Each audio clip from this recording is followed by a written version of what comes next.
I remember a late afternoon when birds soared through a sky, stained a deep burning red. Back then, a man was cowering in terror, backing away from a pack of savage beasts. "Get away from me, I don't have anything for you to eat," he screamed, but the monsters just bared their jagged teeth and lunged. Terrified, he threw his hands up in a desperate attempt to fight back. In a heartbeat, the savage roars vanished, replaced by a grim silence and pools of blood. Realizing the danger had passed, the man in blue peeked through his fingers and gasped. There stood Rania looming over him as she unleashed a powerful spell. The old man stammered, asking who she was.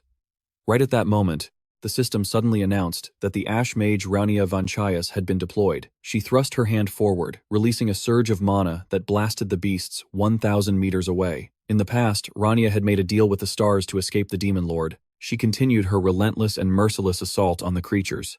Under her overwhelming pressure, the beasts tried to claw into the earth to hold their ground. Her energy flared as she activated the demon scales. Of course, every deal comes with a price. The beasts snarled and prepared to pounce, but Rania stood her ground, ending them all with a simple, elegant wave of her hand. As the battle ended, the entire area erupted in a brilliant light, the residual effect of her pact. Soon, she was the only one left, standing in the heart of the deep forest. She stood still for a moment, thinking to herself, "I can't fully escape the Demon Lord's shadow." Just then, a beast that refused to give up tried to sneak up on her from behind. It opened its maw-bearing, razor-sharp teeth at Rania Vanchaias. That only fueled her rage. The Demon Lord's curse. It's still etched into my heart. Sensing the counterattack, the beast's eyes widened in sheer terror. Rania calmly pointed a finger to strike back, her mind filled with resentment. "Because of him, I can't even go on adventures anymore." Without a shred of hesitation, she obliterated the creature in seconds, the force of her power nearly causing a landslide. Witnessing this, the man in blue was beyond shocked. What was that?" Once things settled down, Rania asked him coldly, "Are you all right?" His voice trembled so much he could barely speak. "Yes." She reached out to help him up and he managed to say, "Thank you so much. May I ask your name? I want to make sure I thank you properly." Rania hesitated for a second before answering briefly, "Oh, I'm Rania Vanchaias." Then she turned away with a warning. "This path is dangerous. Make sure you're more careful from now on." She let out a quiet sigh of relief, thinking she had almost let too much slip. The old man nodded gratefully. "Thank you." Without another word, she said her goodbyes. "I'll be going now." Before she left, Rania carefully pulled her hood down to hide her face. "And so I, Rania Vanchaias, declared my retirement from the battlefield." The afternoon sun quickly dipped below the horizon, and before long, the first light of dawn began to break. Rania returned to her familiar village alone. "It's been so long since I was last here." The former member of the hero's party, the Ash Mage, Rania Vanchaias. Her mind drifted back to her past life. Roselle had asked her coldly, "You really want to defeat the Demon Lord? Are you really going? You might get killed, and all your magic could be stripped away." Rania remained silent. He asked again, feeling helpless, "Do you still want to go?" Finally, she made her decision clear. "Yes, master, I'm going." His deep eyes filled with sorrow as he gritted his teeth against the pain. "I see. You stubborn girl. Then bring me the Demon Lord's head. If you succeed, I'll take you back as my student." That promise fueled her resolve for 5 years. "I'm going to bring that head back to master." With that thought, Rania knocked on his door. He stepped out looking confused. "Who is it?" Seeing Roselle, she slowly lowered her hood. Rania gave him a blooming smile and announced, "I'm back, master." Seeing her alive and well, his eyes widened in disbelief. Roselle quickly assessed the situation. "I see. So that's how it all turned out." She thought in admiration, "Master is as sharp as ever." He figured it out instantly. Suddenly, he covered his face in regret. "If I had known you'd end up dying like this, I would have stopped you myself." His words hit her like a bolt from the blue. Because Rania's appearance had changed, he didn't recognize her at all. He wiped away his tears and grief. "You're here to deliver that boy's last words, aren't you? There's no way he would have just left this staff behind." "I was so worried at first, but then I felt so proud of all the achievements he made. I was truly happy when I heard he defeated the Black Dragon, one of the 4 heavenly kings." Rania froze, trying to speak. "Master, let me explain."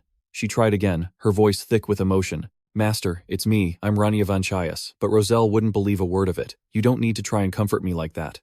To prove it, she channeled her energy into the staff. His eyes lit up as he realized the truth.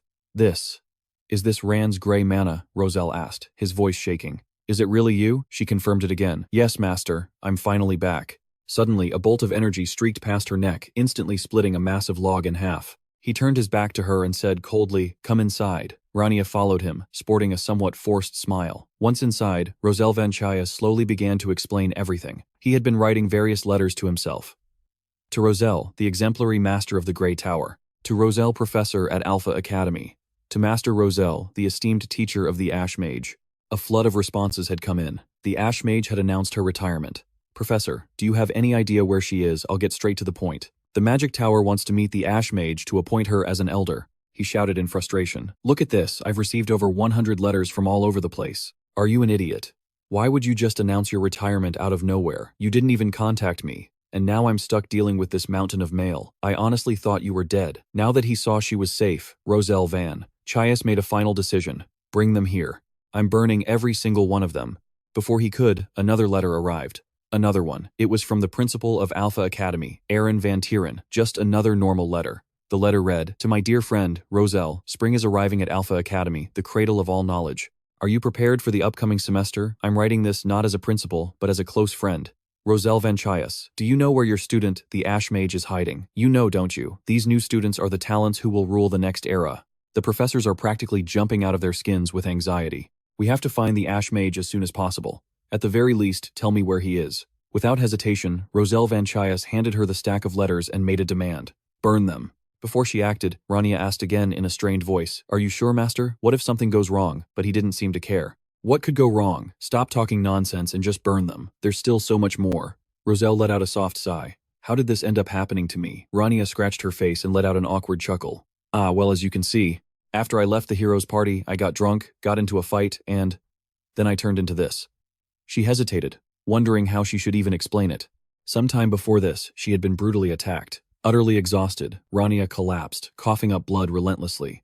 Her opponent just kept generating a terrifying new source of power. Rania gritted her teeth and fought back with everything she had. She tried to counterattack using all of her abilities, but then her heart filled with doubt. I'm still not sure. Seeing Rania hesitate, Roselle didn't press her. Whatever, that's your business, but there must be a reason for it. Tell me your plans for the future. What do you intend to do with this second life? She replied cheerfully and clearly. Yes, sir, I won't be going back to the Magic Corps or the Heroes' Party. I don't know what I should do, which is why I came back here. In her hands, Rania Vanchaias was holding a letter from the headmaster of Apia Academy, sir.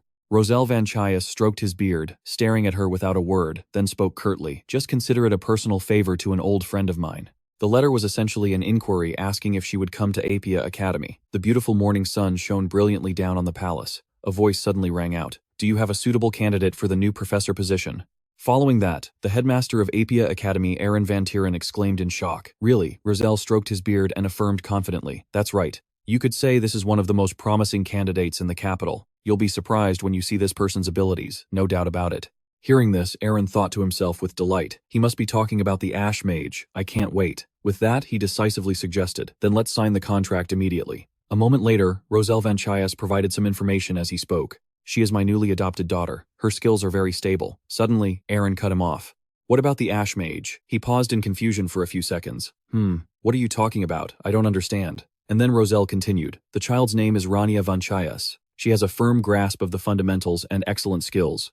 She would probably make a good teacher too. Hearing this, he gritted his teeth in anger and roared, This is unacceptable. After that, Aaron flatly refused. You've always championed fairness, but now you're proposing a relative. That sort of thing has no place at Apia Academy, the cradle of academia. Seeing the other's expression, Roselle Vanchaias frowned, speechless. He's so stubborn. He then went on to list his own contributions. I worked for years without an assistant, remember? Without hesitation, he firmly objected. That's because you dumped a mountain of work on all the previous ones, Aaron continued to reason. Which is why I'll choose someone who can put up with me. A moment later, he stood up and slammed his hands on the table intimidatingly. Do you understand how important this year is? This is a time when we must be completely honest in our professorial appointments. Without a shred of hesitation, Aaron Van Tieren threw a stack of papers towards him. Look, every single person in here wants a place at this academy. Seeing this display, he actually found it amusing. Unbelievable. Then that's all the more reason for you to choose my daughter. At this point, Aaron was simply helpless. You. Not long after, Rania quickly made her way to the royal library. She stood still, staring, and thought to herself, It's been 6 years since I last came, hasn't it? I only came because Master told me to, but nothing has changed at all. Then Rania slowly stepped inside. She carefully recalled Roselle Vanchaias' instructions. You'll soon be a professor's assistant, so you need to study diligently. Glancing at her surroundings, Rania felt a little bored. Seriously, I have no idea what I'm supposed to do here. I finished reading this pile of books a long time ago. But since I'm here, I might as well do something. Suddenly, an exclamation of surprise rang out, inadvertently catching her attention. Why, a bewildered young man cried out. The mana won't transfer. But why? It's true. Why isn't the mana radiating from the pen? From that point on, the class grew noisier, causing the teacher to angrily demand order. But the young man didn't stop continuing to protest. Please look, the mana just suddenly disappeared. And then another girl confirmed it. Mine did too. Seeing this, a student named Sei pushed up his glasses and gritted his teeth as he deduced. First time at the Royal Library. There's only one reason for that to happen here. At the same time, the young man with bangs suddenly realized she must be a new student. Rania, with a gloomy expression, wondered to herself, the mana won't come out. All you have to do is focus a little. A moment later, Ayla accidentally bumped into her shoulder. It was because the fourth Princess Lady Ayla was in the Royal Library. The unexpected collision sent all her books tumbling down.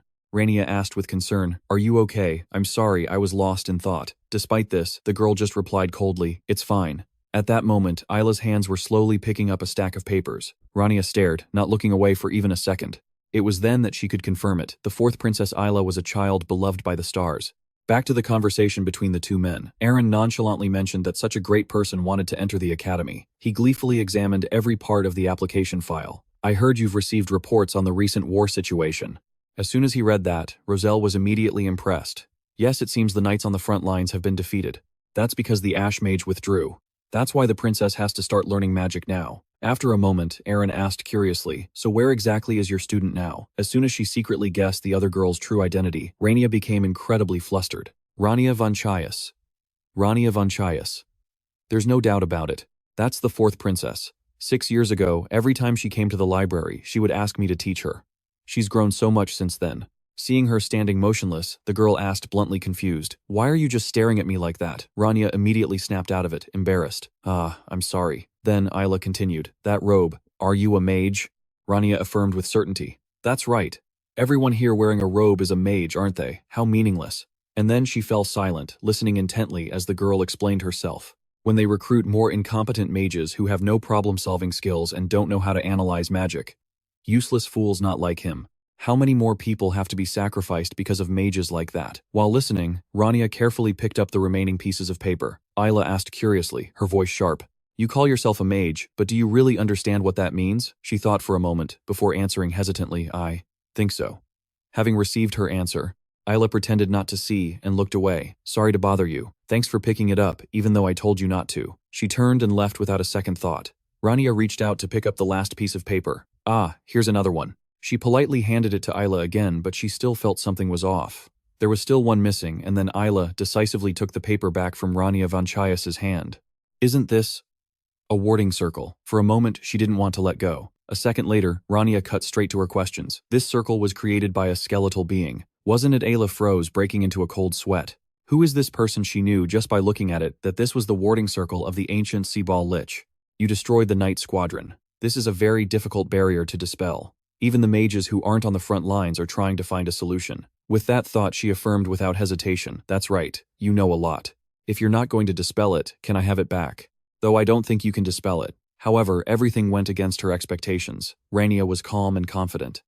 If I really try, I can get rid of it right away." Hearing that, Ayla's expression suddenly darkened. She asked in confusion, "Did I say something wrong? I must have." But before Rania could say more, Ayla hurriedly pressed her. "Then go ahead and try to dispel it." A second later, she snapped irritably, "If you're going to look down on me so much, then just do it." Seeing Ayla's anger only made Rania more confused. "Look down on you? When did I ever?" Then she began to cast her magic. "Fine, if you want to do it this way." A few minutes passed, but absolutely nothing happened. Rania was utterly bewildered.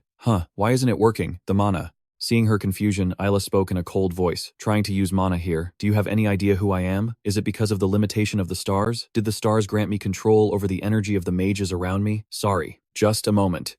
Before she could finish her sentence in a flash, Rania unleashed a technique that enveloped her entire body. Power even radiated from her feet. The entire area was now filled with Rania's energy. The young man with the bowl cut saw it and his jaw dropped in amazement. "What is that?" The blonde girl was also stunned, unable to believe her eyes. "Is this mana? But the princess is right here." After a moment of showing off, Rania looked at the world with cold eyes. Faced with this scene, Ayla clutched her head dazed. "No way. She can instantly dispel Spall's ward. How should I put this? Dispelling it is easy, but explaining it is hard." At this point, the whole classroom was in an uproar. She suddenly stopped. "No, wait a minute." Realizing her opponent wasn't truly convinced, Rania continued her demonstration. "I'll show you myself. Watch closely." She finally returned safely. A dazzling light pierced through the gate and into the room. Rania asked while reading a book. Still no news. Rose recounted helplessly, "He's quite stubborn. Although the result wasn't what she'd hoped for, she didn't get angry and asked softly, "The headmaster's name is Aaron, right?" Then he coughed a few times and continued, "He's very devoted to Apia, but sometimes he's too pig-headed. The pressure has made him go bald. I guess I can't be a teaching assistant anymore." Rania coldly flipped a page, expressing her dissatisfaction. Then what else is there, if he doesn't allow it? He quickly tried to reassure her, "Don't worry, we'll find another way." So from now on. Before he could finish, there was a continuous knocking at the door. "Are you home?" Professor Rose immediately opened the door a crack. Havel, with a stoic expression, offered a greeting. "It's been a while, Professor." He gave a strained smile in welcome. "If it isn't Sir Havel of the Royal Guard. What brings you here?" But he paid no mind to the professor's question and got straight to the point. "Is Lady Rania Vanchaias home?" Rose replied softly, "My daughter is here." With that, Havel took out a new set of clothes and continued, "I need to deliver this to her. It's from the fourth princess." At that moment she walked out and heard everything freezing in place. The fourth princess Isla. In her previous life, the mage Rania Vanchaias was recruited as a teaching assistant at the Apia Academy, and now she had returned to that same feeling once again to celebrate becoming a teaching assistant at the Apia Academy. Rania was speechless with confusion. A teaching assistant. That morning Havel went to the palace to report, "Your Highness, I have sent the magic diagram to the front lines." Upon receiving the news, Ayla gave him special praise. "Well done, Havel." However, he still hesitated, "But I'm still worried." She turned to him in confusion. "What are you worried about?" The concern was clear on Havel's face, along with beads of sweat.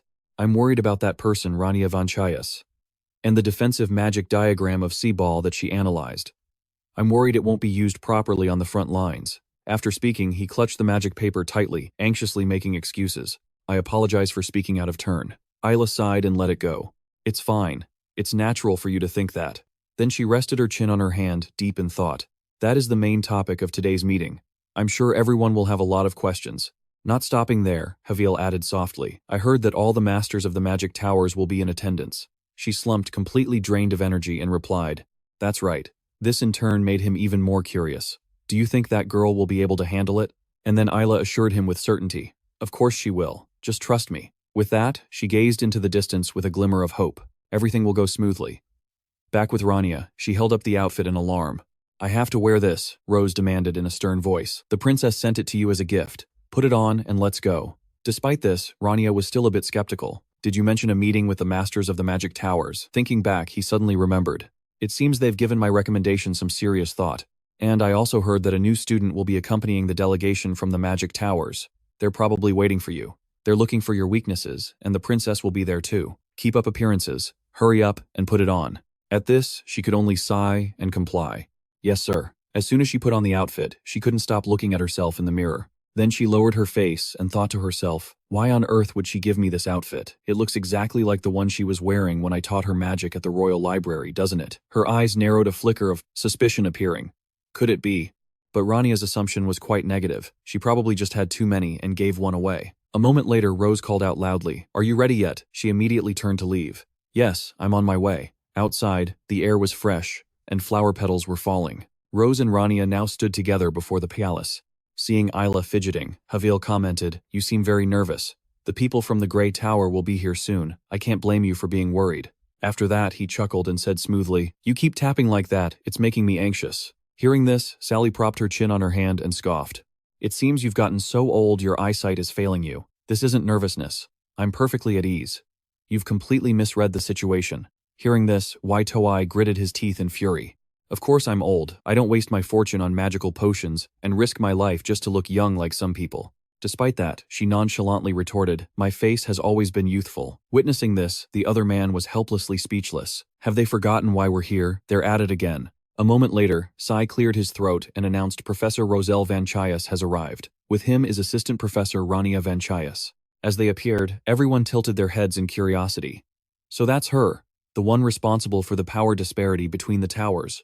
Rania Vanchaias, the master of the Grey Magic Tower, a being of immense power. If the Elder brought that monster with him this time. At that thought, Ayla smiled, incredibly pleased. Immediately, she stood up without a hint of hesitation. Facing the large crowd before her, Rania felt a bit awkward as all eyes turned to her. And with that, they began to judge her silently. "What's this? That girl seems to be able to control mana, but she doesn't look all that talented. She's more ordinary than I expected. She doesn't seem like someone we need to be on high alert for." I guess the rumor that she could use mana in front of the princess was just nonsense. The princess is Estella after all. There's no way she could have used mana in her presence. Just then, bright sunlight shone directly into the meeting room. Rania slowly sat down, feeling uncomfortable. It's already so awkward. They just keep whispering about me. Without further ado, Sai took the initiative. Princess, shall we begin? Isla nodded in agreement. Yes, let's begin. Then she turned and spoke to Rania. It is an honor to meet you, Assistant Professor Rania Vanchaias. You don't need us to introduce ourselves, do you? Sally's casual demeanor only made Rania feel even more awkward. I don't even know who you are. Please introduce yourself. A moment later, she stood up and declared, We are gathered here today to evaluate the capabilities of Miss Rania Vanchaias. The Elder from the Grey Magic Tower will be in charge of the most fundamental course on basic mana and its application. Finally, she asked probingly, As an assistant professor, you will have to participate in that class. Correct. After hearing this, Rania's face went pale as she forced a friendly smile. She's got quite an attitude, but she's right. Following that, Sai continued slamming the table and speaking curtly. In short, it means you'll be teaching the new top-ranked student Lord Loss. He is the next head of the Grey family. The Gletus family holds power over the entire northern region. Do you have what it takes to teach someone like him? Seeing her pale face, Sai burst out laughing mockingly. Why don't you just back out now? Your face says you're terrified. Our lord has exceptional talent, you know. The more she heard, the more confused Rania became. What is all this? Noticing her confusion, Roselle quickly reassured her. The White Magic Tower is teaching the new academy. She's just boasting about her student. As he finished, Y2Y stroked his beard in agreement. She has a point. Then, he smirked and replied, I understand. I may be old, but I can still read people. A few seconds later, he continued. Simply put, you have absolutely no faith in Assistant Professor Rania's abilities. Sally's voice was strained with confusion. What do you mean by that? He explained patiently. Because the strongest new student is Benoa from our tower. No matter how talented your student is, he can't defeat an entire slum crack, a monster. It'd be better to have my lord teach that northerner. Rania turned again to ask Ben-Hu. He put his head in his hands and sighed wearily. He's a new student at the Black Magic Tower. Don't listen to him. As soon as he finished, she shot to her feet to object. What are you insulting me? Right here, Y2Y confirmed without hesitation. You heard me correctly. Seeing the atmosphere grow increasingly tense, Sai quickly tried to intervene. Please, everyone calm down. Rosal Vanchaias frowned, observing every detail without saying a word. A moment later, his solemn voice suddenly rang out. May I have a word? I understand the passion the Tower Masters have for Apia Academy, but why should this assistant professor have to care about your squabbles? I believe the ones who have the right to evaluate her are the students she will be teaching. Hearing these words, Rania closed her eyes in immense satisfaction. That's right. Sally was no exception. Well, you have a point. With that, Roselle took out a stack of different paper forms. This is my proposal. I propose that the placement test for the students be conducted before the entrance ceremony. This plan wasn't part of her calculations, and it suddenly left Rania stunned. A placement test. His confident and clear voice rang out. I propose that Assistant Professor Rania be one of the exam proctors. If she can successfully complete that task, then she will be recognized as having sufficient ability to teach the students. Receiving such a significant nomination, her eyes suddenly flew wide open. She stammered, Professor, something this important. Meanwhile, Rania was crying on the inside. You should have told me beforehand. What do you mean, make me a proctor? That's terrifying. Sometime later, they had moved to the entrance of Hermancy Forest. Sai announced loudly, I will now explain the placement test to you all. Hearing this, the students were all surprised. What, didn't we already take an entrance exam? If we have to take a placement test, there must be a lot of highly skilled students. I can already hear my score dropping. And why is the test in Hermancy Forest? He then spoke in a serious tone. All those who are not registered to participate, please leave the area. High-ranking students and proctors, please gather here. Despite how focused everyone else was, Rania let out a long, indifferent yawn. Suddenly, another student cried out in alarm. Hey, look over there. Those 4 are the strongest new students. The princess is there too. They say the princess is the most powerful mage in history. The moment they appeared, their overwhelming presence immediately spread through the area. They're not just skilled, they're also backed by the magic towers. Why did so many monsters have to show up in our generation? They're so cool though. The constant chatter buzzed in Rania's ears, annoying her to no end. Geez, it's so noisy. Aren't you guys sleepy? And so Rania also looked over curiously. Sai held a piece of paper and continued. Everyone has gathered. Bright sunlight shone directly onto the sign. I will explain one more time. After this, the placement test for the top-ranking students will begin. Hearing this, Rania held her head in anticipation. I want some coffee. Model. Seeing that everyone was listening intently, he continued in a serious tone. I will now explain the placement test for the top students. First, a brief introduction. This is the newly appointed Assistant Professor Rania Vanchaias. Her voice rang out clearly. It's a pleasure to meet all of you. Seeing Rania, a red-haired guy pointed in confusion and asked, Is that Professor Roselle Vanchaias' assistant? The guy next to him answered uncertainly, I think so. And then Seer created a powerful magic circle. Now I will explain the procedure for your placement test. The test will be held in the Hoenn Forest. The students will be assigned to 4 areas of the forest. At the center of each area is a magic stone. Students will be scored based on the time it takes them to touch the stone in their assigned area. A certain level of offense and defense is permitted. However, if the proctors deem that a student has exceeded the allowed limit, they will intervene. And most importantly, please remember not to go near the mana spring in the center of the forest. You all know why you're not allowed to, right? Hearing this, Rania rested her chin on her hand, puzzled. What then? Why on earth hold the test here? As soon as she finished speaking, he adjusted his glasses and gave a sinister smile. Come to think of it, we still haven't decided which area Assistant Professor Rania should proctor. Since the assistant professor started later than the others, I'll have you handle the last area, Sierre said with a casual, dismissive laugh. It'll be the north area. There shouldn't be any problems.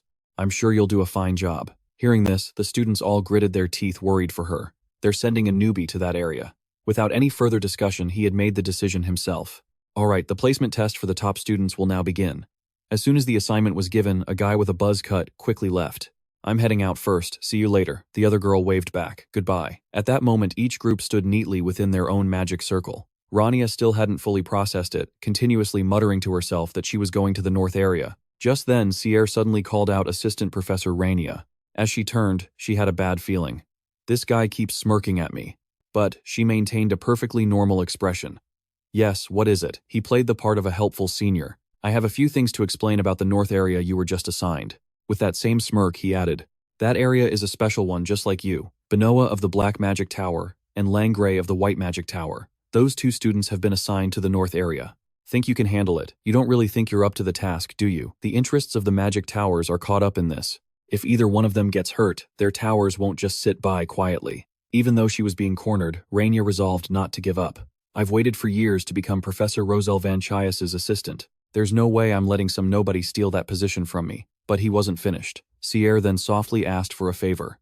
Those 2 students are both skilled combat mages. Please take special care of them. So much for nepotism. After listening, she frowned and gave a curt reply. You're right. Well, I'll be going then. He's looking down on me so much. Looking at the people around her, Rania could only sigh and judge them silently. This place is full of idiots. His scheming eyes and calculating gaze followed her constantly. Back at the palace, Sierre eagerly reported, Tower Master, the test has begun. Waitoi replied coldly, I know. He then clasped his hands as if in prayer. Waitoi's finger repeatedly tapped Rania's file. As he read, his face dripped with sweat. I intended to wait patiently for the test results, but something strange is distracting me. Rania Vanchaias. It turns out she's Benoa's proctor. I think I was the only one who noticed back then. Because the Black Magic Tower had previously investigated the spell capacity of those who can store curses within their bodies. But even so, I couldn't determine the exact amount of curses that girl has stored, nor what kind of magic formations they are. Even I, a master of a magic tower, couldn't figure it out. After some thought, he made a decision. For now, let's just enjoy the placement test. No matter what happens, it won't affect the test results. He even guaranteed it with confidence. Even if he is a student of the White Tower, there's no way he can defeat that monster. I can already picture the stupid look on the White Tower Master's face. Back in the Hoenn Forest North area, Benoa had set foot in the dangerous zone. Soon, a crimson magic appeared from the ground, latching onto his feet. He immediately recognized it as shadow-weaving magic. At the same time, the figure of Langray slowly appeared. Seeing the sight before him, he froze speechless and filled with doubt. Is he the one that old man from the Black Faction was always talking about? While dealing with the obstacles, Benoa kept recalling what Waitoi had drilled into him. Do you understand, Benoa? Prove to them that you are better than the White Tower student. However, his thoughts were tinged with disappointment. This is no different from the usual demands I get. Suddenly, Lang sensed something wrong behind him. On the other side, he quickly took a defensive stance and yelled irritably, "Stop hiding and come out. Warriors don't play hide and seek." Hearing that, Benoa charged forward at lightning speed, unleashing a stream of shadow-weaving power without hesitation. He quickly threw his axe in a counterattack. Its precision sent the axe blade flying straight toward the target. Faced with that immeasurable power, he suddenly froze, breaking into a sweat. In an instant, all the energy Benoa had released vanished into thin air, and even he himself was somewhat affected. Benoa quickly retreated, thinking, that thing is heavier than I thought. Seizing the moment his opponent was distracted, Lang found a way to escape. He disappeared. But it wasn't over yet. He gritted his teeth in frustration. Then Benoa held his head high and acknowledged, he really does look like a combat mage. He swooped down from above with his axe in sheer determination. The weight of 1,000 pounds, a devastatingly heavy attack, descended. Benoa hastily activated his ability, creating a protective barrier. Thanks to it, Lang was unexpectedly pushed back, and it was then that Lang truly silently acknowledged Benoa's strength. Damn it, I guess the rumor about him tearing a troll to pieces wasn't a lie. A direct fight is going to be tough, and then Benoa declared with a serious face, but I haven't lost yet. An oppressive aura of energy continued to radiate from his hands. Benoa snapped his fingers and said solemnly, "Sacrifice." Immediately, an immense power began to surround his entire body. At that moment, Rania, who was watching in secret, remarked with admiration, "Wow, these young kids are pretty good, just full of energy. This is pretty cool. Their tower masters talk a lot of smack, so I wasn't sure if they were the real deal, but they seem pretty skilled. That kid over there looks like you could throw him right onto the front lines." It's no wonder the White Tower Master made him his #1 disciple. But the one sent by the Black Tower Master, even if this were a real fight, he's going way too far. The stars. The celestial bodies. Considered the truth of this world when one reaches the pinnacle of glory. The stars grant mages a source of power equivalent to what they sacrifice, and this forms the basis of the exchange. The scales of balance. An extraordinary skill requires a deep understanding of balance to be used. Because of this, very few possess the immense magical energy required to wield it. Unable to exchange with the stars for the power needed to operate it, mages created a new system, a replica of the scales of balance. Unlike the fair exchange of the scales of balance, the scales of exchange demands a sacrifice, and what it requires are parts of the human body. Facing this one-on-one battle, Benoa frowned, thinking to himself, I never expected to win this without getting hurt. As soon as the thought crossed his mind, he broke another one of his own fingers. Sacrifice is only natural. Benoa gritted his teeth, enduring the pain. The sinister aura spread towards Lang Gray, causing him to break out in a cold sweat. What is this unsettling feeling? Seeing his opponent slowly turning into a demon, he looked for a way out. His instincts screamed at him, "That thing is incredibly dangerous. I have to run." With that, Langray frantically looked for any glimmer of hope. "I need to fall back and find an opening." Suddenly, a calculating smirk crossed his face as he began to back away. But just as quickly, Langray changed his mind and charged straight forward, putting all his weight into the attack. No matter the situation, a true warrior never retreats. Seeing this, Benoa voiced his satisfaction. "I didn't expect you to run, you savage." Immediately after, Langray charged straight in. Just as his attack was about to land, his opponent created a protective shield. The two powers clashed in a spectacular explosion. Langray frowned and surmised, "You've definitely gotten stronger, but there's no way you did it through normal means." Hearing this, Benoa scoffed. "Normal? Who are you to decide what's normal and what isn't?" With that, he stared down at his enchanted hand, without a hint of hesitation. Benoa used his sacrificial magic once again. The more he powered up, the more uneasy Langray became. What is this ominous feeling? The demon within Benoa was growing stronger by the second, but Langray was determined not to give up. He even charged forward to face it head-on. Not wanting things to go too far, Rania intervened. "That's enough. Stop fighting." Seeing someone interrupt his battle, Langray gritted his teeth. "What's happening?" Benoa was also completely bewildered. "My body. It won't move." A moment later, she stepped forward and warned them, "Attacks are not permitted to go that far. Otherwise, I will be forced to intervene." Because of what just happened, Rania was forced to use a binding spell. She then criticized them in a stern voice. "Weren't you paying attention during the explanation?" Rania then quickly gathered the energy around her. Without a moment's hesitation, she released it, completely dispelling Benoa's power. Sensing the attack, he looked back in shock. She purified my shadow, but she wasn't done. Rania then used her power to heal his mangled hand. Her expression suddenly softened. Finally, Rania made her decision. "I have to treat you now. Let's start with your hand." Feeling a reaction in his hand, Benoa flinched, confused. What's going on? Even his leg was now enveloped in her energy. What's happening? Even now, he couldn't believe this was real. "She broke my pact with the scales of exchange and completely nullified it. How is that possible?" Benoa began to wonder about Rania's true identity. Just who is she? Once everything was settled, the sky cleared up again. At that moment, Langray conceded, "I lost." He clenched his fist, saying defiantly, "I admit I couldn't get away, so I figured if I could just destroy your arm, your shadow would disappear." "But even without your hand, the shadow would still remain, wouldn't it?" Benoa answered with a sidelong glance. "You're right." Langray bowed his head in acceptance. "Then it's my loss. I admit defeat." Besides that, Langray couldn't help but wonder. More importantly, are all the professors this powerful? I still can't believe she could cast a binding spell on us while we were both going all out. She can't be just an ordinary proctor. After cleaning up the mess, Rania stroked her chin and sighed. What a hassle. Why were two high-level students placed in the same sector? Is the academy trying to weed one of them out? I'm fairly certain they both deserve to be here. Is there a way to accept them both without it being unfair? Seeing the worried look on her face, the two boys watched her completely confused. "Proctor." Suddenly, an idea struck her, and Rania shouted, "You two follow me." A while later, the three of them were deep inside a deserted forest. Benoa walked slowly, stammering, "Isn't this the Mana Spring?" When they arrived, she crossed her arms and smiled in satisfaction. A moment later, Rania grinned from ear to ear and suggested, "Get in the spring for 1 minute, Benoa. If you can last for 1 minute, I'll pretend I didn't see you use that magic earlier. You too, Langray. If you can last for 1 minute, I'll ask Professor Roselle Vanchaias to place you in the top class. That should be enough to satisfy your ego, right?" Despite the offer, Langray was still hesitant. "But I heard that getting near the mana spring will make the mana inside your body go haywire." Rania immediately refuted his claim. "No, that only happens if you're submerged up to your neck. Besides, we're pretty far from the center. At most, your blood vessels will swell a bit and your lungs might fill with blood. There's also a tiny chance of death, but it's not very high. If you're lucky, you'll survive." Hearing this, the color drained from their faces and they looked at each other horrified. Then they began to size each other up. "Are you going to do it?" Benoa hesitated. "I'm not sure."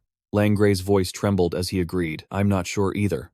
Then Benoa rested his chin on his hand, thinking it over. Finally, Benoa made his decision. "I'll do it." Seeing this, Langray's spirits were lifted. "Then I'll do it too. A warrior of the North doesn't accept defeat that easily. But that doesn't mean I'm arrogant enough to think I'm the best." Seeing Langray copy his determination, even Benoa was at a loss for words. "Whatever. No more wasting time." Rania crossed her arms and announced in a stern voice, "All right. Begin." The two slowly stepped into the cold spring.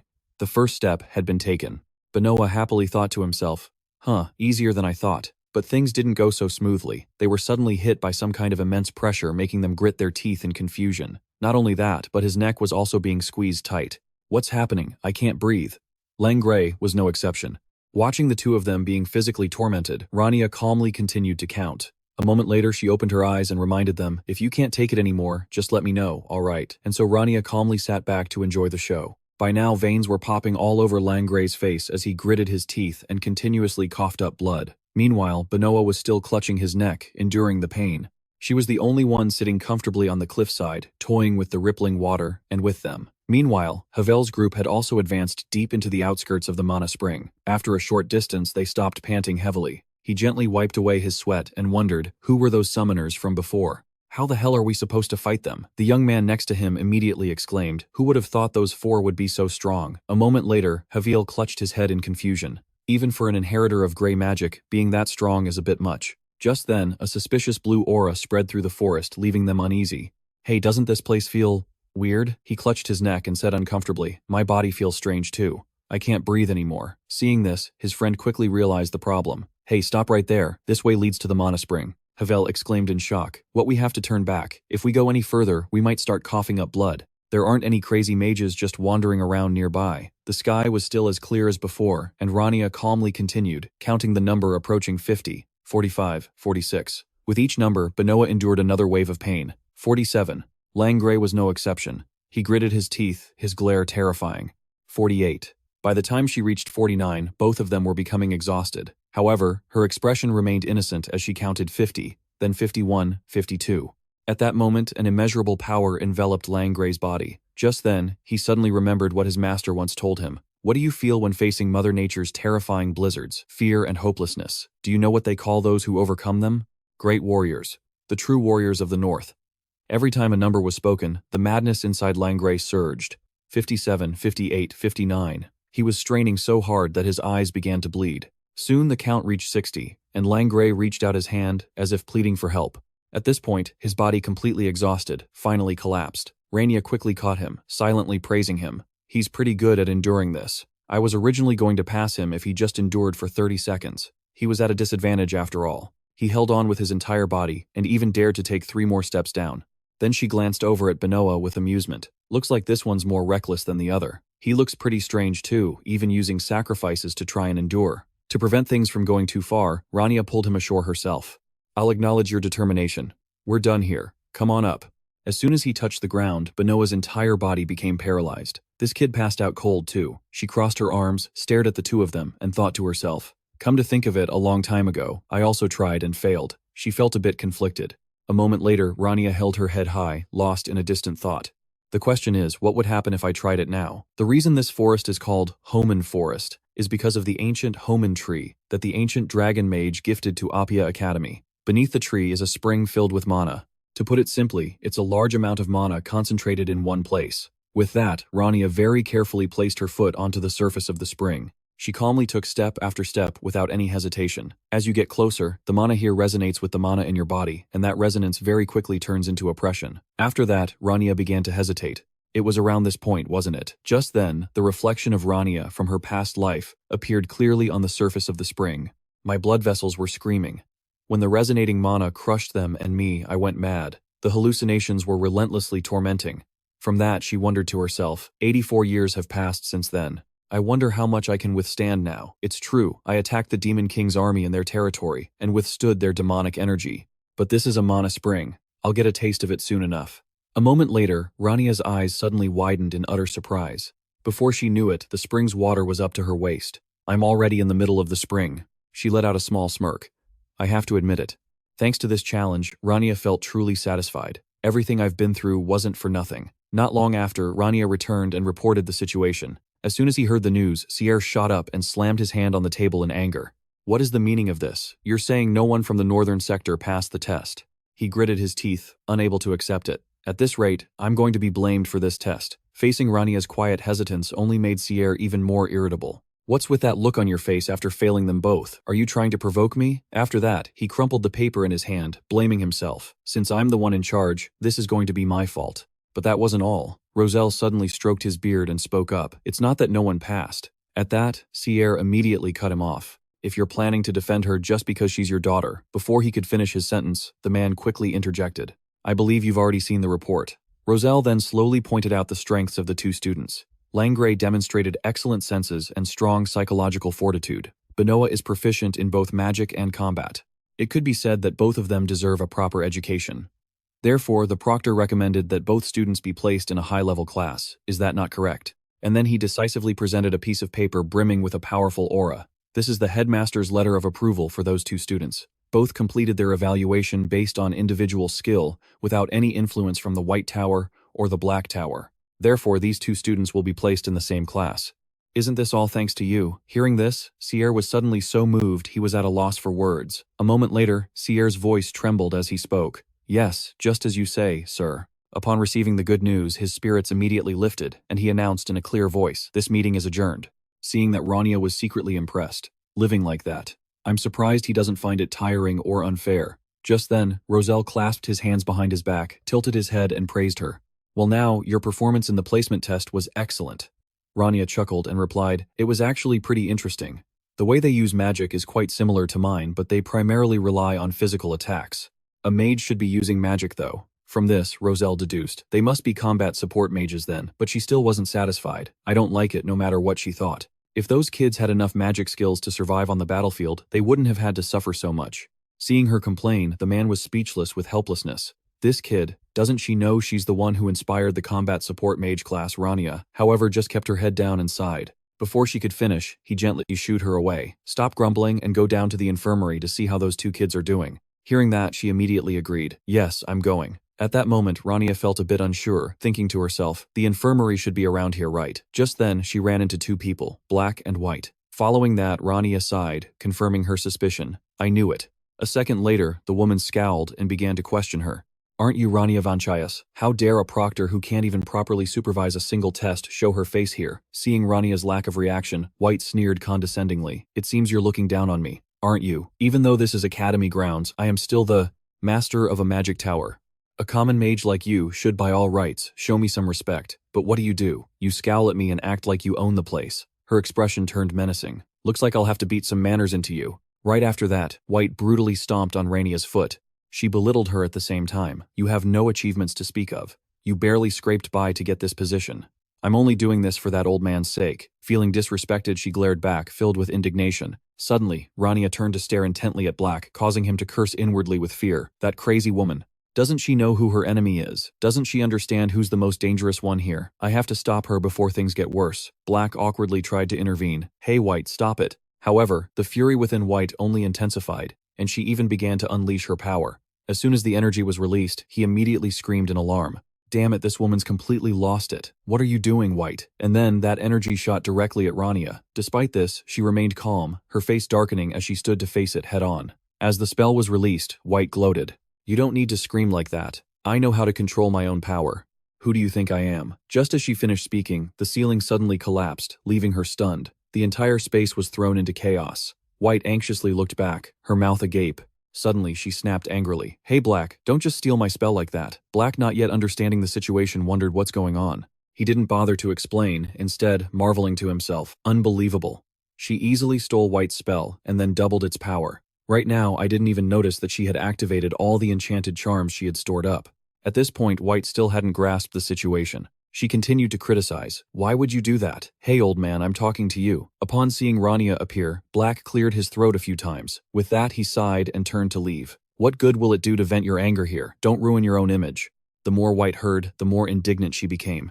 "Are you mocking me?" "Hey," a moment later Black awkwardly reminded her. "You were worried about your student, weren't you? Let's go." Rania watched them with a stern expression but didn't act just yet. And then in a flash, the two of them were gone, leaving behind the woman's critical remarks. "Why are you always like this? My pride is being insulted. Hey, are you even listening to me?" He felt completely helpless. "I shouldn't have gotten involved." When they were completely gone, Rania let out a sigh of relief. "Still, it's true, I took those two to the Mana Spring. I was already prepared to take a punch or two." Thinking back on that moment, she couldn't help but feel pissed off, but she didn't have to stomp on my shoes. Looking up at the broken ceiling, Rania felt a pang of panic. I really went and caused trouble. Outside, cherry blossom petals fluttered down across the courtyard. At that moment, Rania slowly stepped into the room. The guy with the slicked back hair suddenly appeared next to him, making the bowl-cut kid jump in fright. This prompted the other guy to ask, bewildered, "What are you so jumpy about?" He then carefully explained, "I ran all the way to the Mana Spring just to get away from her." The slick-haired guy was still confused. "I thought you were in the West Sector. I heard she has the highest total score of all terms combined." "Who knows, man? Just don't stare at her so intensely." Just then, Lesti Alino appeared. It seemed like all eyes turned towards her. Well, she is the heir to a magic tower after all. Hearing their whispers, Lesti Alino quietly murmured, "The Mana Spring." She lowered her head, frowning in thought. 2 days ago, in the west sector of Heum Forest, Lesti had single-handedly dealt with a pack of beasts. This happened to be witnessed by 2 fellow students. No way. She's completely controlling 10 mana beasts at once. She's on a whole other level. Seeing Havel lingering out of curiosity, his friend urged him on. "Let's just give up and move to another sector." Although they were being very careful, she had detected their every move. A second later, Lesti closed her eyes and focused on casting a familiar spell. Instantly, a white bird appeared and circled around. The bird then shot high up into the sky to scout the area. From its vantage point, she deduced, the contestants in this area must have all given up. I guess that's a wrap. Suddenly, Lesti's eyes flew wide open as if she had discovered something. Just then, the appearance of Rania entered her field of vision. Rania Vanchaias is the proctor for the North Sector. Seeing her disheveled state, Lesti Alino gaped in astonishment. But why is she soaking wet? The only source of water in this forest is... She watched as Rania left, completely unharmed. She found it even harder to believe. No, it's impossible. Even Lord Rania Vanchaias wouldn't dare go into the center of the Mana Spring. There's no way she could have. On her way back, Lesti Alino couldn't stop thinking. Is that even a question? If it weren't for Lord Rania Vanchaias, Lesti would be considered amazing. But comparing her to the Lord feels almost blasphemous. But compared to Lord Rania Vanchaias, Lesti Alino just isn't good enough. No matter how hard she tries, no one in the Grey Tower can compare to the Lord. Back in the present, her expression grew darker and darker. Not long after it was time for class to begin, a shocked voice suddenly rang out. Who's that? This is basic mana and exchange methods. That's not Professor Roselle Vanchaias. At this moment, Lesti Alino was sitting with intense focus. Rania spoke in a serious tone. Good morning. Today I will be substituting for Professor Roselle Vanchaias. I am Rania Vanchaias, the assistant professor. It's a pleasure to meet you all. Hearing the familiar name, Benoa rested his chin on his hand in recognition. Rania Vanchaias, the person from the rumors. The professor said she was hired because of family connections. That inadvertently made Lesti a bit suspicious. Professor Roselle Vanchaias had never needed an assistant before, had he? He was known for doing everything himself. Facing the large classroom before her, Rania quietly thought to herself. Professor. She recalled not long ago when Roselle had entrusted her with the class, Go Teach. I have to attend a meeting with the other tower masters. Go teach in my place. She had smiled mischievously. Is that really a good idea? After hearing Rania's brief introduction, Lesti Alino suddenly fell silent. Right after she placed a stack of worksheets on the desk. Then she began to state the instructions. For today's class, I want you all to solve the question sheet I've handed out. If you have any questions, just ask me. In an instant, a hand shot up. I have a question. Seeing this, she immediately paused. We've only just begun. All right, go ahead and ask. Lesti Alino with a straight face requested, could you please show me how to solve question 30? As soon as she heard the question, a stream of thoughts ran through Rania's mind. Question 30 is about the Libra scale theory, isn't it? Only Professor Rania Vanchaias can solve this one. Is she trying to pick a fight? This should be fun. With that thought, she focused on rereading the problem. However, some students below began to mock her. Look at her pretending to think. She's trying too hard. This is going to be a disaster. It's her first day, so she probably doesn't get it. But Professor Rania Vanchaias' class is way out of her league. Unhurried, Rania continued to recall the professor's earlier advice. There's one more thing I need to tell you. Don't just assume the students think the same way you do, and especially don't just leave things unexplained. And then say things like, just do it and you'll figure it out. As he finished, Rania quickly retorted, but that's how I always learn, by doing it first. Hearing that, Roselle pointed angrily. That's exactly why. Those kids are not like you. He then bluntly instructed her. Also, don't hold yourself back for my sake. Hearing that, Rania was delighted and immediately agreed. Yes, of course. So you already knew. Suddenly, she recalled her fight with Sally earlier and froze. He said not to hold back, but I definitely shouldn't cause any incidents. After a moment, Rania made her final decision. I don't know the answer. Upon receiving her answer, Lesti Alino looked disappointed. It seems I placed too much faith in Professor Rania Vanchaias' judgment. At that moment, the surrounding students wouldn't stop whispering. What's wrong with her? Is she putting on an act? Right after Lesti smugly offered a reminder. I advise you to try a little harder. We know you got this position through connections, but you should at least learn the basics first. If not, I'd say it's far too soon for you to be a teaching assistant. Hearing these words, Rania was silent for a moment before making a suggestion. If you want to know about the Libra scale, I can materialize it for you in detail. At that moment, the morning sun shone brightly down on the palace. A large crowd had gathered in front of the headmaster's office at Apia Academy. From a distance, Roselle saw them bustling about restlessly. How long is he going to make us wait? Seriously. Facing this scene, he stared in astonishment. Why are so many people gathered in front of the headmaster's office? They crossed their arms and frowned, questioning each other. How is that even possible? Because of her, the students in my class are all completely dazed. They wouldn't stop complaining about Rania. Is your class the same? So did they really see that new teaching assistant materialize the Libra scale? Suddenly a bald man raised his voice. Come on, there's no way she could just materialize the Libra scale so easily. We have all communed with the stars, have we not? But to materialize the Libra scale, one needs an extremely clear understanding of every single step in the Rexa entire communion process. How could someone at the level of a teaching assistant possibly do that? However, there were still some who acknowledged her ability. No, but it seems they really saw it. If we verify it with our own eyes, this can be resolved easily. Seeing her being constantly criticized, Roselle held his head in his hands, helpless. Rania Vanchaias, what the hell are you doing? I think I can imagine what happened. To avoid the commotion, he quickly tried to slip away. I'll come back later. Seeing this, Aaron cursed under his breath. Why would that teaching assistant use that to start a class? Shocking and stunning the students to that degree. It's completely improper.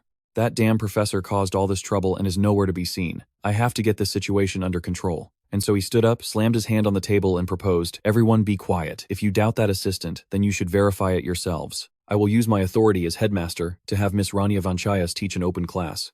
At that moment, a stack of papers suddenly flew everywhere. Lesti stopped short and turned to look. In an instant, the papers were scattered all over the ground. She hesitated, looking at the mess in confusion. Right after Shinvi asked Lesti worriedly, Master, are you all right? Let me get that for you. Instantly, the girl used her power to gather every piece of paper and stack them together. Lesti just had to stand still, and in a flash, the papers were neatly arranged in her hands. Even as Shinvi helped her, she couldn't escape her thoughts. With just a clap, no, a hand gesture even simpler than that. By now, Lesti Alino found herself secretly admiring that teaching assistant. To materialize the Libra scale so easily, she must have used a trick. At the same time, Langray carefully picked up the last piece of paper and started a conversation. You didn't have to take it that far, you know, right? Now she has to teach an open class. Why do you seem so displeased? Lesti irritably snatched the paper and snapped, don't talk like you know everything, and then it fell directly onto Benoa's foot. He spoke up at the same time. What? Then stop making your feelings so obvious. Benoa was certain that everyone could see her hostile attitude. If you had been in the Northern District during the test, you wouldn't have been able to act like that. Hearing this, Langray sighed in agreement. Exactly. Making her prove herself in an open class is meaningless. Seeing her agree with him for the first time, Benoa teased, since when does a barbarian talk sense? Langray quickly retorted, calling a girl a barbarian is a bit much. Lesti, don't listen to him. Seeing her change the subject, he angrily snapped. Don't you know I'm talking about you? At that, she became meek and confused, not uttering a word. A second later, Lesti raised her voice full of attitude. Shut up. What would students from other towers like you know? We of the Grey Tower have our own standards, absolute standards that follow in his footsteps. As she walked, Lesty thought worriedly to herself. She's probably racking her brain right now preparing for the class. Since all the professors and tower masters will be there, her luck and tricks won't work anymore. Go on and try your best, Rania Vanchaias. Not long after sunset arrived, Rania returned to her room alone. The maid gave her special praise. Working so late are we, so diligent. Here's your coffee, she replied, flustered and awkward. Professor. Ah yes, thank you. Everything on the desk was arranged with extreme neatness. Besides that, Rania was also a bit hard to understand. Professor, do you often teach open lectures like this? With that thought, she picked up the folding pointer, Rania's eyes heavy with calculation, wondering if this would even be okay. Facing her was Isla's affectionate gaze, telling her, "You're already doing a great job." A moment later, Rania jumped, exclaiming, "Did I just say that out loud?" She immediately let out a chuckle, affirming, "Yes, very clearly." Looking at the coffee on the table, Rania began to feel a sense of pride. A student bought me coffee after the very first class. Not only that, she thought with extreme optimism while sipping her drink, does this mean my teaching isn't so bad after all? I think the class was wonderful. And then Isla happily recounted their fateful encounter. The first time we met was during the placement test. To meet again after getting into a class. You still have the same style. Even if you get lost, you still continue to walk forward. You remind me of someone. Hearing this, Rania hesitated, trying to guess, then she quickly stood up and replied, "Princess, thank you very much." Rania didn't hesitate to put her hands on her hips, probing for a reaction with a beaming smile. "So does that mean it's okay for things to continue like this? Thanks to you, I feel much better. I'm gonna head back and prepare for the open lecture." Seeing Rania's spirits lifted again, Isla also smiled with satisfaction. "All right, I'm really looking forward to it, Professor Rania." A few days later, on the day of the open lecture, the announcement was made: an open lecture on the topic of mana exchange. The endless list of regulations followed one after another. At that moment, the chatter was non-stop. For the Academy to hold a lecture like this is unprecedented. Really, did the headmaster actually allow it? I heard an assistant professor will be teaching the class. Are you serious? I don't think the professors will just sit back and watch. Not long after, Sally sneered with a sigh, "Oh my, I keep smelling something ancient around here. Turns out it was right in this spot." Hearing this, Toei taunted back through clenched teeth. "So you can smell yourself, can you?" As expected, the old woman flew into a rage. "What did you just say?" The two butted heads, arguing endlessly. "That's still better than having no self-respect. To dare show your face at this lecture after our argument. You really are shameless," Sally quickly retorted. "What do you care? As a tower master, it's my responsibility to do so." Witnessing this scene, Lesty and Benoa were at a loss for words. He spoke up, exasperated. "You got dragged here too," he grimaced and gave a short reply. "Yeah." And then the atmosphere suddenly became much more serious. That shift immediately made Lesty realize it was about to start. Rania's figure hurriedly swept out in front of everyone. Her appearance inadvertently caused Sally and Twi to stop arguing. In Rania's hands was a stack of important documents. Even so, the students below looked at her with disdainful eyes, but she didn't say much, coolly picking up a piece of chalk. In front of the countless students watching, Rania decisively began writing the lesson on the green board, and yet the entire class watched her with intense focus. And then Rania's cold voice rang out with an introduction. "Today we will have an open lecture on the basics of mana exchange." On the board, she had clearly written the words, "I am Rania Vanchaias." Rania flashed a friendly smile, trying to win them over. "I may still have many shortcomings, but I hope everyone will focus and listen carefully." The moment Rania's voice rang out, everyone grew excited. In unison they murmured, "She's starting." At the same time, the old woman rested her chin on her hand with a look of utter contempt. Just a piddling assistant thinks she can teach an open lecture. She should know her place. A second later, Sally fanned the flames. She has the headmaster backing her after all. All the real mages are here. Let's see how she plans to fool us. To people like us, this is nothing more than a child's game. By now, almost all eyes were on Rania. Even so, she stood with her hands on her hips, full of confidence. Rania calmly looked down at the students below, without a hint of fear. And then her decisive voice began to speak. "Hello, does everyone know that there are 3 steps required to activate a spell?" Hearing this, the old woman immediately scoffed. "I was expecting more, but she's just repeating the basics that even a 5-year-old would know.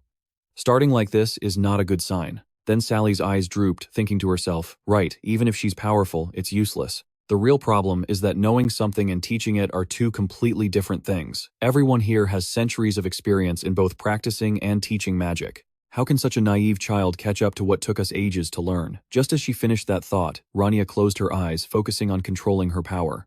Seeing her hesitate without saying anything, the crowd began to murmur and clap. "Ah, she thinks that meaningless gesture can."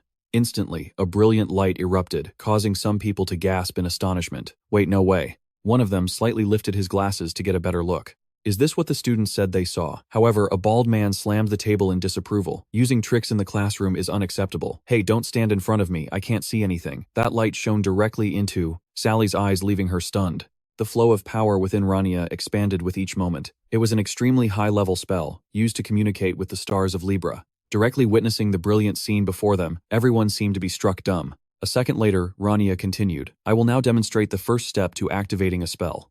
To be more specific, the step of drawing the magic diagram. She demonstrated each figure clearly, first blue, then yellow, linking together in a way that made everyone gasp in admiration. It didn't stop there. Rania, without a shred of modesty, displayed the full extent of her abilities. Everyone watched with wide eyes, observing every detail, so intricate. She perfectly executed such a difficult diagram. Still not finished, Rania proceeded to demonstrate the second step, paying the corresponding price with mana. She carefully gathered energy in her magical hands. Not too much and not too little, a sufficient amount.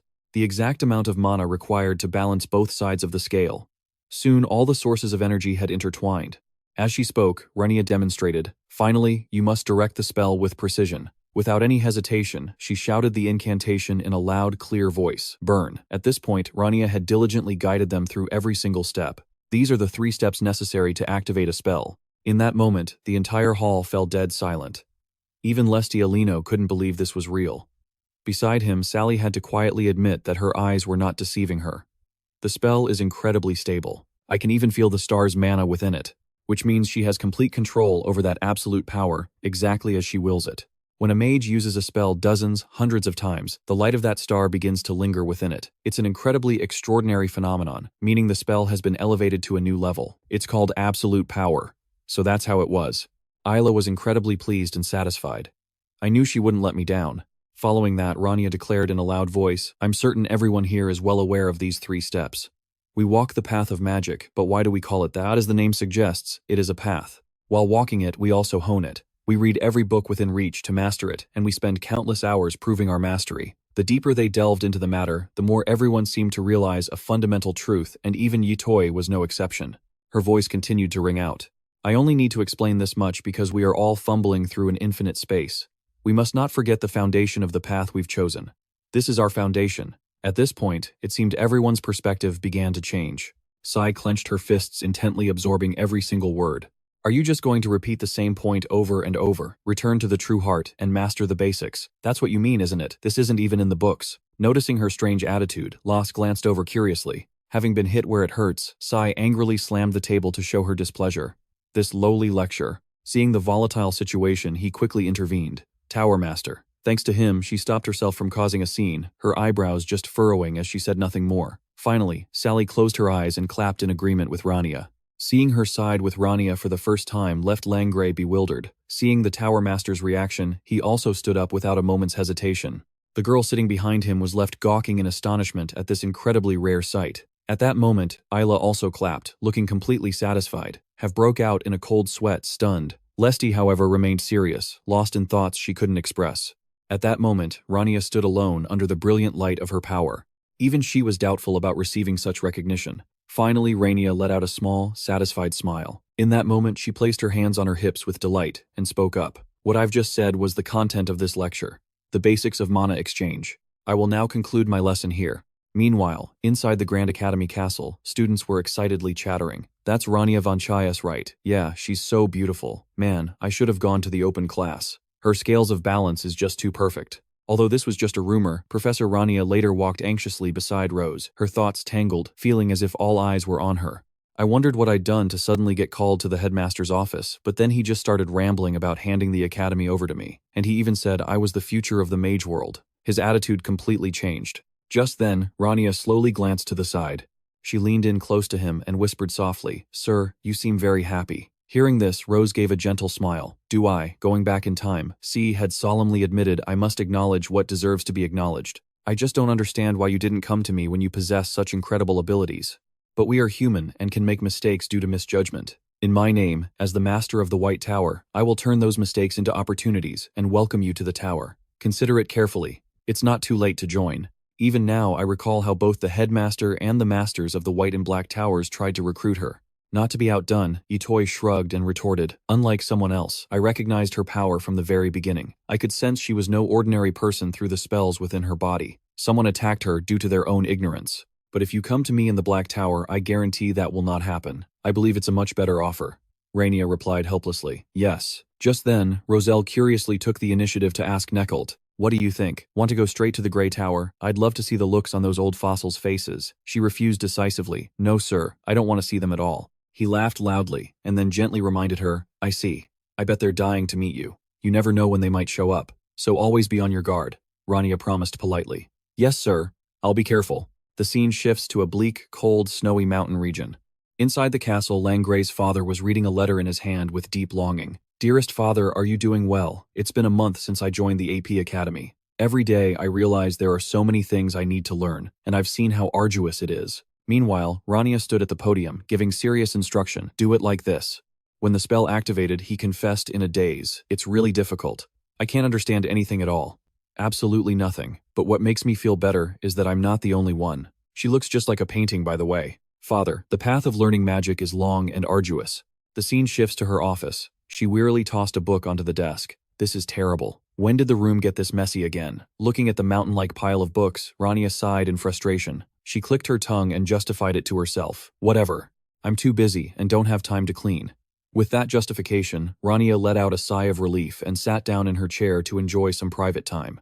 I'm just now realizing it's been a long time since I've had any time for myself. She then mulled over the fact that she had withdrawn from the front lines, and there's no reason to meet them anymore. My habit of being submissive due to stress has lessened, and teaching isn't as bad as I thought.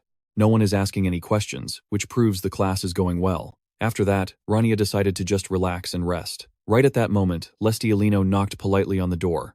Assistant Professor Rania, may I come in? She grumbled to herself. Damn it, why now? Seeing the door was already slightly ajar, Rania composed herself and asked patiently, Yes, what is it? The girl timidly bowed her head without saying anything. She hesitantly stepped inside and closed the door. Do you have a question? Rania panicked, mentally scolding herself. Crap. What's this kid's name again? Lestialino. Lestialino. Lestialino. Lesti began haltingly. There's something I need to tell you. She told herself inwardly that she had to say it. Lesti recalled her memories and silently reminded herself that she had to apologize for what she did and tell her that she had forgotten the joy of learning, and that it had returned to me through her class. I want to say thank you. Lestialino bravely prepared to speak. Suddenly, an arrogant group of people stormed in. So this is your room. Assistant Professor Rania, we were looking for you. Tower Master Julian pushed the student aside and expressed his feigned concern. I was quite impressed with your open class, Lady Rania. She looked him up and down, identifying him as a mage from the ancient tower. The other tower lords chimed in with cold, calculated praise. I expected nothing less from the disciple of Rania Vanchaias. I must say your approach to the problem was quite refreshing. Rania bit back a sarcastic remark, feeling nothing but irritation. 5 years and they haven't changed a single bit. Yes, thank you very much, Rania replied with polite detachment.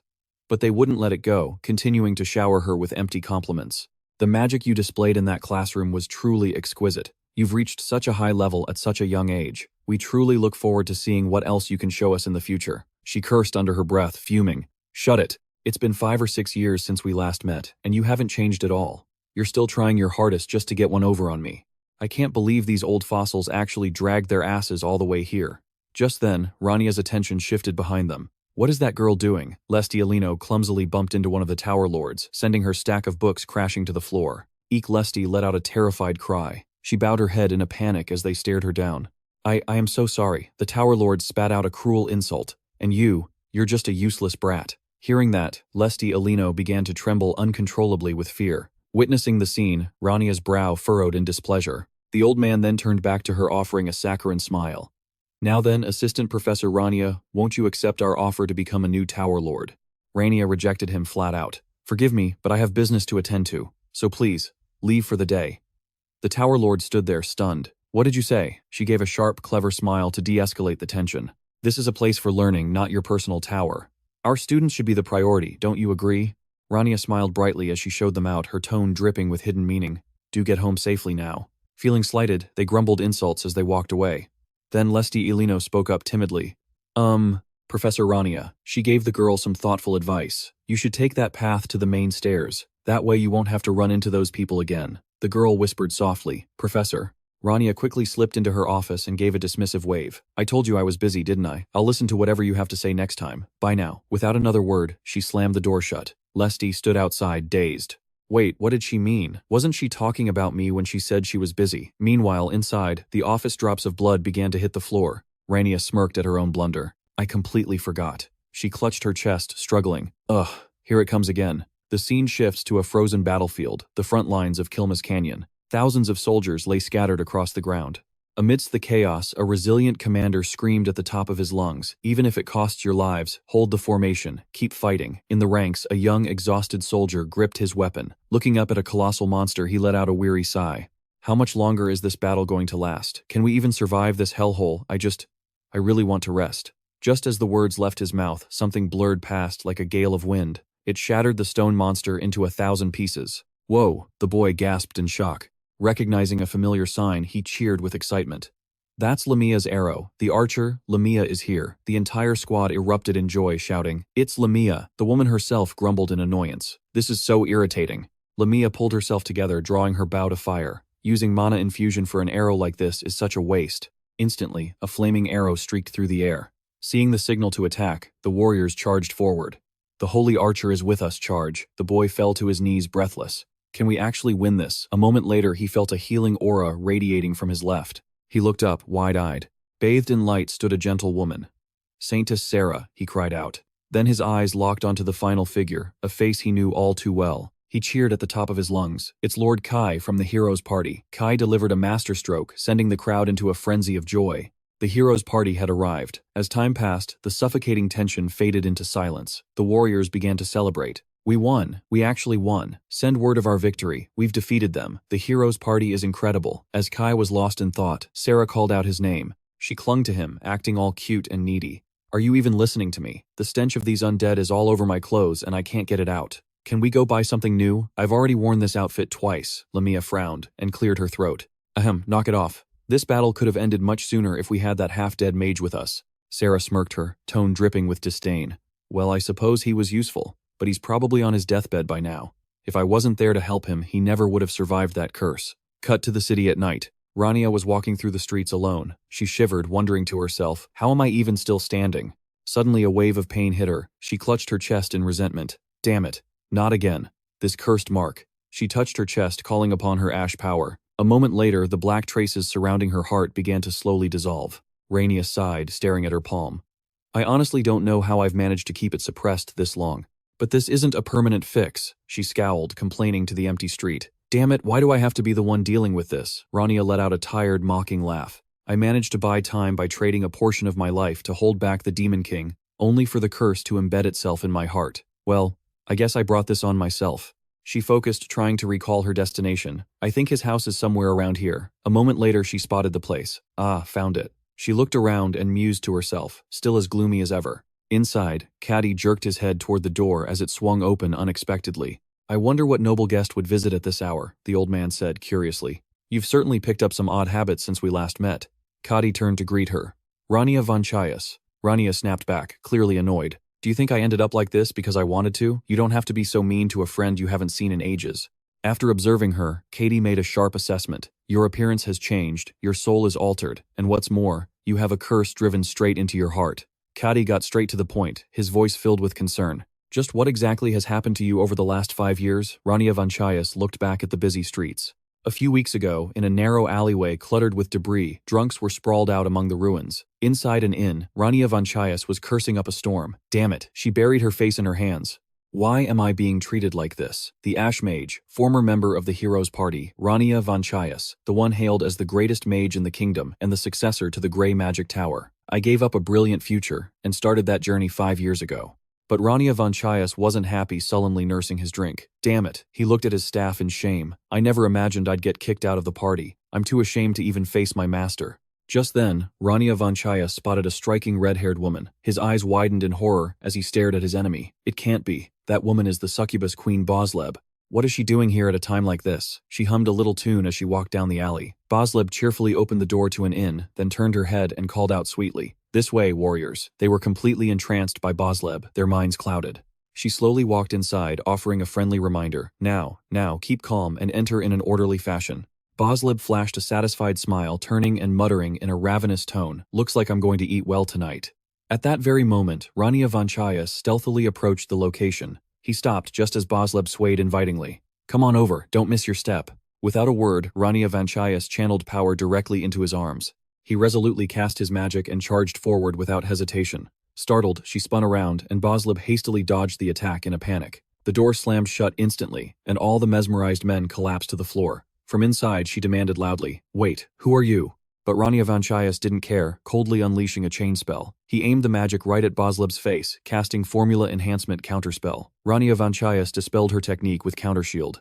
Seeing this skill, Bosleb realized with alarm that he had nullified her disguise magic and also broken her mana shield. She stumbled backward and asked in confusion, "Who in the world is this guy?" Seizing the golden opportunity, he calmly snapped his fingers. Then Rania amplified his power, terrifying Bosleb. Recognizing her weakness, he bound her to the wall with a restraining spell. Rania Vanchaias snapped his fingers again, finishing with a punishing blow to her stomach. Bosleb coughed up blood from the impact, collapsing in pain. Rania Vanchaias dragged a chair over and calmly called her name Succubus Queen Bosleb. He then casually sat down and greeted her. "You haven't changed a bit, have you? Remember me?" Panting, Bosleb suddenly recognized her opponent. "Now I remember. This guy." Her contemptuous sneer only fueled Rania Vanchaias' anger. "Aren't you that virgin mage from the hero's party?" Seeing that wasn't quite right, Bosleb quickly changed her tack. "No, Rania Vanchaias." "Right," he warned her irritably. "You're lucky you remembered. Otherwise I would have beaten you until you did." She feigned a fragile weakness. "Are you really going to hurt a delicate lady like me? Is that what a member of the hero's party is supposed to do? A delicate lady? I'm just dealing with a female demon who preys on the life force of commoners. I'm already holding myself back. Just let me go this one time." Rania Vanchaias flatly refused. "Not a chance." Bosleb, terrified, tried to stop him. "Wait." She fearfully revealed her weakness. "Only holy magic works on me. How can you kill me without a holy practitioner? Or, do you have another way?" Hearing this, he fell into deep thought. Then Rania Vanchaias stepped closer with curiosity. "You really know your stuff." Bosleb smiled brightly, affirming, "Right, so doing this is useless." He was fired up fiercely, challenging her. "Let's just test that theory. Let's see if you can withstand this full power mana strike. Here I come. Now, grit your teeth." Seeing how stubborn Rania Vanchaias was, she screamed in terror. "Wait, are you insane?" Bosleb thought in horror. "He's serious. He's really going to kill me. I have to get out of here." Just then, the wall suddenly exploded. Dai smashed through it and walked in, asking Bosleb, "Are you all right?" She joyfully called out Dai's name. Rania was shocked as he identified the newcomer, a dark knight from the Demon King's army. The knight pointed his sword and demanded I followed a distress signal here. "Did this man attack you?" Rania Vanchaias carefully assessed him. He was radiating demonic energy. "I'd guess he's commander level." Wait, a commander-level Dark Knight came all this way to rescue her, just because she couldn't suck the life force out of a few men. Without hesitation, Dai charged forward to attack. Rania expressed his annoyance. "Even if she's your superior, isn't this a bit of an overreaction?" Rania Vanchaias held out his hand, summoning a magic circle from his arm. With a fierce flick of his wrist, he performed the incantation. Double cast reinforced break spell. In the blink of an eye, the knight was knocked back, staggering to a halt. The attack pierced right through his armor, and Dai was sent flying stunned. Witnessing this, Bosleb was baffled. He took down Commander Dai in an instant. How can a mage like him use close combat skills? Who is this guy? She bit her lip in fear. At this rate, I'm really going to die. Just then, Bosleb remembered something important. That's right.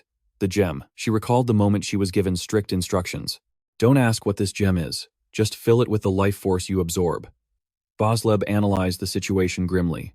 I've been collecting life force, or mana for decades, just as I was told. If I use this, maybe I can stop that monster. At the very least, I can try to buy some time to escape. With that thought, she decided to take out the gem. Seeing the black marks surrounding it, Bosleb gasped in shock. She lost control as the power backfired on her. Rania sensed something was wrong, and quickly spun around. Damn it, what is that? He was bewildered by the sight of a black mist. At that moment, the black aura swiftly enveloped Rania Vanchaias' heart.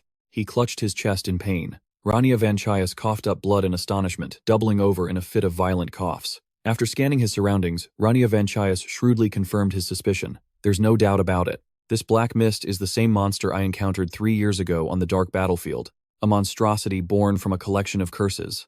The Demon King. There's no way I could forget the creature that placed this curse on me. He gritted his teeth, wondering why its mist was here. Why would a succubus have it? Staring at the dense black mist, Rania Vanchaias was stunned for a few seconds. He frowned, his assessment becoming certain. There's no room for doubt. This black mist is the Demon King, the accumulated curse that defeated my party. Rania Vanchaias grew wary, asking himself, who is this woman really? Instantly, he felt a strange sensation run down his spine. I can sense 3 spells. Rania Vanchaias focused his judgment. Appearance modification, mental corruption, and one more I can't identify. Despite the danger, he clasped his hands with iron determination. Whether that thing is the Demon King or not, I can't let it catch me. I'll use every spell I have. I will destroy this mist. At that moment, as if possessed, Bosleb began chanting a chain of mysterious spells. Rania Vanchaias stood firm, making an oath of exchange. A spell for a spell, a curse for a curse. I'll show you that the last 3 years weren't for nothing. Then he gathered all his strength and unleashed a powerful burst of magic. Cursed mana, Rania Vanchaias fired a bolt of lightning at her. The next second, the room erupted in a brilliant flash of light, sending everyone outside flying. After the battle, everything outside fell silent amid the billowing dust and rubble. Inside stood the figure of Rania, who had been transformed into a woman. She looked around in shock. Both of them had vanished. Rania reached out a disappointed hand toward the light. All the spells she had stored up were gone too. These black skeletons are suspiciously easy to deal with. They're no threat to my life. The first time I faced the Demon King, I had to trade half of my lifespan. She clutched her head, her voice filled with disbelief. Really? Rania was stunned as she noticed the rapid changes. My chest has gotten bigger, my hair is longer, and my hands. They're fair and incredibly slender. Isn't this a woman's body? She screamed in fury. That witch Bosleb. What did she do to me? Rania stared at her palm and let out a helpless sigh. Damn it, this is so annoying. My body is in this weird state, and the Demon King's army is probably still around here somewhere. I need to come up with a counterattack. She closed her eyes, reminding herself, from now on I have to store up spells again. Rania summoned a golden scale, the scales of Libra. She stood before it pensively. Just then, the scales of Libra spoke in a calm voice. State your wish. Rania pleaded earnestly. I wish for everything the curse has swallowed to be returned along with all the spells stored in my body. After listening, it replied calmly, propose an exchange. She casually offered, with 90% of my mana. The scales of Libra coldly declared, the exchange is insufficient. A limit will be applied. Annoyed, Rania had no choice but to accept. Stupid constellations as always. The cost-performance ratio is still terrible. Fine. It confirmed decisively. The agreement has been made. As soon as it finished speaking, new powers quickly entered her body. New patterns appeared on both of her arms. A series of complex spells were added. Chain spell formula enhancement and accelerated chain spell. Rania cautiously pointed a finger. The moment she shattered the glass, a black aura suddenly burst out everywhere. Confused passers-by turned to look, frantically covering their noses. What is this spell? Is that foul smell coming from that building? Is it demonic energy? Just then, soldiers urgently warned, everyone get away from that building now. The people nearby heard this and asked in surprise. Everything was fine just a moment ago. What happened? What was that building even used for in the first place? Looking around, Rania was startled to discover that a perception-distorting barrier had been cast over the entire building. She frowned and mysteriously called out a name, Sepal. Rania silently pondered its origin. This barrier must have come from the 4 heavenly kings of the skull, the succubus queen, the dark knight, and a gem that unleashes the demon king. She rubbed her chin, telling herself she couldn't ignore this. Rania opened her hand wearily, then thought about the strangest part of all this. Confused, she wondered why her gender had been changed. If their goal was to kill me, there are much easier ways to do it. Why go through all this trouble? Rania's thoughts were a mess. She calmed herself down and continued on her journey. Worrying won't help since I won't get any answers right now. The real question is, how do I live and adapt to this curse? Because there's no way I can break this curse anytime soon. Back in the real world, standing in front of the inn, Rania shrugged and recounted, and after that I went back to see my master and almost died. I was so surprised when he suddenly scolded me. He's so mean, right? Kadi thoughtfully cut in. Wait a minute. He calmly sprinkled something into a bowl and asked probingly. A bunch of black skeletons. You attacked that smoke, Kadi immediately retorted in disbelief. Rania Vanchaias, don't talk nonsense. Rania shot back. It's not nonsense. Can't you see the state I'm in? He said with honest sarcasm. From what I've heard so far, it sounds like you've had 5 glorious years. She criticized unhappily. What part of that was glorious? Realizing he remembered something, Kadi suddenly snapped his fingers. He smiled and transformed into a young man. It seems you've had more amazing experiences than the rumors say. I'm surprised you managed to suppress the curse by converting it into mana. Kadi took out a small amount of liquid and announced, I'm not sure I know how to change you back to normal. He put it back into the bottle and reluctantly offered a solution, but I can stop the curse from eroding you further. Every drop of the divine water was carefully distilled into the bottle. Looking at the potions on the table, Rania doubtfully picked one up and asked, Is this one potion enough? Kadi explained honestly. Well, these potions aren't a long-term solution, but at least you'll be able to manage without a holy healer. She spoke unhappily. Why bring her up? She's just an idiot. Anyway, thank you. I really mean it. Rania's tone shifted as she questioned him. You know something about this curse, don't you? Caddy's blunt reply made her click her tongue in annoyance. I can't tell you. Rania sneered sarcastically. Go ahead, keep putting on that act. Such a bad habit, he instructed nonchalantly. You can only drink this once a month. She sighed gratefully. All right. From the bottom of my heart, thank you. Rania hesitated before making a well-intentioned request. What I mean is I'm not taking this for free, so if there's anything I can do to help you, just let me know. Kadi considered it and said, actually, I don't need anything in return. Just then, he remembered something and suggested, there is one thing. For the past few days, I felt something lurking in the sewers. Rania reported sharply, I've already sent a disciple to investigate. Hearing this, Kadi asked excitedly, You have a disciple? What's his name? What has he been doing? Rania smiled and introduced him. It's more accurate to call me his parent than his master. I taught that kid magic myself. His name is Benoa. In a dark, damp cellar, a mysterious black aura suddenly appeared. Benoa slowly advanced towards the pack of wolves. He silently reminded himself, I promised I'd see Chloe tomorrow. I'd better end this now. Without another word, Benoa directly attacked the wolves. Sacrifice. He focused his gaze on his prey. Benoa swiftly attacked one wolf after another. In just a few minutes, he had taken down a mountain of them. As Benoa fought, he thought, I thought she'd lost her mind, making me soak in that mana spring, but it's having some unexpected benefits. I can use less mana and still be more effective than before. After clearing them all out, he let out a weary sigh. Just then, Benoa suddenly sensed movement from behind. He turned and glanced in that direction. At that moment, a mysterious dark figure was slowly approaching. Observing his surroundings, Benoa noted cautiously, this sewer is full of wandering undead. And yet, someone is deliberately lurking around here, not even bothering to hide their presence. To be safe, he quickly summoned his power. That means they're the one who released these things. Benoa then launched a ferocious attack, Black Spear. The attack shot swiftly toward the mysterious figure, who casually leaped high into the air. Seeing that, he exclaimed in astonishment. What? They dodged it. They're even faster than that barbarian from the north. Benoa then cracked his knuckles and prepared to fight with all his strength. I have to use everything I've got. He focuses his power on the mysterious figure. It's Rania. Using her super speed to accelerate, Rania gracefully dodges the danger. Benoa is stunned and about to back away when she reaches out. No way. I can't do anything. He realizes his own helplessness at this distance. Just then, Rania gets ready. She decisively flicks Benoa on the forehead. Rania says with satisfaction, Good. You've improved a lot, but you're still lacking the basics. First, don't attack anyone you don't know. He stammers her name, stunned. Wait, Assistant Professor Rania. She sighs helplessly. Good grief. Benoa asks skeptically, Why are you down here? Rania explains, with a yawn. Your master told me to come down and clean up this mess.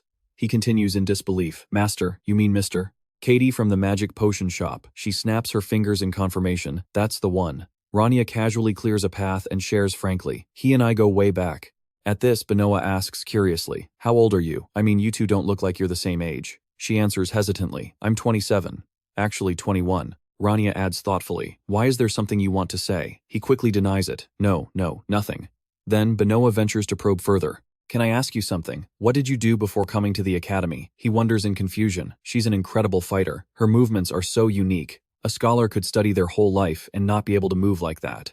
Instead of a mage, she's more like a rigorously trained warrior. Rania vaguely reveals her past. You could say I was in a very dirty place for quite a long time. The moment she sees a wolf approaching, she sternly brushes the topic aside. Enough chit-chat. Let's finish this training session. Rania looks at the pack of wolves and identifies their location. Looks like that's our destination. As soon as she finishes speaking, she focuses and chants an incinerating ash spell. In a flash, the entire pack of wolves is reduced to dust. Benoa wonders in confusion, what kind of spell was that? It's like she mixed several spells together at once. I can't even begin to guess the principles and mechanics behind it. He frowns worriedly. The smell is getting stronger. Are we still going in there? Rania cautiously opens the door. I have a good idea of what's in here. You need to be extremely careful when purifying this thing. They quickly head inside. The scene changes to outside and in. Rania asks curiously, By the way, who was Benoa going to meet? Caddy confides warmly, his childhood friend Chloe. She expresses her surprise. A childhood friend I wouldn't have guessed. I didn't think that kid would have one. So why have you changed your appearance? Caddy honestly reveals his purpose. This way it's easier for me to get close to humans. Rania takes out the object she found, ending the conversation. Well, I have to go. I've got a pile of things waiting for me to check. She places it on the table and explains, Seriously, I found this altar in the sewers. This small altar is releasing a huge amount of evil energy. It's going to be difficult to completely purify it. The suspicious thing is that it was right in the middle of the sewer protected by demonic beasts. But what's even more worrying is that it looks exactly like LP's gem, and it was also protected by a perception-distorting barrier. That's why no one discovered it all this time. He remains silent for a long time after hearing this, and Rania continues to state her opinion. Although putting it underground would avoid prying eyes for something this suspicious to appear right in the center of the capital. Right, this is definitely not a trivial matter. She warns anxiously, a rebellion is going to break out soon. His scent is all over this place. A lot has happened, and a month has passed since I became an assistant professor. I'm used to teaching now, I think. Inside the classroom, she calmly instructs, you all must start like this. Rania gives detailed instructions, you cast it like this. She provides a specific example. For instance, a binding spell can be illustrated with a diagram like this. And finally, we get a matrix like this. Just a small amount of mana is enough to cast it. Are there any questions? Seeing the students' dumbfounded faces, Rania questions herself. Why do I get the feeling that no one understands anything? Isn't it pretty easy? She covers her mouth and coughs a few times. Rania thoughtfully decides to explain it one more time. Now I will rewrite the content of today's lesson on the board. She writes while giving careful instructions. Please use the remaining time to review the lesson. Rania wonders to herself, this is strange. Setting aside the fact that I'm not used to teaching today's lecture was so easy. She diligently encourages the students. I think it would be good if you all try to cast the spell yourselves before the next class. You can also try to solve the practice problems I assigned. What do you think? Finally, Rania says her goodbyes and leaves. Class dismissed. Good luck, everyone. Meanwhile, the students wearily say to each other, I have to write it down again. Is that all? I guess so. After stepping out of the classroom, she slams the door shut. Rania laments worriedly. I think the professor is going to scold me again. My students. There's no way they'll understand if I teach them like that. Showing them through practice is easy, but why is explaining it with words so hard? She pouts, consoling herself. Anyway, there are still many people who say they've learned a lot from my open class. At that moment, Rania comes across Selt, who is diligently explaining something. It's easy, right? You should do it this way. Then fill in the values. She remarks in amazement before quickly walking past them. He's simplifying the principle of a chain explosion spell to explain it. A student eagerly asks, so how should we solve this case? Professor Rania denies it in a panic. Hey, don't tell me I have to do it like that. She simply justifies it. I'm not sure. If they don't understand, they'll just come ask like Lesty. Killing demons is way easier than this. Just then, inside the office, Sierre slams his hand on the desk furiously. Assistant Professor Rania, do you have any idea what these are? These are complaints about your classes. And there are a lot of them. Rania replies awkwardly, yes. He stresses sternly, you only teach 2 classes, but please read these carefully. Before this, Rania had received terrible feedback from her students. The magic diagrams are too complicated, so I can't understand them. You lecture too fast. I don't understand the spells used in class. Seer, having lost all patience, attacks her loudly. What exactly are you doing in your classes? Please try to put yourself in the students' shoes. She retorts unhappily, I don't understand this situation either. Please lower your voice. You're getting too worked up. Feeling criticized, he scoffs and sighs. Then Seer mocks her contemptuously. A professor who doesn't even know how to teach. You and Assistant Professor Selt are worlds apart. Who's that? You don't know. Assistant Professor Selt. He's the one who fought side by side with Professor Mott on the battlefield. He was forced to leave the army because of an injury, but he continued to pursue the path of magic research. Unlike a certain someone, he puts himself in his students' shoes and guides them to improve. He's a true and admirable educator.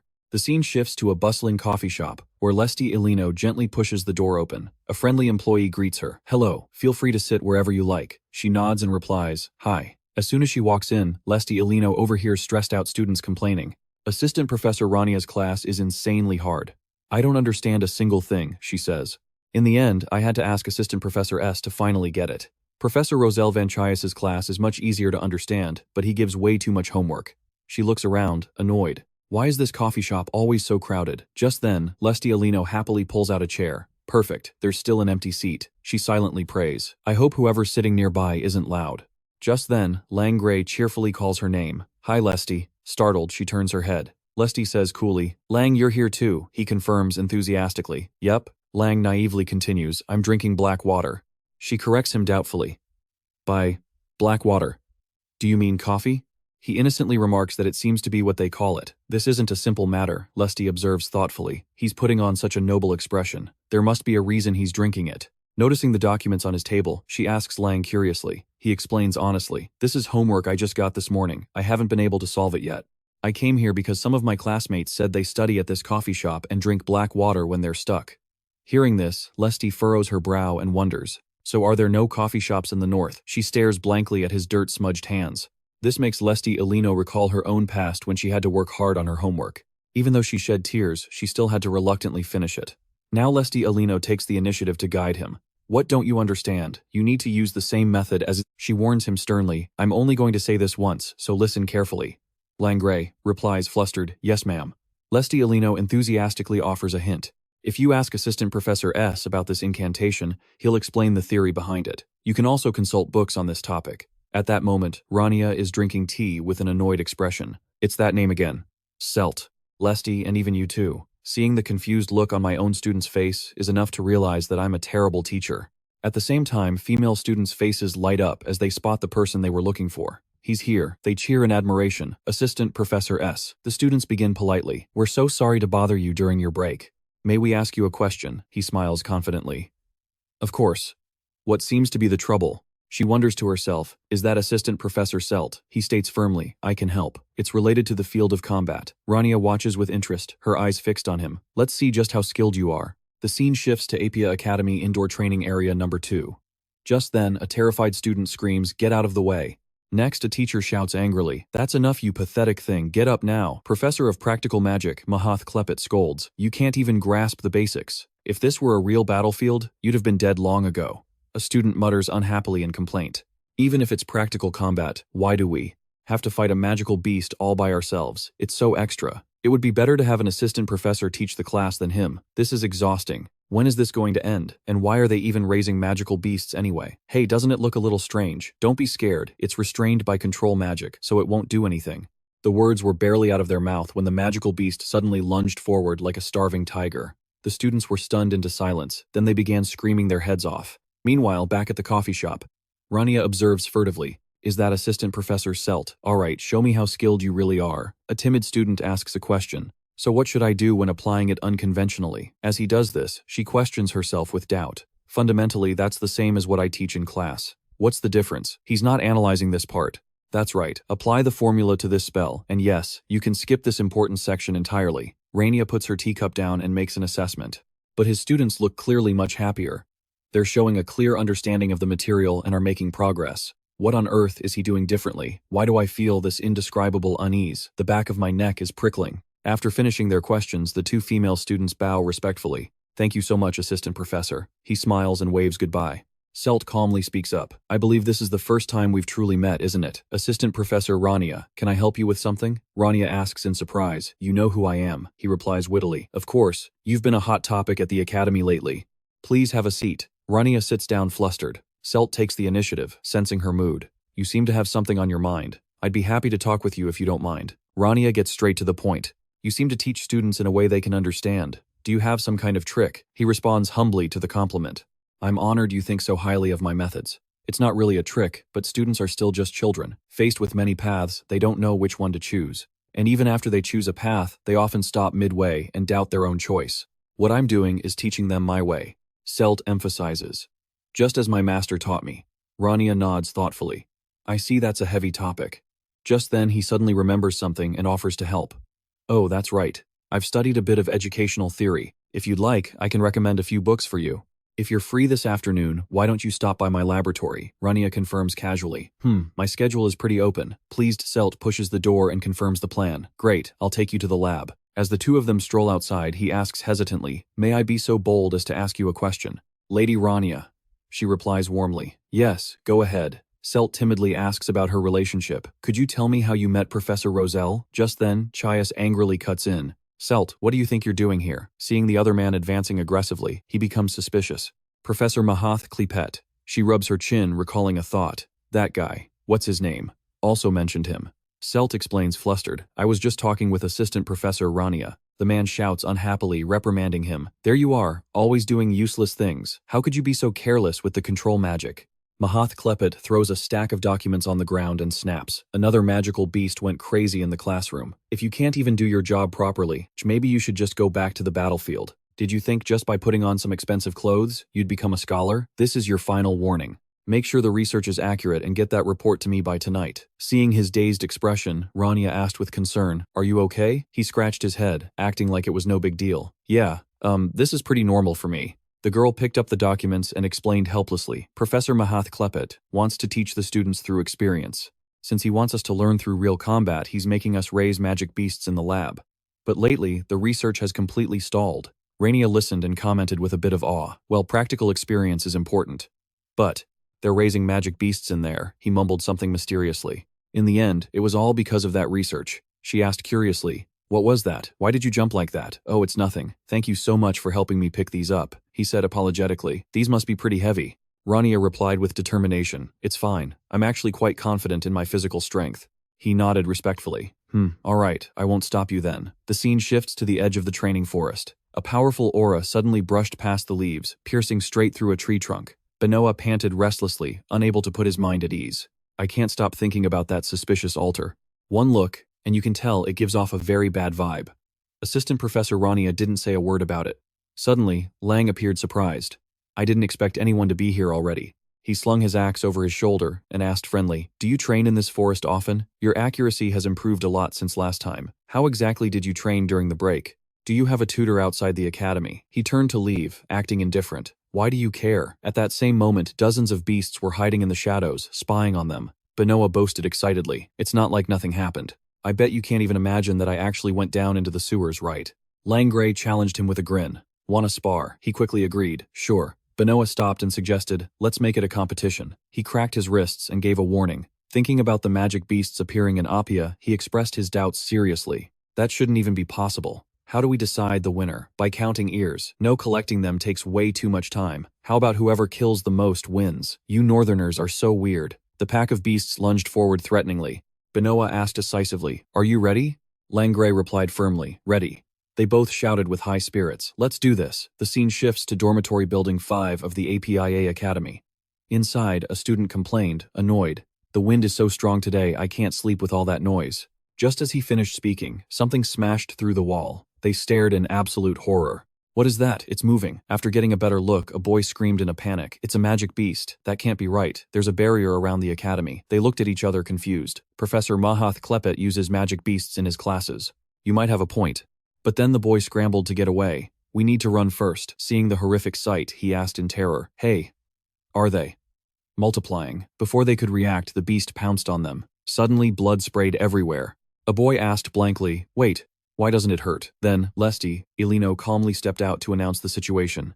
The other students have already evacuated to dormitory building 3. A high-level magic beast appeared gnawing on a small wolf. She scolded them flatly. You're getting in my way. Get to safety now. They breathed a sigh of relief, full of gratitude. Right, thank you for saving my life. I'm just doing what needs to be done. A second later, Lesti focused and summoned a chain of magic circles. She doubled the number of beasts instantly. Seeing that the numbers were right, she noted calmly. That should be enough. Without hesitation, she commanded, tear them to pieces. At her order, the one-horned beasts lunged forward to rip them apart. Meanwhile, Lesti turned and asked worriedly, Shin-Vi, where is this dark energy coming from? The little girl quickly pinpointed the source. From the forest behind this dormitory. Shin-Vi sensed a giant monster. She pointed out the target. It was trying to bypass this building to head straight for Building 1. Inside the forest, the sounds of death echoed. Carcasses of wolves were scattered everywhere on the ground. Langray remarked irritably, we can't kill them all. Benoa sighed provocatively. Tired already, he protested arrogantly. No way, I'm just getting warmed up. He gave a quick nod. Yeah, it's time to get serious. Suddenly, a ferocious gorilla pointed forward, raging and destroying everything in its path. Both Benoa and Langray felt its violent power. They both jumped up at once, enhancing their phantom movements. He deployed dark magic. A streak of blood suddenly shot out, stabbing deep into the gorilla's arm. Meanwhile, he raised his axe, ready to strike. Lang poured his strength into the seismic axe. Then he threw it straight at the monster's other arm. The force was so great, it severed the arm, and toxic blood sprayed everywhere. Benoa and Langray landed on the ground together. This will finish it. They stared intently at the gorilla. Right then, he realized with a shock that the blow should have immobilized it. Seeing the gorilla recover, Benoa gasped in shock. What's going on? It's regenerating. We have to find a way to stop it. Suddenly, Lesti spoke up sarcastically. Isn't it obvious? How do you plan to take it down if you don't even know its weakness from the start? He cheered happily. Ah, Lesti's here. Benoa frowned. You, he asked hesitantly. Are you here to help us? She quickly snapped back. Did you think I'd just sit still while the whole academy is in chaos? Yeah, Benoa admitted reluctantly. Actually, you've got a point. Lesti cleared her throat to change the subject. That doesn't matter now. Basically, that beast is very different from normal magic beasts. That small hole in the middle of its body keeps all its other parts in shape. It's more like a golem than a magic beast. If you don't destroy that core with magic, it will keep regenerating forever. Shin-Vi commented sharply. The structure of that beast is very strange. Given the fact that the Academy's barrier is still intact, those monsters didn't break through it to get in. Instead, they appeared from inside the barrier. The little girl warned anxiously, I have a bad feeling about this. Master, please be careful. Langray asked calmly, so we just need to destroy that core, right? Benoa agreed with relief. That makes things a lot easier. Then she eagerly joined in. Exactly, let's go. Without another word, the two of them dashed forward. They leaped into the attack, while Lesti Alino stood her ground to provide support. As soon as he stopped, Langray confidently prepared a seismic amplification technique. First, he skillfully made a straight horizontal slash, halting its every movement. Then before it could regenerate, he used a shadow lock to completely immobilize it. And at the same time, Lesti closed her eyes and unleashed the decisive blow. Unleashing the finishing move to summon a mid-tier lightning spirit, requesting a spell substitution, and designating the coordinates. He trembled as he held on and instructed, just do it quickly. Lesti calmly called out, I'm ready. Lesti Ilino majestically commanded summon mid-tier lightning spirit. As soon as she finished speaking, the little girl opened her eyes. She released all of her terrifying energy, creating a lightning bolt that struck the gorilla right in the head. The next morning, inside the academy, students were complaining in frustration. Isn't all this work because of Professor Mahath? They agreed as they cleaned up. That's right. Just then, a concerned student asked, Can you carry that by yourself? Langray calmly replied, I can. Another exhausted student lamented, I knew this would happen the moment he said we had to fight magical beasts. He gently spoke up, sorry to interrupt, but do you guys need me to carry anything? Seeing his enthusiastic demeanor, they politely refused. No need, we're fine. The male student breathed a sigh of relief. Thank goodness we don't have to fight magical beasts anymore. They vented angrily, forcing us to fight magical beasts even if it's to prepare for a real battle is just too much. Is he crazy? He also looks down on the students he doesn't like. How can there be such a terrible teacher? Just how careless was his management of the magical beasts for this to happen? I heard Assistant Professor Selt was the one who managed the magical beasts. Even so, it's still the professor's fault, right? If he wasn't so detestable, this wouldn't have happened. Cutting to the trial hall, Aaron solemnly struck his gavel. He declared, with dignity, silence, order in the court. Then Aaron bluntly questioned Mahath Klepet, do you have anything to say about the accusations against you? All of your research and achievements related to magical beasts, your experiments to control them, and most importantly the beasts that ran rampant, were all under your management. All evidence points to you. Mahath confidently retorted, you should know full well that magical beasts are raised for actual combat. I am a knight, and I have fought for the people on the battlefield. Why am I being suspected of manipulating magical beasts to attack people? This is an outrageous insult. Seeing this, the people in the crowd discussed unhappily. He's not answering the question. Havel, sitting in the back, commented sadly, Mahath has always been hot-tempered but always stood firm and proud like a knight. It's just that there's too much evidence against him this time. Even the master of the Grey Tower couldn't easily break the magical beast's barrier from the inside. And the first responders were hindered by a perception-altering spell. It all points to an inside job. He can't convince anyone of his innocence, if all he does is get angry and shout like that. Just then, he was startled by a nearby voice. The teachers frantically tried to intervene. Assistant Professor, please sit down. You need to wait until Headmaster, Aaron stunned, quickly realized, isn't that Assistant Professor Selt? He calmly said, it's all right, let him speak. Selt was delighted and grateful. Thank you very much, sir. They quickly switched places. Mahath raged resentfully. You're finally here. This is all because of your careless management of the magical beasts. Aaron, annoyed, shouted loudly. Mahath, calm down. He turned and asked Assistant Professor Selt to share his opinion on the matter. The man gently began his speech. Venerable Headmaster Aaron, I know this incident has caused great damage, but thanks to the efforts of our students, many magical beasts were suppressed. I believe this is enough to prove the effectiveness of Professor Mahath's lessons. Of course, there's no doubt this incident was a regrettable accident, but it was also a valuable opportunity for the students to prove their abilities.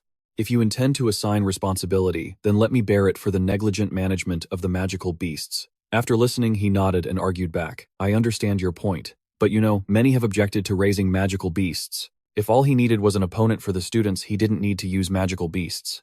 In any case, he was determined to do so, and you can see the consequences. A few students who weren't ready to fight were injured. Your opinion isn't wrong, but it's unfair to make an assistant professor like you take responsibility for an incident like this. It would be best for you to watch your words.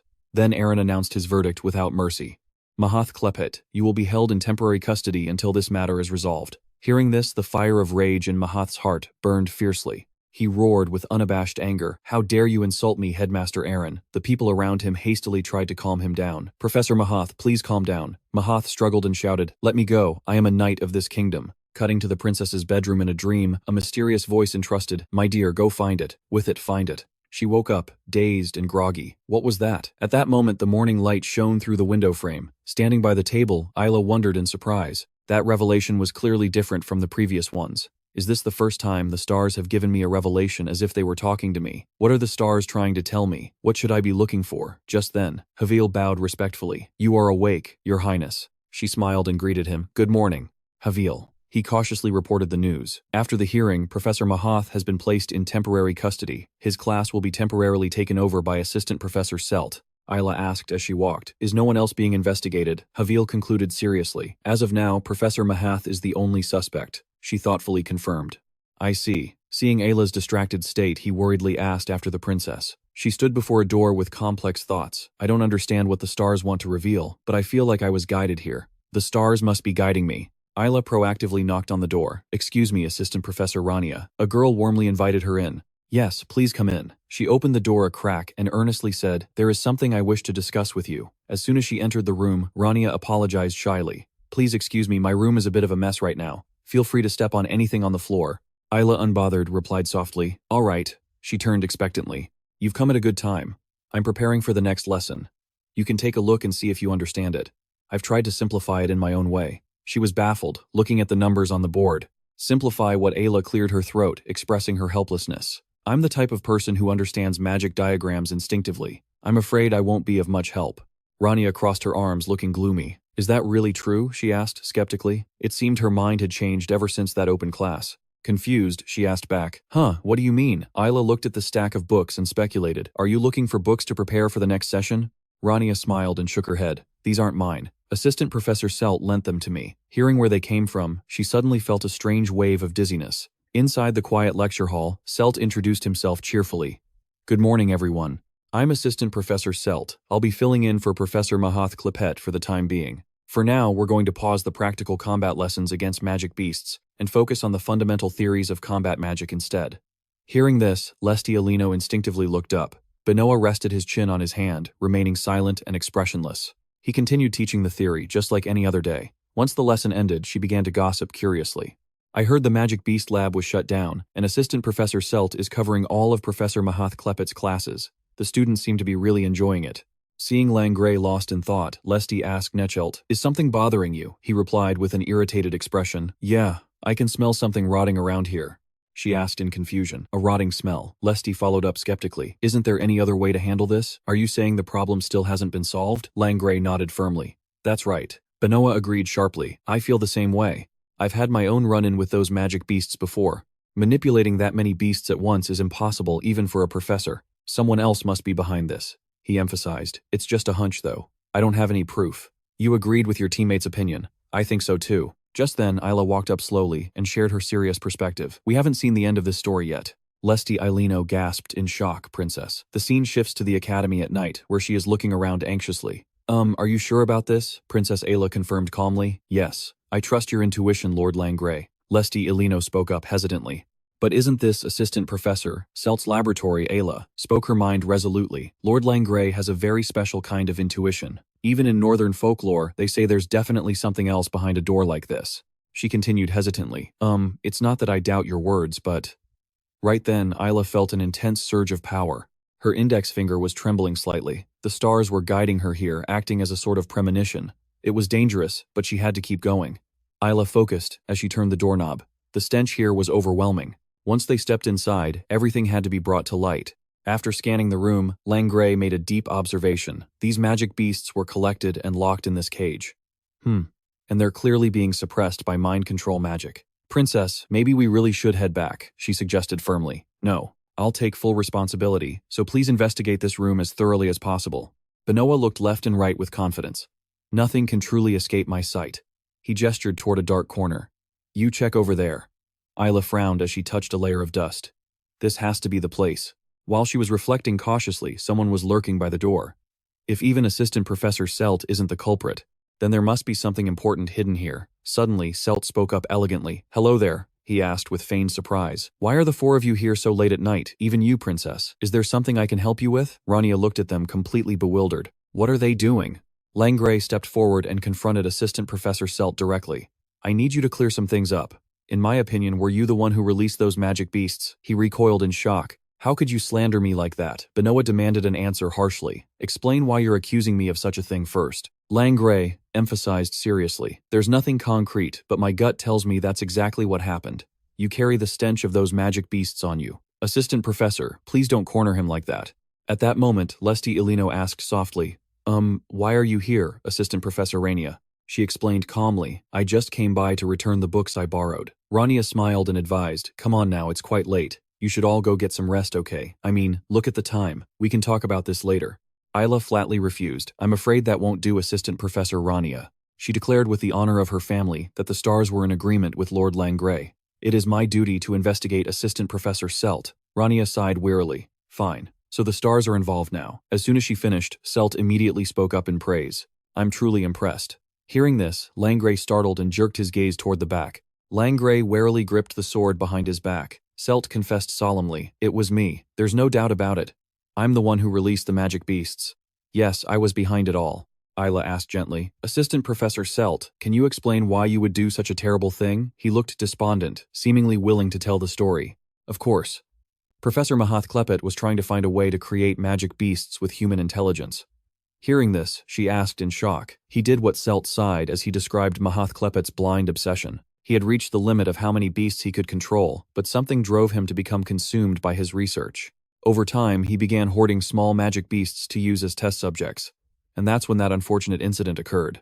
I couldn't say that to the council, when it would only make things worse for him. I thought I could at least clean up the mess of those magic beasts myself. He confessed through tears, clearly tormented. This is entirely my fault. If only I had worked harder. If only I had stopped him. Everyone fell silent after hearing his story. Lesti stepped forward to comfort him. Please calm down, Assistant Professor Selt. I understand your situation now. Selt expressed his gratitude emotionally. Thank you so much, Lesti. Benoa scratched his head and asked Nechelt, so what do we do now? He quickly formed a plan. Let's report this to the principal and figure out where to go from there. At the same time, Ayla felt a strange sensation surrounding her finger. The revelation from the stars was growing stronger. They're warning me. But why Assistant Professor Selt already explained everything? Suddenly the warning cut off, leaving her stunned and speechless. It stopped. Then, a loud crash sent a cart flying into the wall. Immediately after, Rania began to curse him out mercilessly. Damn it, I just wanted to hear your excuse. You didn't have to make up such a pathetic story, you know. It looks like you need an elbow to the face. Assistant Professor Selt. Or should I call you what you actually are? She bluntly cursed out this two-faced bastard. Just then, Selt slowly rose from the rubble, and a shocked Lesti Ilino questioned him. Assistant Professor Rania, what are you doing? Are you all right? Selt said nothing but suddenly broke into a savage smile. Lesti worriedly asked Assistant Professor Selt. His face darkened as he said sarcastically, attacking someone out of the blue like that. You're much scarier than I thought. Rania Vanchaias then cast a summoning spell, and she cried out in fear, oh no, it's a demonic beast. He smirked challengingly. You'd better do something. I can control these demonic beasts, but if I can make them obedient, I can also do the opposite. This is a bit different from my original plan, but the result is still the same. The demonic beasts here are enough to destroy this entire cursed academy. Rania retorted confidently. You think we're just going to let that happen? A second later, she stepped forward, calling out names and giving orders. Princess Lesti Benoa Lak, you all go after the demonic beasts. I'll handle this bastard myself. Selt spoke up with interest. I've heard a lot about you. They say you're very strong. I can see why you're so arrogant. He sneered and attacked with all his might. You really think you're strong enough to take me down? Incinerate. She blocked the attack and scoffed. Arrogant, who do you think you are? Hearing this, Selt summoned his magic and cast another spell, multiple incineration. Well, you're a stubborn one. Then take this. Rania, filled with indignation, dodged the attack while criticizing him. After everything you've done, you have the nerve to lecture me with that innocent act. You even betrayed your own master. He grimaced sarcastically. My master. You think Mahathklepet was my master? Selt emphasized his point by launching a torrent of fire at her. I have only one true master. Rania, suspicious, bluntly deflected the attack. Don't tell me you call that bastard with the filthy dark energy your master. Annoyed, she took out a stone. Damn it, this is going to be harder than I thought. Seeing the object in her hand, he cried out in horror. Why do you have that relic? Without another word, she crushed the stone and complained wearily. Good grief, you're really making things difficult for me. Of all things, why did you have to choose to conspire with a demon? Witnessing this, Selt began to tremble with rage. That was his sacred relic. It belongs to him. You have no idea how precious it was. How dare you? He flew into a rage, unleashing his full power. Selt fiercely counterattacked Black Spear. Jet black arrows flew towards her with lightning speed. Rania stood firm, enduring it all on her own. He gave a cold laugh and commented, You're just a fool who doesn't know its true value, and yet you dared to destroy it. At that moment, the entire room began to shake violently. Seeing Rania collapse to the ground, Selt let out a delighted, satisfied laugh. He looked at his palm and gasped in excitement. This is it. This is the power I've always craved. I'm so glad I chose to trust and follow him. With this power, I could cut off that bastard Mahath Klepet's head with one hand. With this incredible power, I can do anything as long as I continue to believe in him. Just then, Rania shook her head in pity. How pathetic. Selt was surprised, almost impressed. I was almost impressed that you survived that last attack. You really came prepared, huh? Did you bring a healing potion? She grimaced and denied it. A healing potion? No, this is just my monthly supplement. Rania smiled brightly and explained her actions. I almost forgot. While you were rambling on, I figured it was the perfect time to drink it. He laughed coldly, unleashing his dark magic. It's too early to relax. You're not getting out of here alive. Rest in peace. Then Selt loudly unleashed a fatal blow. Dark shockwave. She didn't react, remaining motionless. In the blink of an eye, all of his dark arrows suddenly began to vanish. Selt was stunned, not understanding what was happening. What Rania decisively moved to end the fight. You've revealed your connection to the relic. Even without giving me the details, you've shown me who's backing you. I have no more use for you. In the cold, gloomy room, she declared fiercely. You're as good as dead, he retorted angrily, his voice filled with confusion. How could you? How did you break my spell? Rania charged forward contemptuously. Even a 5-year-old could break that flimsy spell. She chanted a spell to double her power, enhancement formula. Immediately, Rania punched Selt straight in the gut as punishment. He coughed up blood in agony. Then Selt's eyes rolled back as he staggered and fell. He collapsed right in front of her. Rania sneered and gave an order. Stop pretending and get up. I was going easy on you. As soon as she finished speaking, Selt secretly summoned his magic. He prepared a magic circle behind her, and without hesitation, Selt struck. Counterattack Black Spear. He unflinchingly bombarded her with overwhelming magic, but the attack vanished in a flash before it could even reach her. Selt staggered to his feet, utterly bewildered. Just how many formulas do you have? My spells keep getting broken as if they're nothing. Fine then. He stubbornly summoned another magic circle. Selt was determined to use a stronger technique. How about this one? Then he coldly unleashed his attack, Gletus Fixed Formula, Dark Shockwave, instantly sending his energy hurtling straight towards her. He roared vindictively, die. After that, a massive explosion erupted. Selt was left panting in exhaustion. He smirked contemptuously. So you're all talk after all. As soon as he finished, Rania calmly retorted, you're the one who's all talk. She quickly teleported Enhancement Formula. Next, Rania grabbed his head and executed a Fixed Formula spell. She powerfully slammed Selt's head into the ground. Rania then lifted his head with satisfaction. Traitors deserve to suffer a little. You went against all moral standards, and yet you sit there proudly boasting about your power. Once again, she indignantly slammed Selt's head into the ground. How do you like this, you bastard? Even a normal person like me can crush your skull. Seeing him unconscious, Rania bluntly assessed him. You're not weak because you're human. You were weak to begin with. Meanwhile, outside, Havil was rushing around urgently. Hurry up, he urged as he ran, asking questions. Have you checked the dormitory area? A subordinate nodded and reported, yes sir, there's only one place left. Havil muttered impatiently, this is taking longer than I thought. Just then, Rania appeared and explained, it's because the situation was a bit chaotic. He called her name tensely, Assistant Professor Rania. Havil bowed his head apologetically. We're very sorry. A large number of demonic beasts appeared out of nowhere. But what just happened here? She calmly held up Selt and presented him. Look here, his blood is black. This proves he sold his soul to a demon and betrayed us. If he hadn't used dark energy, no one would have known. I've confirmed that he was using dark energy. I knocked him out right after that. But he should be waking up soon, so please interrogate him when he does. Seeing this, he asked hesitantly, he's still alive, right? Rania shrugged, pointing at the person on the ground. I told you I only knocked him out. Why wouldn't you believe me? Look, he's still kicking. Have expressed his sincere gratitude. Thank you for your cooperation. Right after that, Rania waved goodbye. I've got something urgent to take care of, so I'll be going now. Good luck cleaning this up, everyone. Great job. The scene shifts to a gloomy forest. Isla let out a sigh of relief, confirming, looks like that was the last of them. Langray praised them with satisfaction. You all did great. I think we're good here. Then he turned to Lesty with concern. You can head back first if you're tired. I can handle the rest myself. She fidgeted, her voice full of worry. It's not that. I'm just worried about Lady Rania. She's facing Assistant Professor S all by herself. Seeing them smiling, Lesty Elino was taken aback. What's with those stupid looks on your faces? Isla spoke up to reassure her. You don't need to worry. Langray nodded in agreement. That's right. Ayla analyzed the situation with admiration. She was the first to realize something was wrong and handled it. She's probably hunting down the real culprit right now. Meanwhile, Rania grumbled wearily. There's so much work. I'm quitting the first chance I get. Rose walked up sternly and asked, "What did you just say?" She quickly denied it, looking terrified. "Nothing. It's just, these bloodstains won't come out at all." He reminded her strictly, "Don't tell me you're planning to use magic to do the laundry. You received those from the royal family, and why are they covered in blood anyway? Forget it."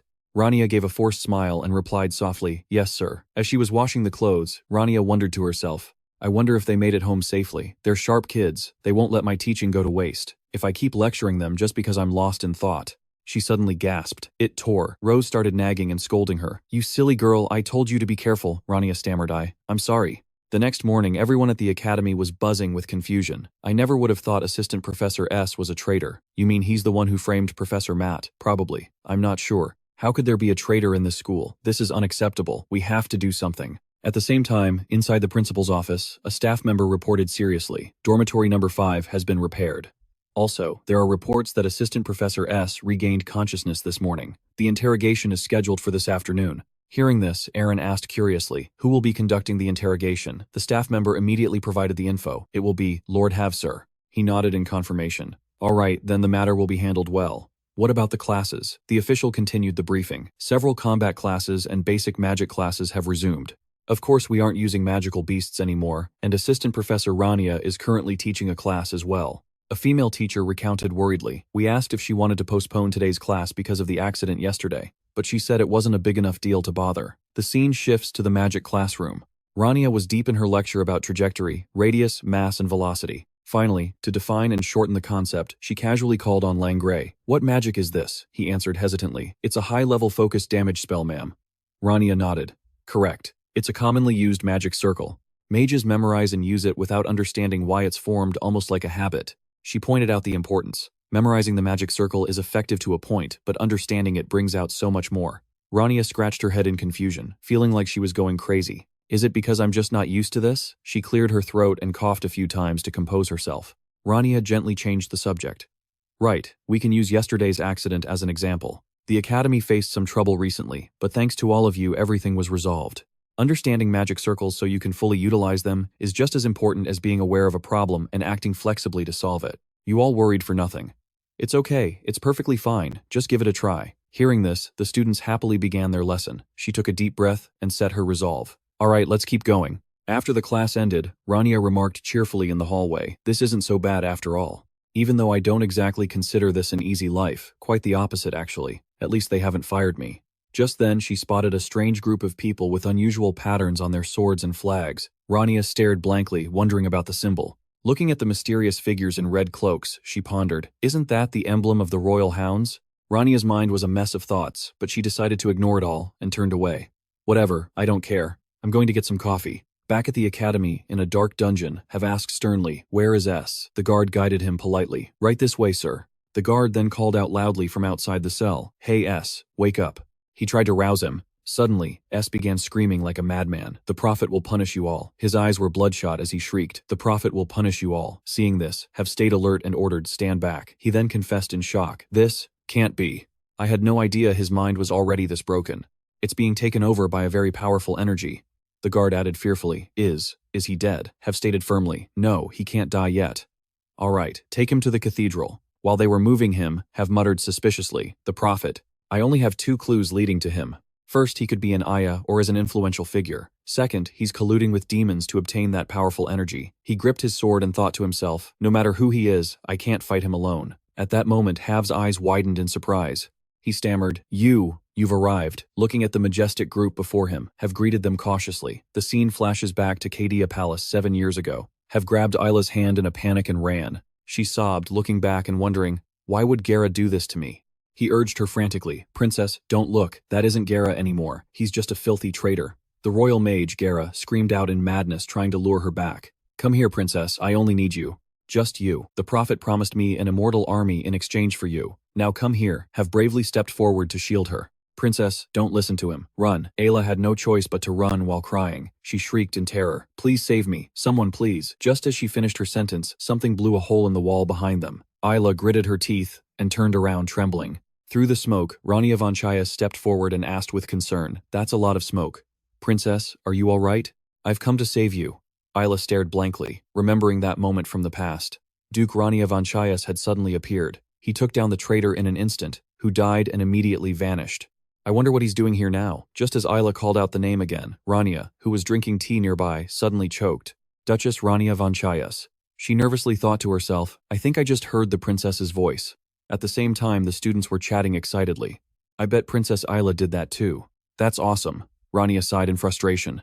Do I have to tell her I tore the royal gift while trying to grab it? I don't want to tell her. But I have to write, do I really? The scene shifts to outside the academy, where Hav asks Neckelt, aren't you going to interrogate him directly, sir? Sir K, he answered firmly. There are other priorities. Kai glanced over his decision made.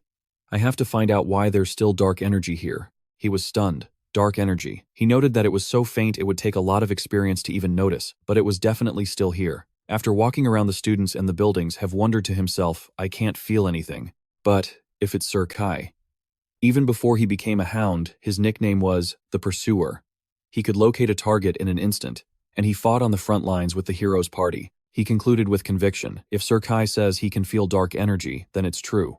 Have regretfully expressed that he wished the hound squad had been closer to the palace 7 years ago. Just then, Kai sensed something unusual and froze. Wait, he quickly spun around. Kai peered through the crowd following the dark aura, his hand cautiously gripping the hilt of his sword. Without another word, Kay gathered his strength and took a running start, aiming straight for Rania Vanchaias, before suddenly leaping into the air. Found you, you filthy traitor! Instantly, an explosion erupted. The shocked students exclaimed, what's happening? What was that? What was that noise? It startled me. Was that a sword? A sword? No way. Have wondered about the strange action. Sir Kai. Is he chasing after Assistant Professor Rania? Shouldn't we report this? At that moment, Rania reached out from within the dust cloud. She frowned, blocking the attack. That startled me. Who is this guy? Why the hell would you just point your sword at a random person? Rania thoughtfully tried to guess his identity. Could it be that neither of them was willing to back down, attacking each other with a flurry of blows? Standing nearby, Have exclaimed in shock, impossible. The hounds. The royal hounds are more experienced than anyone else. They're also known as masters of close combat. In other words, the hounds are the natural enemy of a mage. No mage has ever stood a chance when facing a hound. Or, at least that's how it's supposed to be. Meanwhile, Kai frowned as he noticed something strange. These movements, it's clear she's going easy on me. She's not even using a weapon. As if she could see right through him, Rania launched her attack with ease. Punishment. He asked himself in a daze, how is she able to push me back like this? Just as he finished the thought, the sword was suddenly knocked from Kay's hand. Seeing his sword fall to the ground, he clenched his hand in horror. Impossible. I know it's just a theory, but... While Kai was questioning himself, she grumbled in annoyance. But seriously, don't get distracted in the middle of a fight. There wasn't a single wasted movement. Everything she did was simple, yet incredibly effective. Feeling like he was cornered, he raised his hands in surrender. Rania suppressed her anger and asked, what the hell are you? Excuse me, who are you? Kai shrugged and questioned her. I was wondering where you went, why you're here, and why you look like that Duchess Rania Vanchaias. Ah, no, I mean senior. A flashback to 5 years ago in the Hell Desert. Rania Vanchaias asked suspiciously while running, Hey Chai, are you sure this is the right way? He answered confidently, positive. She asked, probing further. Your intuition isn't broken, is it? Kai sighed in response. I'm not a dog. Rania Vanchaias looked around and remarked, I'm pretty sure it's not here. Just as she finished speaking, a giant worm suddenly burst up from the sand. She exclaimed in surprise. There it is, he announced triumphantly. I told you so. Kai formally drew his sword. I'd like to say this, leave a few of them for me, please. The personal assistant of the mage, Rania Vanchaias Kai. After the battle went smoothly, Rania Vanchaias cheerfully urged him on. Let's finish this and go home. He charged forward confidently. This will be simple. Time passed until dusk. Looking at the piles of monster corpses, she complained wearily. When is this going to end? I want to get off the battlefield and get some rest already. Kai, beside her, asked eagerly, when are you planning to retire, senior? Are you going to inherit the Grey Tower? Rania Vanchaias flatly denied it. No way. The old geezers there are such a pain now. Then she mused about her future. Maybe I'll become a teacher. He smiled and teased. I'd feel sorry for your students. Rania Vanchaias snapped back in annoyance. What do you mean, you little punk? Is that how you talk to your senior? Kai joked gleefully. Ouch, that hurts. He clutched his head, feigning tears. Have mercy on me. In a life-or-death moment, Kai shouted in a panic. Senior, run, he screamed in despair. Senior, realizing the enemy's identity, Kay thought in horror. Damn it, why is one of the 4 heavenly kings here, the sword of death, Gannikin? Before my blade, no one can. After the fierce battle, Rania Vanchaias asked with concern, are you sure you're going to retire? Sarah explained irritably. He has to. It's mandatory. We saved his life, but his body was ravaged by dark energy. He began awkwardly, I'm sorry for this unreasonable request, but the woman questioned him angrily. Can't you show some empathy for others? I can't fight with a body like this. I don't know what I'll do, but please forgive me for requesting my discharge. She comforted him with admiration. Listen, you survived with nothing but a tattered sword in your hand. That's extraordinary. Take this. It's my letter of recommendation to the commander of the cavalry. The Royal Gletus family is always in need of promising individuals. You did well. Hearing this, Kai expressed his gratitude, his voice thick with emotion. Senior, I'm truly grateful. He sobbed, tears welling in his eyes. Sarah sighed and scolded her. Damn it, don't make the patient cry, you useless bastard. Rania Vanchaias awkwardly demanded, What the hell? If you don't want it, give it back. Kai teased her lightheartedly. Asking for it back is pretty stingy. Returning to the present, he gently brought up the past. I remember you said you wanted to become a teacher after you retired. Chai voiced his ironic observation, looking dazed. But I never expected you'd actually become an assistant professor, and in that body no less. Rania raised a threatening fist. Shut your mouth or this fist is going in it. She seriously took out an item. Anyway, the demonic energy you felt came from this thing. I found it in the underground waterways. Rania deduced with certainty. The culprit behind the Academy attack knows about this relic. They didn't just mention the similarities. They were also rambling about some prophet or some other nonsense. Since you trusted me with it, I managed to purify all the dark energy inside. I'm handing it over to you now. You've always been the best at tracking things down after all. Kai flashes a playful smirk. Can I take that as a compliment? Rania pouts and nudges him along. Oh, come on, don't be a buzzkill. He offers to take charge. Mind if I take these with me? We'll handle this ourselves, she says, giving her easy approval. Fine, then I'll leave it to the expert. Just then, Kay starts staring intently at Rania. Noticing this, she asks curiously, What are you looking at? Is there something on my face? He asks with genuine interest. How's your teaching job going? It seems to be going much better than I expected, doesn't it? Rania sighs wearily. It's a total nightmare. Those old geezers from the tower are always kicking down my door, begging me to join the Grey Tower. They're obsessed with making me their disciple. You guys again. Oh, there she is. I invited her first. With my support you could. I'm busy. Kai lets out an awkward chuckle. They're always like that, aren't they? Right, one thing that never changes. Those old bastards are such a pain. It's the same story with the Black Tower, the White Tower, and everywhere else. Rania excitedly shifts the topic. More importantly, I've actually found a few promising students here. Hearing this, he offers his sincere congratulations. I'm happy for you, Rania Vanchaias. She snaps back irritably. Are you even listening to me? Do you think this is funny? Why are you laughing? Kai quickly stands up. I should head back soon.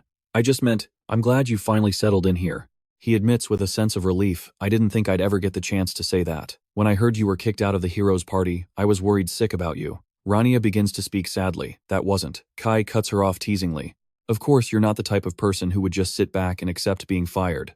Rania Vanchaias, I mean. It's not like you slammed your resignation letter in their faces to act tough and then went off acting like a thug at some bars, right? She advises him calmly. I don't think I need to worry about you. Live long enough and you'll see it all. Anyway, as your senior, let me give you a few words of advice. He looks on, completely confused. What? The moment Rania places her hand on Kai's chest, she immediately unleashes a punishment spell. Caught off guard, he's sent flying. Rania tilts her head cheerfully as she warns him. You'd better fix that habit of attacking people whenever you feel like it. Kai groans as he picks himself up. Well, I'm just glad you haven't changed a bit. Meanwhile, inside the academy, Lesti Alino is in a panic. It's so late I've already missed curfew. Suddenly, Julian calls out to her, making her turn pale with fright. It's been a long time, Lesti Alino. She turns her head slowly, looking terrified. Lesti gasps the name of Elder Julian. The story shifts to a powerful nation that existed hundreds of years ago. Acadia, a majestic empire that was reduced to ash in a single night by 4 entities: the Dark Knight, Bio, the Black Dragon, Gledis, the traitor Gannikin, the Death Sword, and Sigbal, the Ancient Light. However, those chosen by the Star of Hope rebuilt Acadia from the ruins, gathering every bit of strength they could: heroes, saints, mages, alchemists, and witches. The witches built separate towers for different purposes, and the king granted each tower its own color: blue, red, yellow, white, black, and gray. The Black Tower became known for its barriers and was lit by powerful elemental magic. Each tower focused its research on its own path to achieve ultimate magic. But the Grey Tower was entirely different. It didn't care about individual research or the politics behind the scenes. It had only one goal: to restore the lost magic of Acadia. That was the Grey Tower. Now Julian grumbles irritably. I'm sick of watching you cower like that. Lesti Alino stammers in response. I'm sorry. He questions her sternly. Have you forgotten that you are the heir to the Grey Tower? Don't make me repeat myself. Straighten your back and walk with some confidence. She trembles. I'm truly sorry for failing to meet your expectations. Julian loses his patience and cuts her off. Enough. He shifts the subject to probe for information. Tell me everything you know about Rania Vanchaias. Terrified, Lesti Alino tries her best to answer. Assistant Professor Rania. She's Lord S's adopted daughter.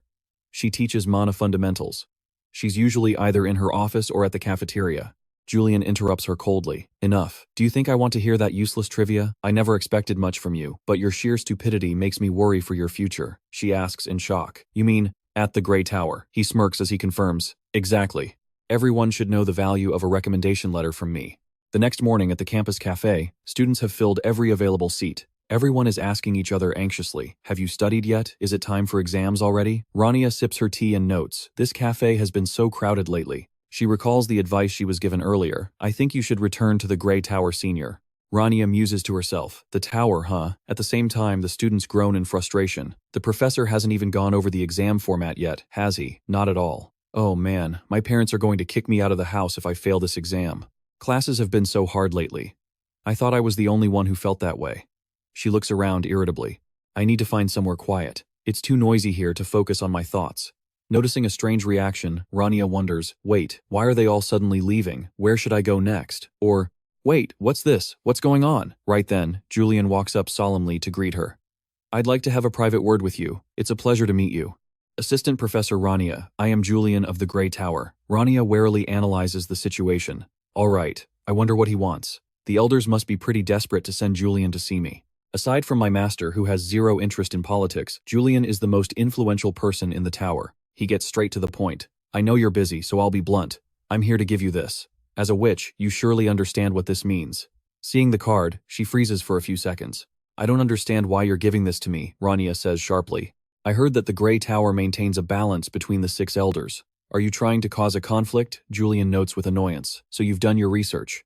But who cares about balance? He states smugly. This is a personal recommendation letter from me, one of the 6 elders. As he finishes, the air suddenly goes silent, leaving only the ticking sound of the clock. She stands there stunned, thinking to herself, every other witch dreams of having this letter. The moment I accept it, I'll become the heir to the Grey Tower. Seeing her indifferent reaction, Julian bites his lip in anger. He whispers to himself in surprise, she won't even look at it.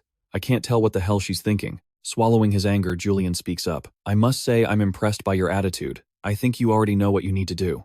Without a word, Rania poured tea right onto the invitation. Witnessing this, he barked at her in a rage. What are you doing? Who do you think you are? She declared flatly. You wanted an answer? Well, here it is. Looking at the soaked invitation and the teacup rolling on the table, Rania smiled and added, it's pretty clear, wouldn't you say? Then she called out his name with a heavy sense of challenge. Elder Julian. Stunned, he gasped. Is that really your answer? Rania calmly shot back with a question of her own. Then what do you think it is? Julian spat, judging her with fury. I heard you were talented, but it seems you have no respect for your elders. I've served the entire Grey Tower longer than any other elder, and I came here with the intention of recruiting you. Feel what I'm capable of. He unleashed a surge of energy, probing her mana field. At that moment, the glass suddenly shattered. The room began to shake violently. Julian threatened her haughtily. Well, I'll give you one more chance. Rania countered, clearly annoyed. You stubborn old man. Didn't I already turn you down? Horrified, he stammered. What, how can you? Without a word, she simply snapped her fingers. Instantly, the magic in Julian's hands began to fade away. Rania sharply pointed out her view. You're recruiting more people and making the Grey Tower stronger, just so your tower can stand above everyone else. If that's all you wanted, then you've already achieved it, haven't you? Seeing her control over the mana field, he stood there speechless. You copied my magic and you're suppressing Lesti Alino. That kid actually has the talent to hold that position.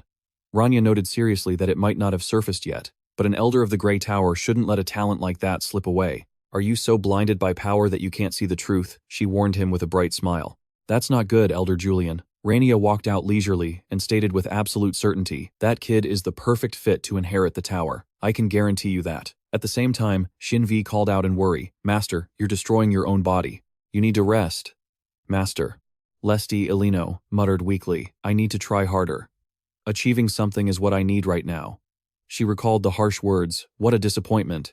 This is why I can't trust you. The position of Tower Master. Are you even trying? How pathetic. Just then, a dark energy slithered up behind Lesti Alino. It brushed against her softly. The next morning at the academy, Les suddenly looked at the bulletin board. It seemed like there was an announcement for the exam. Benoa asked suspiciously, You mean that's the test? Rania grumbled in annoyance. They're complaining again. This time, I'll give you a question you can actually answer. They were all confused. Isn't that what the assistant professor was researching lately? Is this really the test? Seeing their reactions, she smirked. You little brats. Then Rania turned her attention to the person in front of her. Lesti Alino looked a bit different. Concerned, she asked Lestiolino, "Are you sick? You look terrible. Your face is so pale. Maybe you should go rest for a bit." However, Lestiolino was surrounded by a dark aura and felt a wave of dizziness. Seeing Lestiolino run off, Rania shouted anxiously, "Didn't you hear me, Lestiolino?" Right at that moment, Kay stepped forward and asked curiously, "That's not really the test you're giving them, is it?" She welcomed him nonchalantly. What a surprise. "You finally came back and just in time too." He was stunned. "How did you know I'd be back?" Rania sighed and reminded him, "Listen, you haven't figured everything out about that relic yet, have you? You think you can act cocky just because I'm in this body?" Kai admitted with a smile. "Of course not. You hit the nail on the head," he whispered, changing the subject. "On the other hand, it's easier to talk this way." She groaned tiredly. "What a headache. I've done everything to prepare for this, but that relic is a real pain. Even if we purify all the dark energy and destroy the relic, it could still open the gate. What's worse is there's nothing we can do until the gate opens, and the disaster won't end until every single demon is slaughtered." "You're right, we have no way to deal with that," Kai joked playfully. "By the way, everyone around here is complaining about you." Senior Rania kicked him angrily. "So what? Are you mocking me?" The scene shifts to Chadia, the royal capital, where a group of people had gathered. A guide led the way, saying, "This way," Kai asked curiously. "I heard this path leads to the tomb. Is that true?" The guide nodded in confirmation. "Yes, it is. It clearly opens a gate leading to the capital." He pondered. "Has anyone else taken this case?" The guide replied honestly. "As far as I know, you're the only group, Sir Kai." "I mean, is the wizard Arson involved?" The guide answered firmly. "I don't think he's in the capital right now." Kai muttered, puzzled. "That's strange." The guide turned around, confused. "What do you mean, sir?" he stated solemnly. "The Holy Sword of Stars has told me it's leading the way to where I'll meet him." At that moment, inside the meeting room, Sierra reported the situation. "Headmaster, the hero party, was sent out yesterday." Aaron nodded in acknowledgement. "I know. What about the assistant professors?" Sierra explained the mission. "They're checking and reinforcing the city's barrier. They'll be finished by noon at the latest."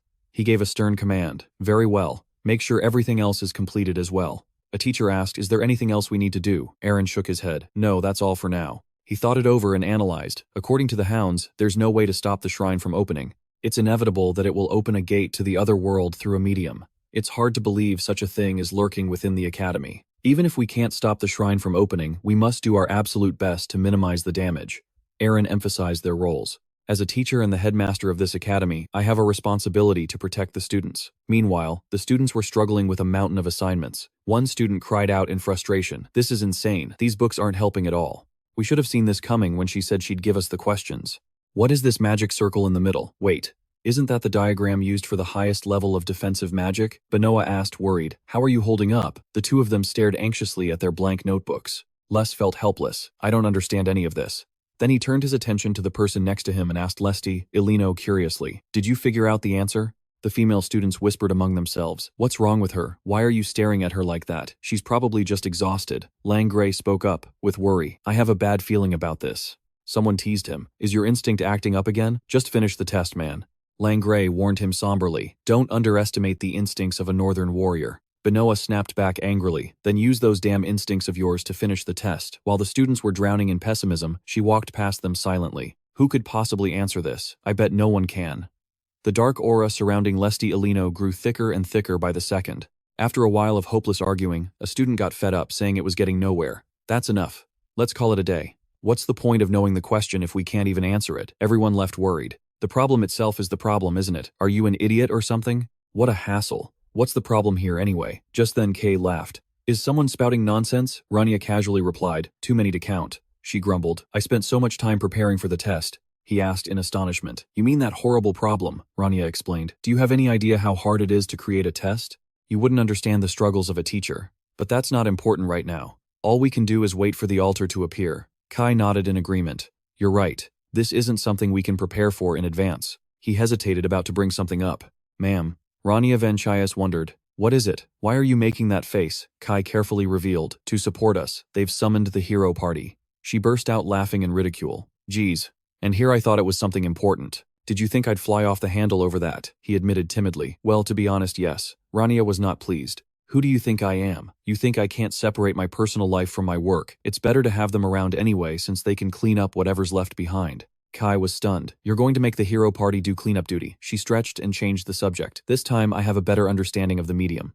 Kai was surprised. "Don't tell me you've already identified them," Rania mused thoughtfully. "Well, I only have a guess so far. However, if it's stimulated too much, it could become dangerous. We might even accidentally create a new heavenly king." He was stunned. Is it really that dangerous? She stated with conviction. In terms of talent, yes, that girl is even more gifted than I am. Those old geezers at the Grey Tower are blind. The child's power is a perfect match for her potential. Meanwhile, Sinvi patiently encouraged, just wait a little longer. Lesti Ilino carefully wondered to herself, who left this here? She was amazed when she saw the object inside a magic circle. Defense enhancement, a composite magic circle, another layer of defense, and then a counterspell. This circle must be protecting something. Lesti mused in admiration. What a perfect magic circle, not a single thing was missed. Should I take it with me? Suddenly, the wooden surface was pushed up and a mysterious wisp of air flew out.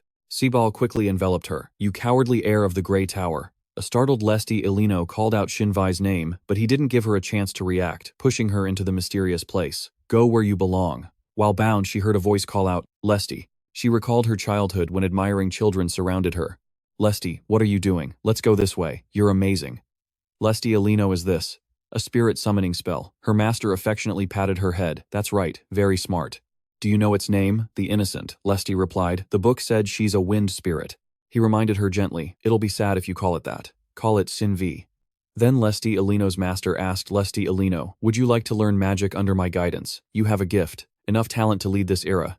That's right, very smart, wonderful, well done Lesti Ilino. So you've summoned another spirit. Come now, I'll teach you a new magic circle. Hurry, Lesti. The scene changes to the tower where Rania and Kai are talking and she's annoyed. It should be around here by now, he teased wearily, so impatient. You know who the medium is, but you can't even do anything about it. Rania coldly denied it. That person is just too much of a coward. I was a medium once too, so I know what it feels like. Kai was startled. Is that so? Wait, what? When did that happen? She calmly explained. It was a while after you left the front lines, and it was after we witnessed the calamity. Kai and I were in a tough spot. He said something about giving up being a hero. It was just awful. And then Spall, that bony bastard, got a hold of me. He brainwashed me and trapped me in a dream. He asked curiously, you've been to the other world before? Rania Vanchaias confirmed, you could say that. She pushed back her hair and emphasized, it's something you have to experience for yourself to understand. He finds out where the altar opens and snatches the medium's consciousness into the other world. Meanwhile, he possesses the medium's body. That's how it works. A damn cheap trick. So that's how it is. Kai probed thoughtfully. What did you see in the other world? Rania said. Nothing, silent for a long moment. Then she smiled challengingly. Take a guess. What kind of dream could trap someone for so long? A dream that had everything I ever wished for. Even so, in the end, my true wish couldn't come true in a dream. That's the end of the story. He questioned your wish, Rania teased mischievously. Wipe that frown off your face. Of course I have a wish or two, you idiot. What I want can't be found in a memory, that's all. Meanwhile, Seaball pushed. You're too weak. Is this all you can do? How pathetic. Grow strong enough to be worthy of your profession. It's not enough. Not nearly enough. You don't qualify. You're not even close to that level of mage. Lesti sobbed in pain. What is this? I don't want to see it. I don't want to see these painful memories anymore. Just as she was despairing, Lesti Ilino's master gently comforted her. Lesti, I understand you're very scared. There are times when a person needs to act selfishly. Perhaps the price you paid for realizing your own gift was a bit too heavy for a child your age.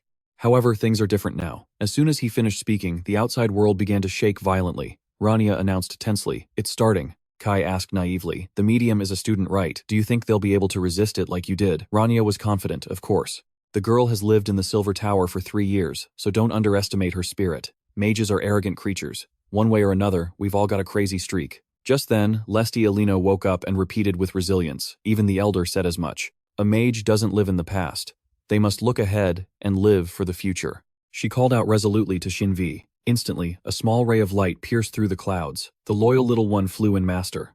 Lesti burst into tears of joy. Jinvi, seeing this, he roared in anger. You foolish child, go back where you belong, in the hazy space.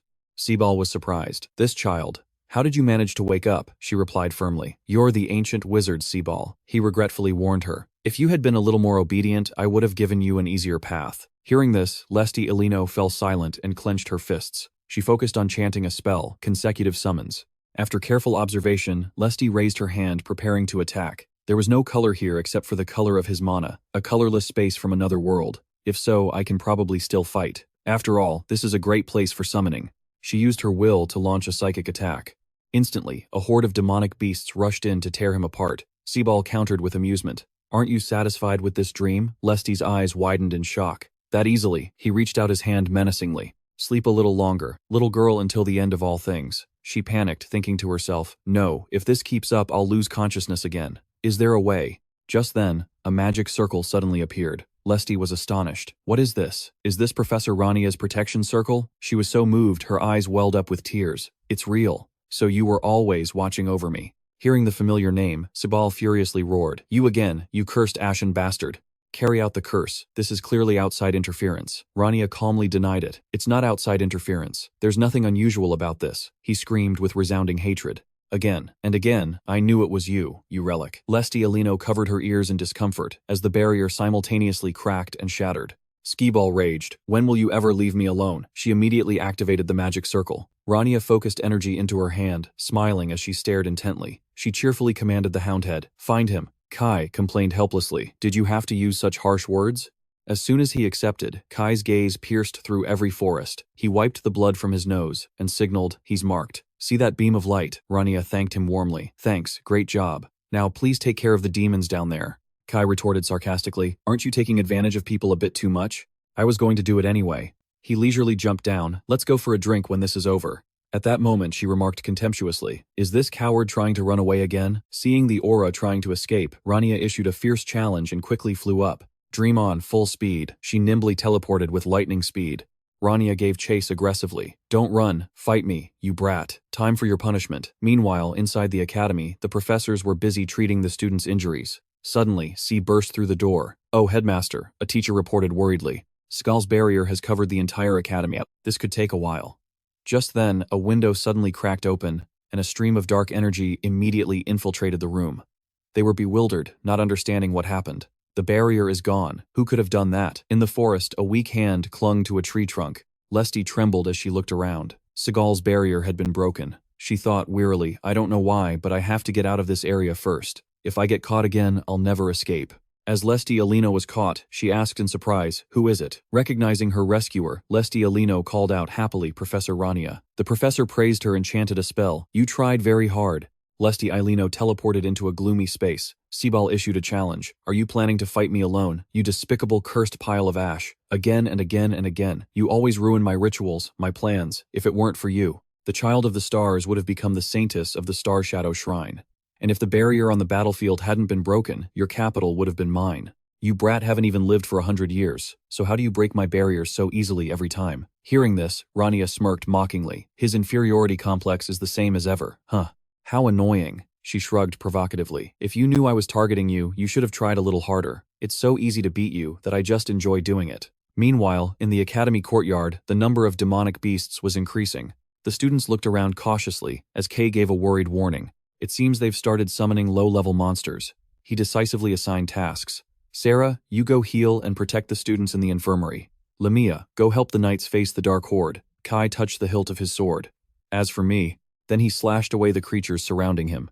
As they vanished, Kai pinpointed the location he would charge into in the middle of their shrine.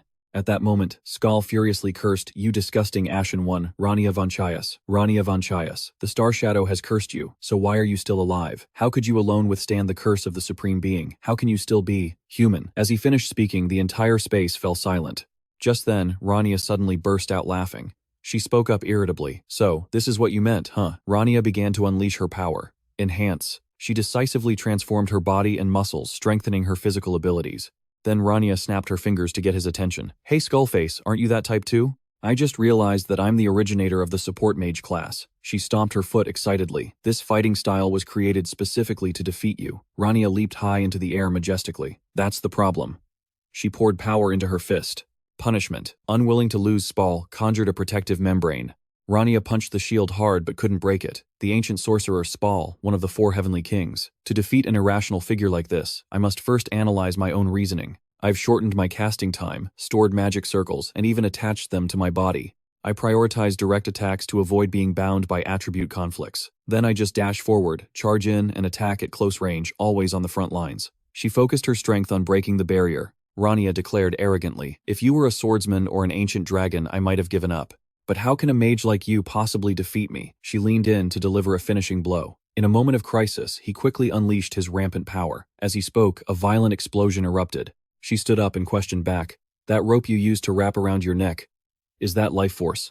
As if she had found his weakness, Rania reached out. I'll just cut whatever I can. At the same time, on the other side of the forest, Kay and his comrades were running towards her. It seems there's a whole combat class with that guy. A comrade analyzed the tactics. It seems the support mage class was formed based on Lord Rien's fighting style. They are frontline warriors who, along with the knights, have been getting a lot of attention recently. If there were a hero from that class, maybe they could follow in the footsteps of Lady Rania Vanchaias. He adamantly denied it. No, that's impossible. Theory and practice are two completely different things. It's hard for anyone to keep up in a real battle.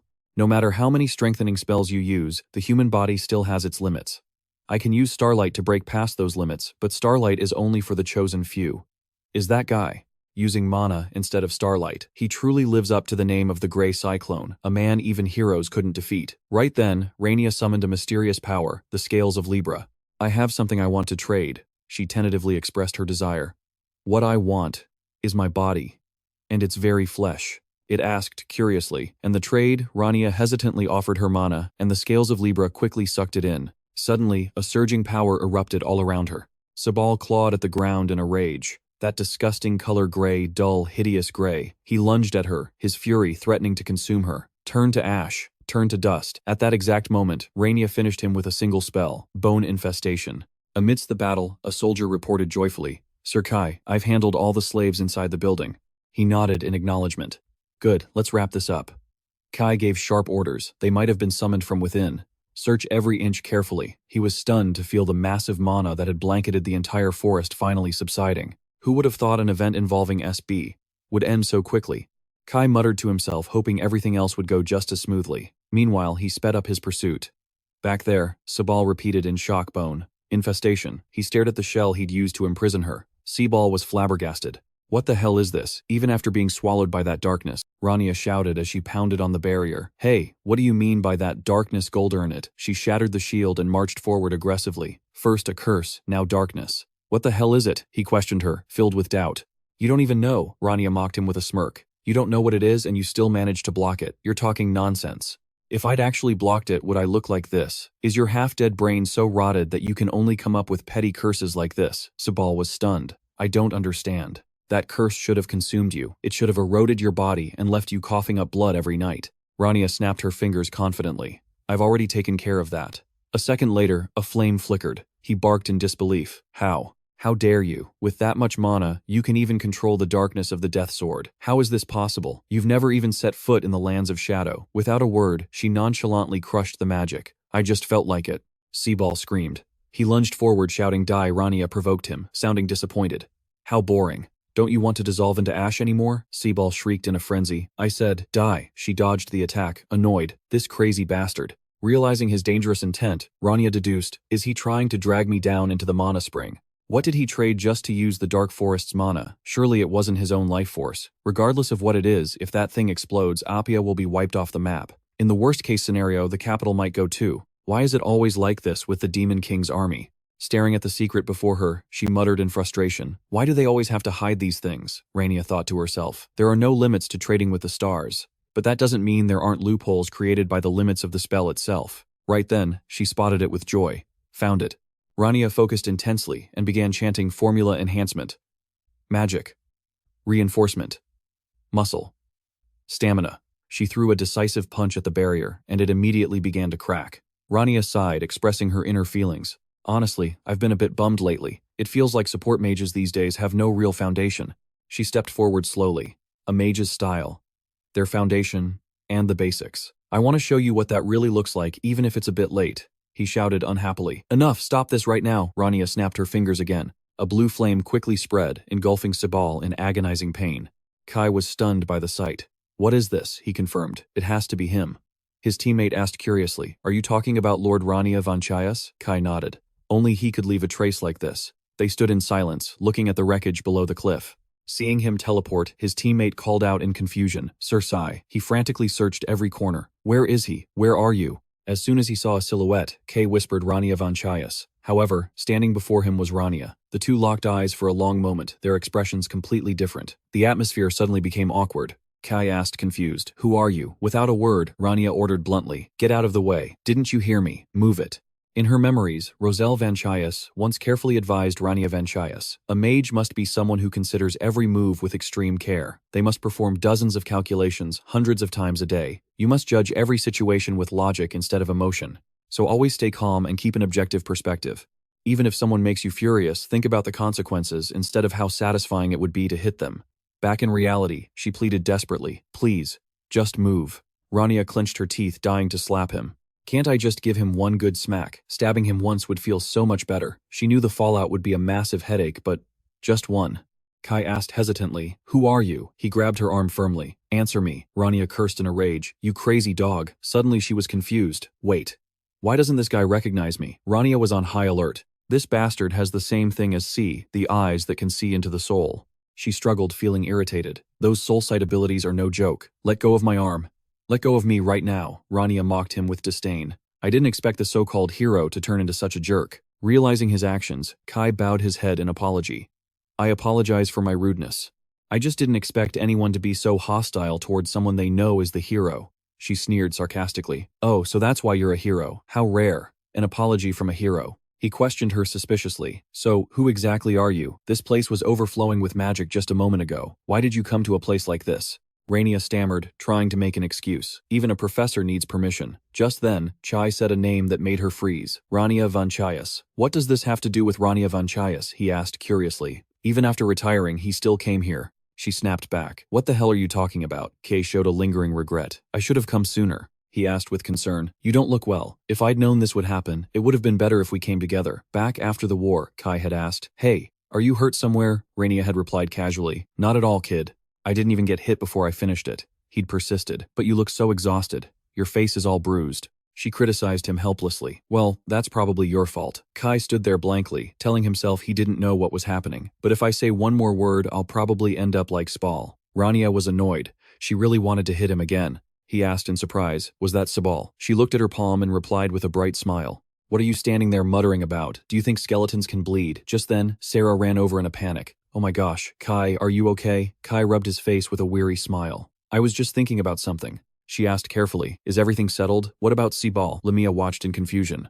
Even though our fight with Sibal looked chaotic, I didn't see any trace of the holy sword. This guy's pretty good. He casually cut in. I've already taken care of Sigbal. They were speechless with astonishment. What she shrugged, relieved. Isn't that great? I didn't even have to use my power or the moonlight arrow. Lamia urged eagerly. Well, if it's over, let's go back. Sarah chimed in excitedly. That's right, Chai. I haven't been to the capital in a while. I heard there's a new clothing store. And a new cafe, too. Kai zoned out. Rania Vanchaias. That's a name I can never ignore. The moment that girl was provoked, she became even more confident. Her movements, her unique spells. Only her gender was different. At that moment, Kai bowed sincerely. Thank you for helping me finish the job, Sir Rania Vanchaias. She reacted strongly, clearly displeased. Hey, don't call me that, it gives me goosebumps. He lamented helplessly. If I can't call you Sir Rania Vanchaias or Sir, what should I call you? Rania suggested. Just call me Senior. She voiced her suspicion. Right, there's something I want to ask you, Kai. How did you recognize me? Thinking back, it makes no sense. So far, the only one who's recognized me was my master, the child of the stars, the holy sword hero.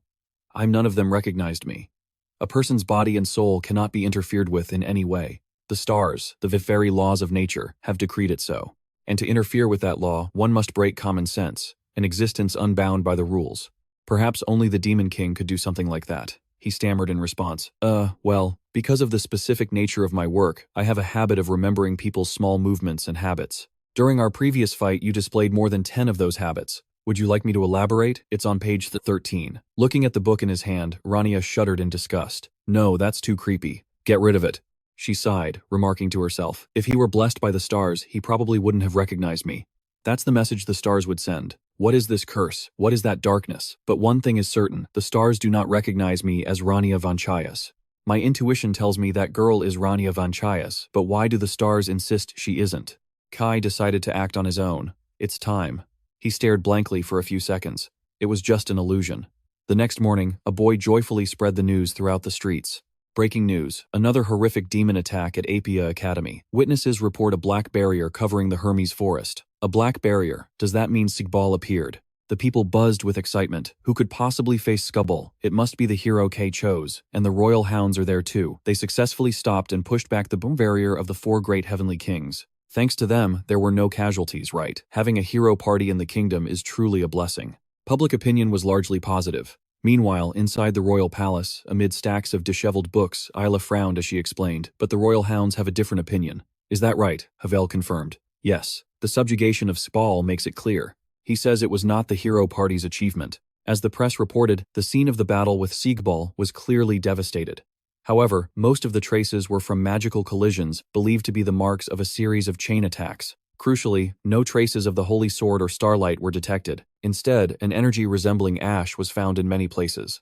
Combining the traces of battle with the lingering implications at the scene, it can be concluded that Siegball's defeat was entirely due to the Ash Mage Rania Vanchaias. So, the hero party. After hearing this, she criticized indignantly. Aren't they just stealing the credit for Sir Rania Vanchaias' achievement? Isla expressed her resentment. I know, Sir Raniel asked us not to reveal his involvement, but this seems a bit shameless, doesn't it? In the letter, Rania instructed, do not reveal my involvement. I have no intention of returning to the Night Order or anything of the sort. I have to leave for an important matter. Therefore, I'll leave the aftermath in your hands. She wondered aloud. Something more important than this incident. I wonder what he's doing. Isla looked out the window with regret. There are so many things I truly want to tell him. But he reminded her sternly, Your Highness, you should quickly handle the remaining documents. Here is the report from the Night Order, she said, dejected. I miss the academy. The scene changes to the headmaster's office, where Rose wondered, What's with that expression on your face, sir? It's not like your hair is falling out. Just say whatever you want to say. Aaron grinned, boasting few casualties and lots of good news. I'm feeling absolutely wonderful right now. And all the students are safe too. He was speechless. I know that even if you didn't tell me. Rose sighed and asked his purpose. I thought you called me here to help with the restoration. But you seem more relaxed than I expected. Why did you call me here? He confirmed with satisfaction. You're right. The recovery is going very smoothly. The Saintess is purifying the dark energy. Just a light flick of the Saintess's cloak is enough to clear it all away. Aaron looked on in awe. It's like a miracle. He got straight to the point. So, does this have anything to do with why you called me? The headmaster announced gravely. I heard Rania is also very interested in dark energy. She went near the barrier to find her student, didn't she? All the students who were infected by the magic were cured thanks to the Saintess. Aaron joyfully suggested, Rania should also. Before he could finish, Rose cut in decisively. No, absolutely not. No matter what, I cannot let them meet. The headmaster was suspicious. Is it that serious? He clenched his fist, calming himself down. My mood has been much calmer lately, but if that person is the Saintess, then it's a different story. Aaron looked bewildered. Wasn't that a good suggestion, Rose thought to himself. If they meet, one of them will have to die, and the one with the higher chance of dying is the Saintess. What's more, he prayed, please just stay home. Don't go anywhere. Elsewhere, Rania fidgeted, cleaning her ear. Why is my ear suddenly so itchy? She sighed while grading papers. Are you serious? Only one person solved up to question number 7. Just kidding, just kidding. Even if I explained it, it's not like they'd understand anyway. Upon seeing her student, Rania greeted her cheerfully. Lesty, you're able to move again, the girl stated politely. Professor, there's something I need to talk to you about. Rania suggested warmly. Then let's go to the cafe. I have something to talk to you about too. The scene shifts to the outside of the academy. While walking to a cafe, Lesty suddenly senses something strange in the air. Seeing her dazed, Rania calls out Lesty. The girl jumps and blurs out. Yes, ma'am? Rania asks with genuine concern. Are you all right? Let's sit here and rest for a bit. What would you like to drink? Lesty replies with a bright smile. The same as you, Professor. Rania nods and waves her over. Wait here for a moment. She head into the cafe, thinking to herself, we'll probably be talking for a while, so I'll get something warm. Stepping inside, Rania notes how quiet the shop is today. Truly, there was only one other customer. Sarah is sitting there leisurely enjoying the sweet aroma of her coffee. Rania frowns, thinking of that disgusting voice Sarah uses to lure men. A thick, cloying scent of perfume hits her nose. Seeing the woman about to turn around, Rania winces. Recognizing her, Rania's face twists in annoyance. What is that woman doing here? The scene flashes back to a remote, gloomy village, where a wooden stake is being driven into the ground.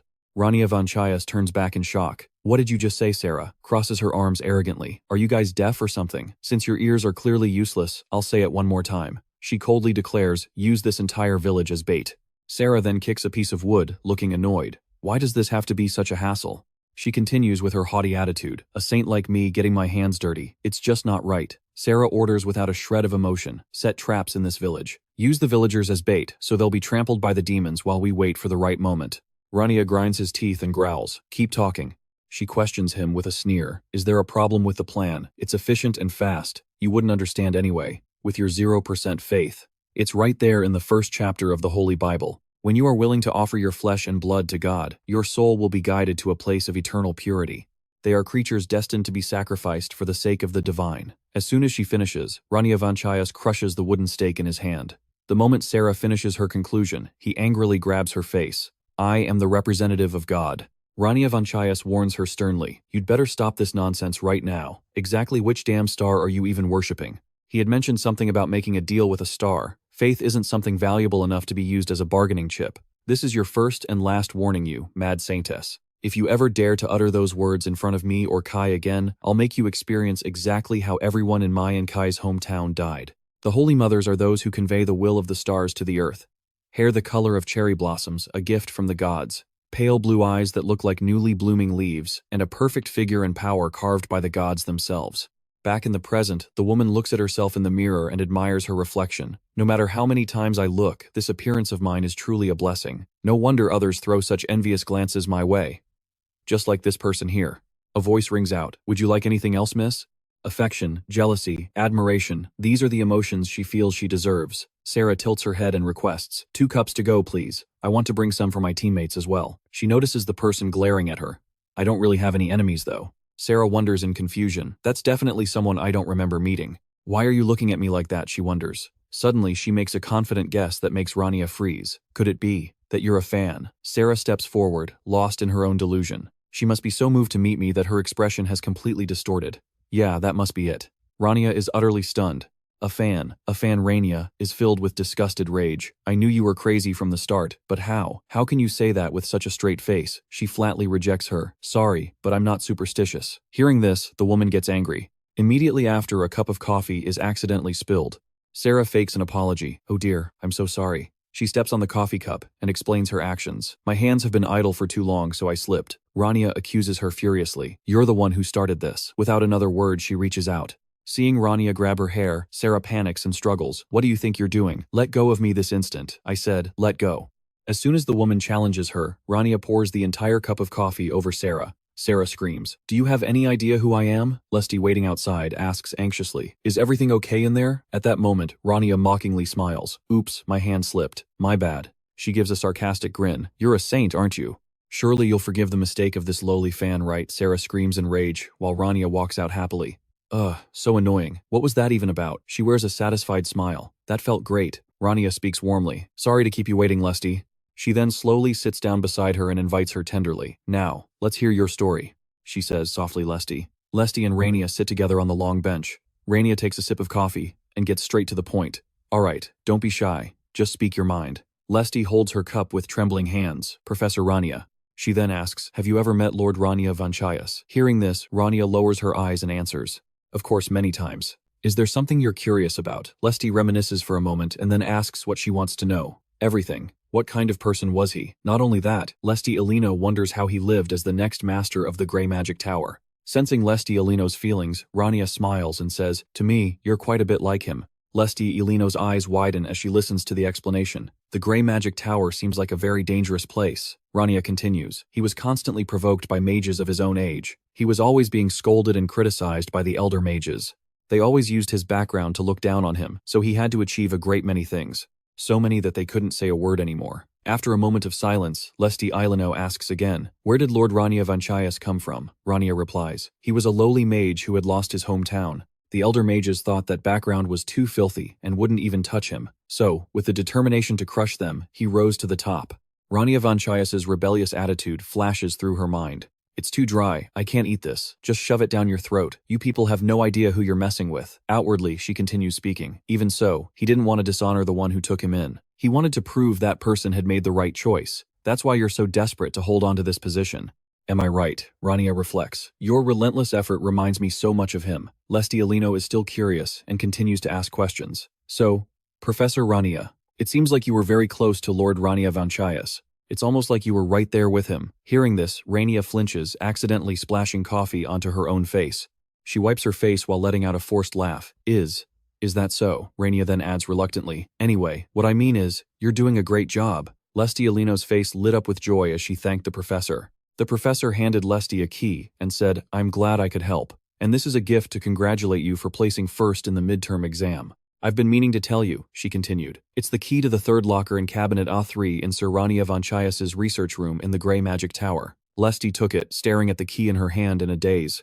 Then Lesti Elino asked uncertainly, "First place, me, but is it really okay for me to take this?" Rania affirmed. "Of course, it's yours, so take good care of it." Right after that, she snapped her fingers with a laugh and added, "If the old mages give you any trouble, just grab whatever's in the locker, throw it at them, and run for your life." As the two of them got up to leave, Rania asked, "But seriously, wasn't the midterm exam super easy?" Les immediately denied it. Not at all. Night fell in a tavern. Rania took a swig of liquor, letting out a satisfied sigh. As she poured another drink, she asked Caddy, who was sitting across from her, "What kind of elf drinks such strong liquor?" Caddy replied nonchalantly, "That's just a stereotype." He raised his glass, sipping the liquor mockingly. "A kid who hasn't even lived 1,000 years is going to lecture me about the qualities of an elf. How ridiculous. Only the young ones like Ovo seek out nature." Hearing this, Rania thought to herself, "Young ones, isn't that old geezer over 1,000 years old?" Just then, Caddy asked about the purpose of their meeting. "So what is it this time? You're low on potions, aren't you?" she asked back coolly. "Do I need a reason to visit a friend?" But he saw right through her. "You only show up when you need something." Rania cast a spell of confession. "All right, you got me. I came to ask you about something. I just beat up the little brat who was messing with the well nearby." Caddy asked. "You mean Spall?" She confirmed. "He called this curse the Shadow. He said it can only be done with the Sword of Death. And only those from the Shadow world can use it." "So, what exactly is the Shadow?" "I figured you'd have the answer."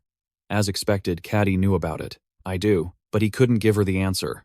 "Unless the stars permit it, I can't say anything." Rania was already tipsy. She squinted and pressed him. "What do you mean, what stars? You really do know everything, don't you?" Caddy looked down and confessed. "They truly exist. I'm being heavily restrained." Rania snapped. "Those damn stars. It's always." But Caddy cut her off. "Is that how a mage should speak?" After a moment's hesitation, he spoke again. "I also have something to ask you." Rania rested her chin on her hand, waiting. "Go on. It's not like you can say much yourself." Caddy voiced his question. "Have you encountered any other calamities besides the Black Dragon?" She gave a confident smirk, raising her glass. "I was on the battlefield for 5 years. I've seen it all." "Whose story are you curious about?" He uttered a name. "Gledis, the martyr, Gledis Vias." Rania repeated in disbelief. "The martyr? Isn't that the apostate?" Gledis Caddy pressed his lips together, saying nothing. She relented and began to speak. "Gledis, the apostate. I have plenty to say about that calamity. They called for me not long after we defeated the Black Dragon." She recalled her time at the temporary human encampment near Fort Rodamel. She clutched the letter in her hand, unable to believe Fort Rodamel had been taken in a single day. A soldier asked her, "Sir, do you think Sir Kuntheo will be okay? He just went out scouting. A mere human can't face a calamity, right?" She lowered her head in thought, then lifted the tent flap to look outside. "He's already a master swordsman, a superhuman, so we need to consider something else entirely. Like summoning the hero's party faster." A thick fog enveloped the area outside Fort Rodamel. Within the mist, countless blood-red eyes lurked. The swordsman, Kuntheo, sat on his horse wondering, "I have to go through that." With that, Kuntheo drew his sword ready for battle. "That's a bit much, old man. Don't you think you're being too harsh?" Rania Vanchaias threw open the tent flap and asked loudly, "Sir, are you all right?" Kuntheo was bandaging his own hand. Seeing her, he said, "Oh, you're here, kid. Just a little dog bite." Kai bowed his head in greeting. "I'm glad you're okay, master." He nodded. "Yeah." Then he asked him, "I heard you chopped off the Black Dragon's head. It feels like just yesterday you kids were learning the sword from me." With that, Kuntheo stood and turned to leave. "I'd love to hear your stories over a drink, but I hear the apostate has appeared." The two confirmed his words. Fort Rodamel was taken in an instant. "As you can see, master, the situation is critical. It's like this on the outside and we have no idea what's happening inside." Kuntheo drew his sword, remarking, "I thought a direct assault would be possible, but it turns out it's not. This is a demon-slaying sword I received from the Holy Land of Spirits, and yet this is what happened to it." He lowered his eyes, his voice tinged with guilt. "I wanted to let you all rest, but we can't afford to lose Fort Rodamel." Rania Vanchaias didn't see it that way. "You don't need to apologize, sir. This isn't something we can win so quickly." She frowned and concluded, "Besides, swordsmen and summoner mages aren't that close anyway. Unlike Seaball, who could appear any time and raid the battlefield, the number of times they've appeared in the last 100 years could be counted on one hand, a mysterious entity, the apostate Gledis." But Rania Vanchaias knew they couldn't be underestimated. She thought to herself, "However, if I face it head-on, I'll definitely lose." With that, Rania Vanchaias punched Kai on the shoulder. "I'm going ahead to scout the situation." She left a stunned Kuntheo standing there. He crossed his arms and asked, Kai, you're the hero, right?" He asked back, bewildered. "Yes," Kuntheo remarked. "Sometimes that one looks more like the hero than you do." At the same time, Sarah grimaced in annoyance and asked Rania Vanchaias, "Why am I scouting with you?" She snapped threateningly. "If you don't want your jaw broken again, then hurry up." Hearing his master's words, Sai clenched his fists, but still admitted helplessly, "Because she's smarter than me. She comes up with most of the strategies. Kun Theo stroked his chin as he listened to him comment on Rania Vanchaias' abilities. In a situation like this, you can't just rush in. Whether it's animal instinct or survival instinct, her judgment is sharper than the stars. Suddenly he offered a piece of advice. Kay, I advise you not to rely on the stars too much. Kay asked a little surprised. What do you mean, master? He thought for a moment then said, in critical moments the stars do nothing. In front of Fort Rodamel, Sarah asked Rania Vanchaias, so what's the plan now? She replied impatiently, I'm thinking. Sarah offered her opinion. You could just handle it like you did with the Black Dragon. Create a magic circle to bind them and Kai will take care of the rest. Why bother with infiltration? Rania Vanchaias completely lost her temper, covering her face and gritting her teeth. Then she explained in a rush, I'm only saying this once, so listen carefully. Compared to the Black Dragon, there's far too little information on the apostate. Her appearances have been negligible. She comes with the fog and disappears with the fog. That's the only description we have. Rania Vanchaias fumed, and look at all those summoned monsters. Their sizes are on a whole different level. Don't tell me you're not going to scout. Sarah put on an indifferent expression. She spoke nonchalantly. Of course. Why would I even go there? You and Lamia just go. After saying that, she asked, what about the knights in the fortress? He narrowed his eyes and questioned her. Since when did you care about the fallen knights? Rania Vanchaias thought to herself, it's already been 1 day since the insectoids took over the fortress. Honestly, it wouldn't be wrong to assume they're all dead. But Sarah's answer was, I mean, the knights who are still alive. This caught him off guard, and he asked, what? She turned around and looked toward the fortress. The sound of prayers echoed from the fortress. Heavens please, a voice begged to be put out of their misery. Rania Vanchaias and Lamia walked through the piles of rotting, stench-filled corpses. Lamia held her bow and covered her nose. Rania Vanchaias also had to pinch his nose in discomfort. Even now, remembering it made Rania wave his hand in disgust. The stench back then was no joke. It must have been the smell of anesthetics mixed with some kind of melting agent. I used it all the time back at the magic tower. Kadi fell into deep thought before suddenly speaking up. Wait a second. Then Kadi stood up and went to the shelf to grab a certain jar. Rania asked curiously, why aren't you drinking? What are you doing? Suddenly, he opened the jar and shoved it under her nose. Does it smell like? This Rania barked in shock. Damn it, you ruined the aroma of the wine. Then pale-faced, she pinched her nose to confirm. Yeah, that's the one. Get rid of it or I'm going to lose my lunch. At least put the lid back on. Hearing that, Katie bowed his head and muttered, you've already been there. Rania backed away, still holding her nose, wondering why the mood had turned so heavy. Isn't it just melting liquid used to kill monsters? Kadi didn't say much. It was better to show her directly. With that, he dropped a single bead of the liquid onto a creature on the plate. Immediately, the creature shrieked and lunged forward. Kadi continued, instead of melting, it's a catalyst for fusion. 30 years ago, at the Galachik Sword Valley, bodies lay scattered under the pouring rain as a man in a black cloak stood there. He stood tall before Kuntheo, who was struggling to prop himself up and spoke. You don't even have a sword. This is the deadly blade, Julianican. He continued to provoke him. Your home was burned to the ground and your friends and master are all dead. The culprit is standing right in front of you. Yet you drop your sword just to survive. You're not even worth killing. At that moment, Kuntheo was wiping his sword, thinking to himself, it has been 30 years since Julian destroyed my home. Even the sword I spent years sharpening couldn't touch that calamity. It shattered like glass in the mist. Kuntheo sighed and lamented, it's all useless. Suddenly, Rania Vanchaias pulled back the tent flap and rushed in. Uncle Kuntheo. He turned around, startled and asked, you're back. Rania Vanchaias' face was full of urgency. Call Uncle Heiko and Kai right now. At the human temporary outpost near Rodamel Fortress, everyone was gathered for a meeting. Rania Vanchaias said firmly, even if we have to destroy Rodamel Fortress, we must stop Gledis at all costs. Heiko expressed his concerns, but it's very difficult to abandon a strategic location like Rodamel Fortress. Another young man also questioned why they had to give it up. He patiently explained, Gledis is a type of crustacean found in the main hall. Gledis is creating a monster there. Rania Vanchaias' eyes turned cold as she pointed out the real issue, what was being used to create it. The black dragon Vio. Its wings were torn off and its claws ripped out during a month of non-stop fighting. The remains of that black dragon's last child. A dragon skeleton made from the bodies and souls of the melted knights. If they succeed, a new entity, not the original dragon, will be born, a new beast recreated from pure magic. Hearing this, Heiko couldn't believe his ears. What? Using living beings as a medium, how can someone under the stars do such a thing? Finally, Kai spoke up, breaking the heavy silence. That's enough explanation, he asked decisively. When do we head out? Everyone's faces lit up with excitement. As expected of Kai, I always believed in you. Rania Vanchaias rubbed her chin, thinking in silence. Then he gave the carefully calculated time. Dawn. That's the best time. It was late at night, so everyone dispersed. Rania Vanchaias stretched and asked Sarah and Lamia, "Did you memorize everything?" Lamia lost her patience. "How many times do I have to say it? I remember everything," he snapped back angrily. "Human, I only keep repeating it because you keep forgetting. You brat." Rania Vanchaias took a deep breath and asked, "Are you ready?" Kai replied briefly, "Ready." He raised his voice. "Orders, fire Lamia." Lamia's arrow immediately soared from her bow. It pierced through the wall ahead. Immediately after, Rania Vanchaias swung his sword with all his might.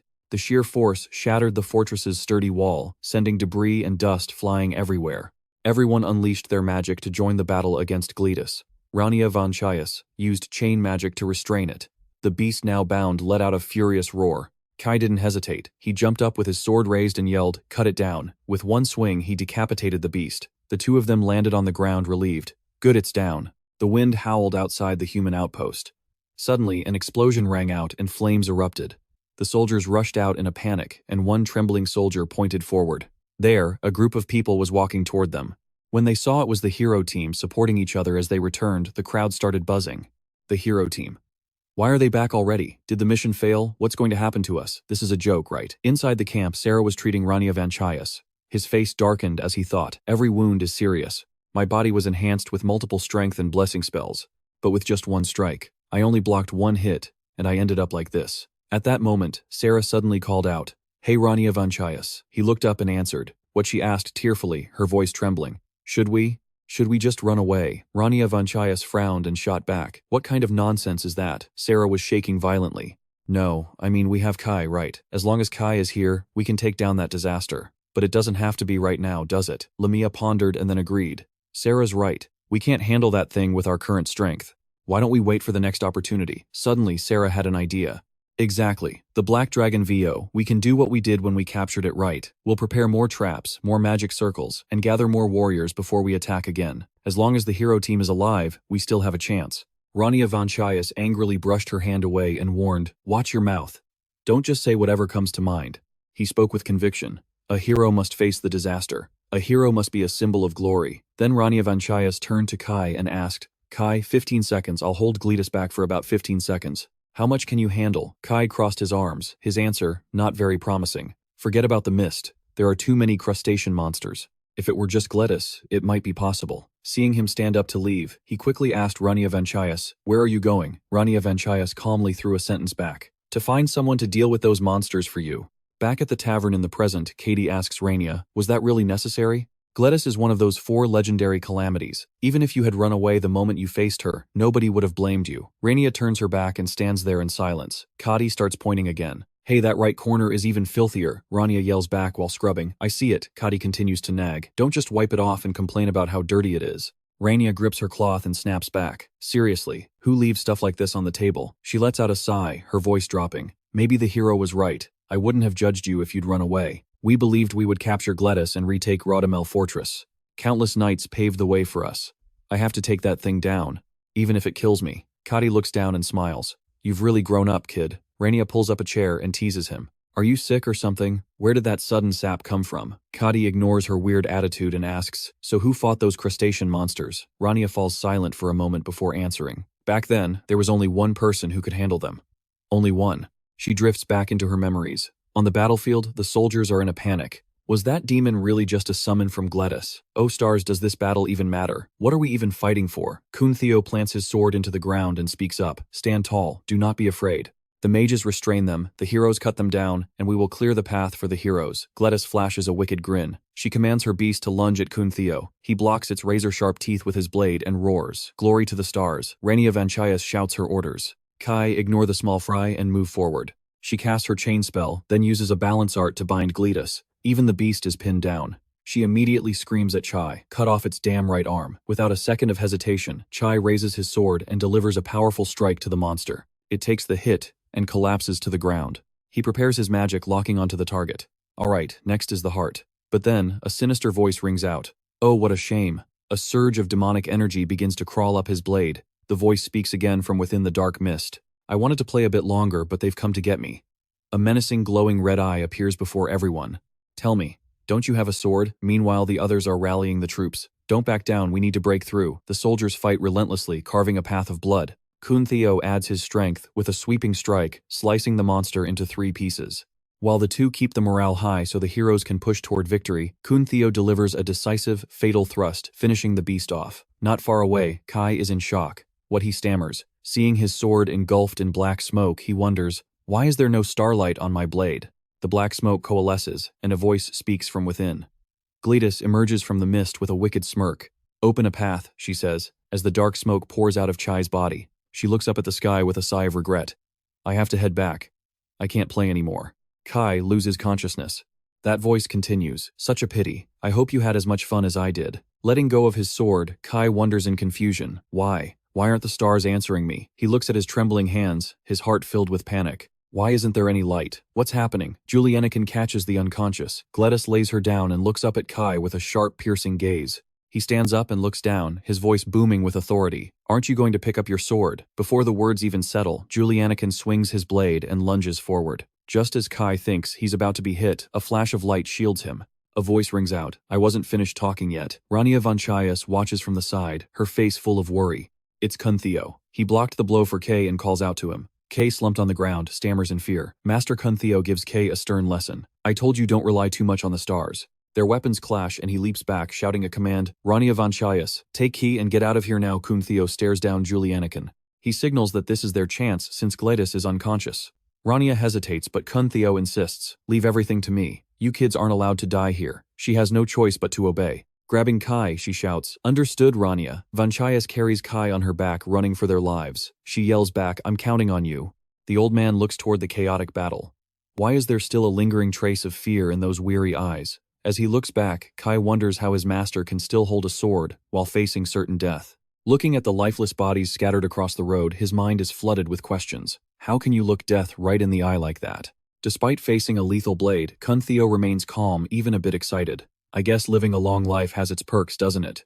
Body reinforcement. He says, seriously, I never thought the day would come where I'd pick up a sword again. Amidst the pouring rain, Julianakin remembers the moment he saw the sword in Kun Theo's hand.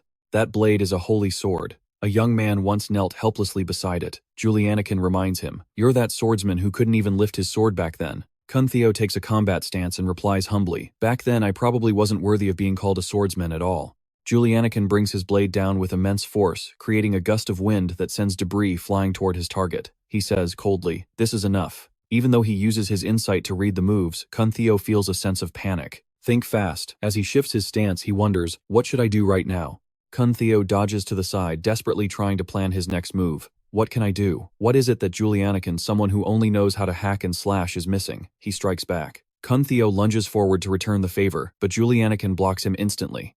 What skill should he use? Kun Theo scowls in frustration. No matter what technique he tries, he gets shut down. Julianakin unleashes a flurry of slashes, and Kun Theo can do nothing but take the painful hits. Suddenly a blade grazes his arm, and blood splatters onto the ground. After enduring the assault, Kun Theo realizes his senses are dulling. How long has it been? But his only real concern is the safety of his students. Did the kids get away? Suddenly, Julianakin radiates a massive pressure. He speaks up. Let me ask you something. Kun Theo struggles to shield himself from the violent winds Julianakin creates. He asks coldly, what is your name? Recalling the days he laughed with friends back in school, he says softly, it's Kun Theo. Channeling those happy memories, Kun Theo proudly shouts his name. I am Kun Theo from Apia Academy. Julianakin whispers Kun Theo's name and draws his sword to introduce himself. My name is Julianakin. I offer my respect to a master swordsman. Faced with Julianakin's unusual attack style, Kun Theo is stunned. His swordsmanship is completely different now. He watched the swing of the blade, seemingly realizing something. That swordsmanship. It wasn't like the raw violence of a demon blade. Elder Theo gripped his sword tightly and muttered, I see now. Theo closed his eyes to focus, replying solemnly, so, you've inherited the power of the holy sword as well. He lunged straight at the enemy to strike back, but he was too late. His arm was severed, and his entire body was covered in wounds. Looking at his enemy one last time, he gasped his final words. The next strike was only a hair's breadth away from a vital spot. Theo, I'm leaving my will to you, my child. And then he collapsed. Before drawing his last breath, he called out for Kai. Back at the old wooden house, the floor was cluttered with empty wine bottles. Rania traced the rim of her glass, saying sadly, it was an unavoidable situation. We only managed to escape because Uncle Theo faced Julianakin all by himself. She continued her story while clearly itching for another drink. I ran into Gletus a few times after that. There's more, but damn, I'm out of booze. Kati raised a hand to stop her, speaking indifferently. Forget it. I've heard enough. Rania shouted back in frustration. Then answer my question. Tell me, Remembering the darkness radiating from that man Julianikin, she asked, "What exactly is the Dark Dipper?" Kadi explained slowly. "Do you remember Julianikin's sword, the one with all those holes in the blade?" Rania rested her chin on her hand, looking a bit annoyed. "Of course I remember. There was some kind of filthy pitch-black liquid oozing out of those holes." A moment later she turned pensive. "That liquid. It completely absorbed my magic. That's why I couldn't even manage a counterattack. It's also the reason why Kai is the only one who can stand against Julianikin." Rania waved her hand dismissively. She sighed. "That thing even swallowed the light of the holy sword." She set the candle holder down on the table. Kadi hesitated before saying, "You've probably figured it out by now." Lighting the flickering flame of the candle, he explained slowly. "Wizards manifest magic through a contract with the stars. Every spell, no matter how big or small, is infused with starlight. Even magic that hasn't reached its full potential yet. The stars lined up one by one, forming a shimmering golden trail that spiraled around the candle." Kadi continued, "The stars help that magic shine brilliantly, but only if the power is great enough." Rania sat perfectly still, listening intently. "When you stop to think about it, doesn't it feel strange?" Kadi concluded his theory. "Life and death, light and shadow, everything in existence must have a balance." After thinking for a moment, Rania finally spoke up. "So, it didn't actually swallow my mana." Kadi reached out and extinguished the flame, replying, "Exactly. The Dark Dipper is the physical concept of balancing those stars. It simply devours anything that uses a star as a medium." Rania rubbed her temples about to ask, "So that means," but she didn't get to finish. Kadi closed his eyes and cut her off. "That's all I can tell you." Being interrupted like that made her snap. "What did you think I was going to ask anyway?" Kadi summarized it simply for her. "To suppress the Dark Dipper you need a stronger light, a light so blinding that it simply cannot be swallowed right. I just don't know what the price will be." Rania, now starting to feel tipsy, said regretfully, "If only Kai hadn't lost his starlight." A second later, she was already holding a brand new bottle of wine. "Let's open another one." Kadi looked at the alcoholic woman in pure horror. He jumped and asked, "How and when did you even find that bottle?" Rania avoided his gaze, slyly popping the cork. "Oh, I found it while I was cleaning the drawers earlier." "Glory to us all." Kadi panicked, realizing he was too late. "Wait, not that one." Meanwhile, Roselle could only sigh and complain. "Good grief. My disciples are going to be the death of me. I'm getting old." Rania looked away. "I'm sorry, Master." Roselle questioned her. "Didn't I tell you about the letter from the Magic Academy?" Caught off guard, Rania stammered in fear. "Yes, you did mention it, Master." He pressed further. "And I believe I also mentioned how much they liked your magic circle over at the Ivory Tower, didn't I?" By this point, Rania was sweating bullets. She hesitated. "Yes, you did." Suddenly, the gentleness vanished from Roselle's face. Though his voice remained soft, the killing intent he radiated sent chills down her spine. "And yet you stayed drunk until the crack of dawn." Understanding her heart, he sighed helplessly and asked, "You still don't like the Ivory Tower, do you?" Rania scratched her head, trying to come up with an excuse to deflect.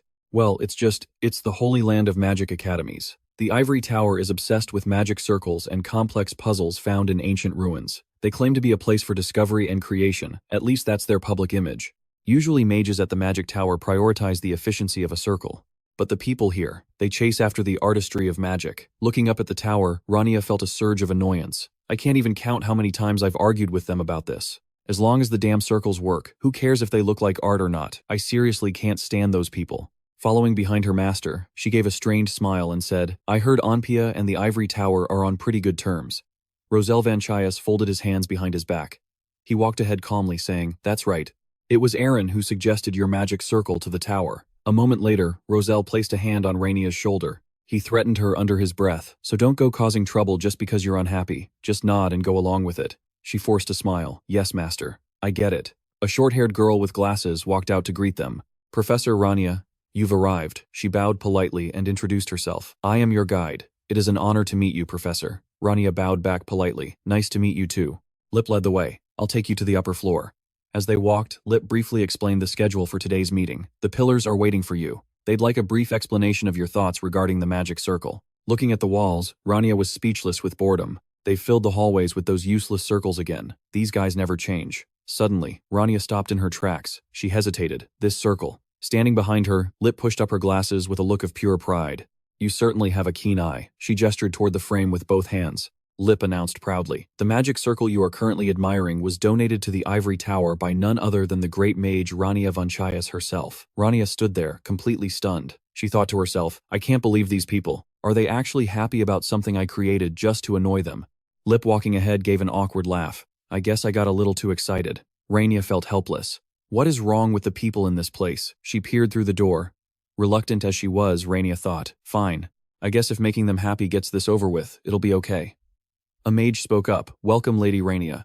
Rania stepped toward the conference table as the greetings poured in. It is an absolute honor to host you here at the Ivory Tower. She bowed respectfully. The mage rubbed his chin thoughtfully. You're much younger than I expected. Her magic circle reminds me of someone else entirely. Those intricate patterns are so convoluted that anyone looking at them would struggle to understand.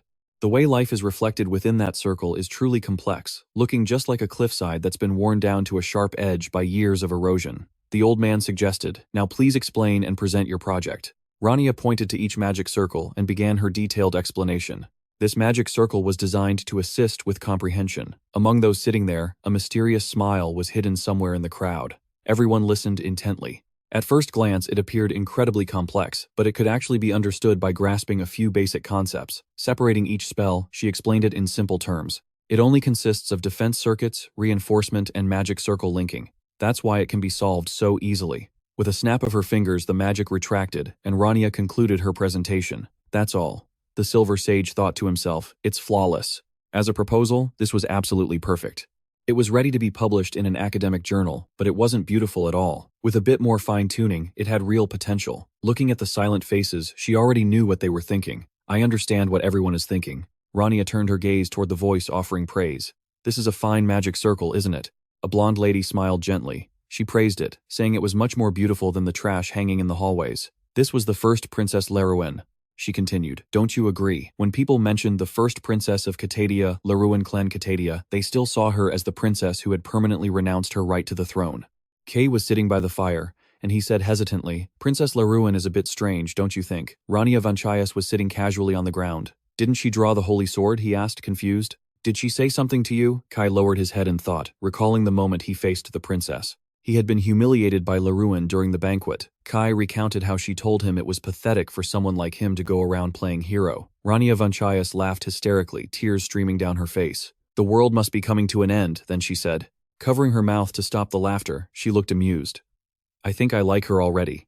I really want to meet her in person, Kay replied, but I don't think the two of you will ever have the chance to meet. Back at the presentation, Rania looked toward the voice she had just heard. Realizing who it was, she couldn't help but wonder, why is the princess here? Sitting regally in her chair, Lerouen spoke mockingly. Didn't you hear me? You must be both deaf and blind. A mage spoke up. Just as Her Highness said, this is a well-crafted magic circle, he continued. However, it isn't beautiful at all. Pointing to the core of the magic circle, the mage noted that, while its value was high and its composition was perfect, perfection is only the foundation of art. It is entirely different from true elegance or beauty itself. Lerouen sighed in boredom. I've heard that over and over. You people have no class, and you've made zero progress. She criticized them bluntly. You only consider something beautiful if it's flashy and gaudy, don't you? Simplicity and stability are also forms of beauty. Touching the magic circle, Lerouen remarked that simplicity requires a mind with profound understanding to be achieved, but she was looking for a reason to challenge Rania. Can you prove this to the ignorant commoners, Professor Rania? The beauty hidden behind that magic circle. Rania understood exactly what the princess meant. She took a deep breath and remained silent. Immediately, Rania demonstrated her magic. To the astonishment of the mages, Lerouen sneered. Now even those who are as blind as bats will have to see it clearly. We only focus on the glitz on the surface while ignoring the true beauty of the iceberg beneath. How foolish is that? If you have something to say it now. Lerouen stood up abruptly, and her servant immediately draped a cloak over her shoulders. With her hands on her hips, Lerouen concluded the meeting. If not, then, that's all. Every single mage felt ashamed of their own shallow perspective. Before leaving, Lerouen turned back and said, Oh right, you come with me. Rania was startled to be called, feeling a flicker of annoyance. She asked who me. Lerouen looked back haughtily and singled her out. Yes, Rania Vanchaias, just you and me. Once outside, Rania was curious. What is it? Why does she want to talk to me? Sitting before someone of such high status, she felt uneasy. Why did she dismiss her guards just to talk? Lerouen took a sip of her tea and said leisurely, I'm truly jealous of you. Rania asked, Of me, your highness. She couldn't help but feel bewildered. Where is this coming from? While Rania drank her tea in a state of fear, Lerouen sighed and lamented. You've learned a lot from your father, haven't you? I'm the complete opposite. I haven't learned a single thing from my father. Countless questions began to pile up in Rania's mind. What is she talking about? If she means her father, that's the king. If I show any disrespect, I'll be in big trouble. But wait, she's also a member of the royal family. Is this really okay? Lerouen spoke with disgust. Those pieces of trash wearing royal cloaks only know how to indulge in pleasure, and my younger brother is the exact same way. She didn't hesitate to criticize them. This royal family of mine is becoming more sick and rotten by the day. Rania was terrified to her core, but she struggled to maintain a calm expression. Her soul was screaming for help. Someone please stop this crazy princess. Setting down her teacup, Laruin continued. You know that I gave up the throne, right? Rania was shocked that the princess was sharing this information. I did it to survive. Blood stained the entire palace. People were dying one after another. Laruin continued. But even after killing his two brothers, he wasn't satisfied. Now he's trying to kill me too. Even though I chose to step back, my brother is a bloodthirsty monster who can't be controlled. The image of the cold-blooded first prince who had turned on his own family loomed in their minds. Recalling her innocent younger siblings who knew nothing of the world, she blamed herself. I was too busy trying to protect my younger brothers and sisters. Despite her eccentric personality, Laruin looked at Rania with sincerity. But I truly want to protect those who are left. Rania asked, why are you telling me this? Your Highness. Laruin tilted her head and smiled with interest. That's a good question. She opened up, noting that countless magic circles were present throughout the palace. I'm very skilled in the science of magic, but I can't stand mana itself.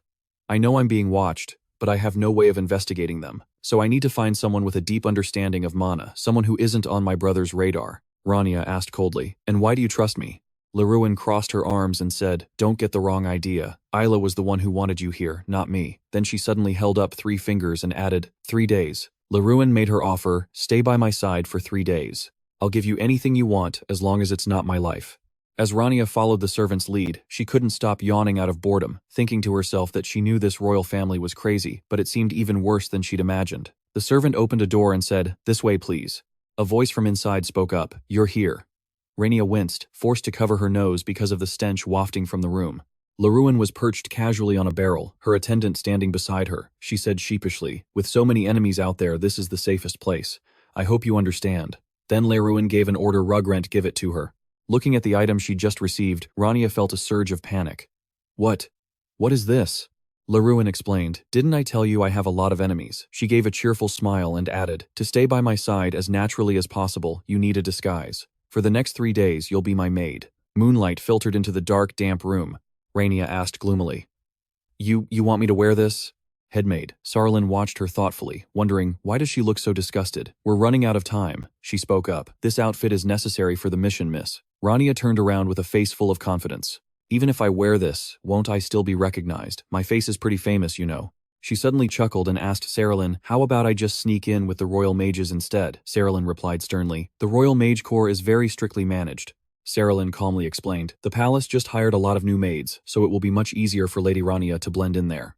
Rania wondered if there would be spies monitoring the princess as well. As she popped open a container, Sarlin replied, yes, so please change quickly. We have to keep your identity a secret. As soon as she saw what was inside, her face went pale. In the box was a white headband adorned with a red flower, which sent Rania into a panic. I have to wear this too. Sarlin picked up the headband and reassured her. Yes, this accessory will definitely help you, miss. Her face turned dark with regret. If I'd known, I would have just gone home. The morning sun was now shining across the palace. Laruin called out loudly while writing. Hurry up. She saw Rania with the headband on and offered a compliment. It looks great on you. Then Laruin ordered, now I need you to set up a soundproof barrier. As soon as the words were spoken, Rania waved her hand to cast the spell.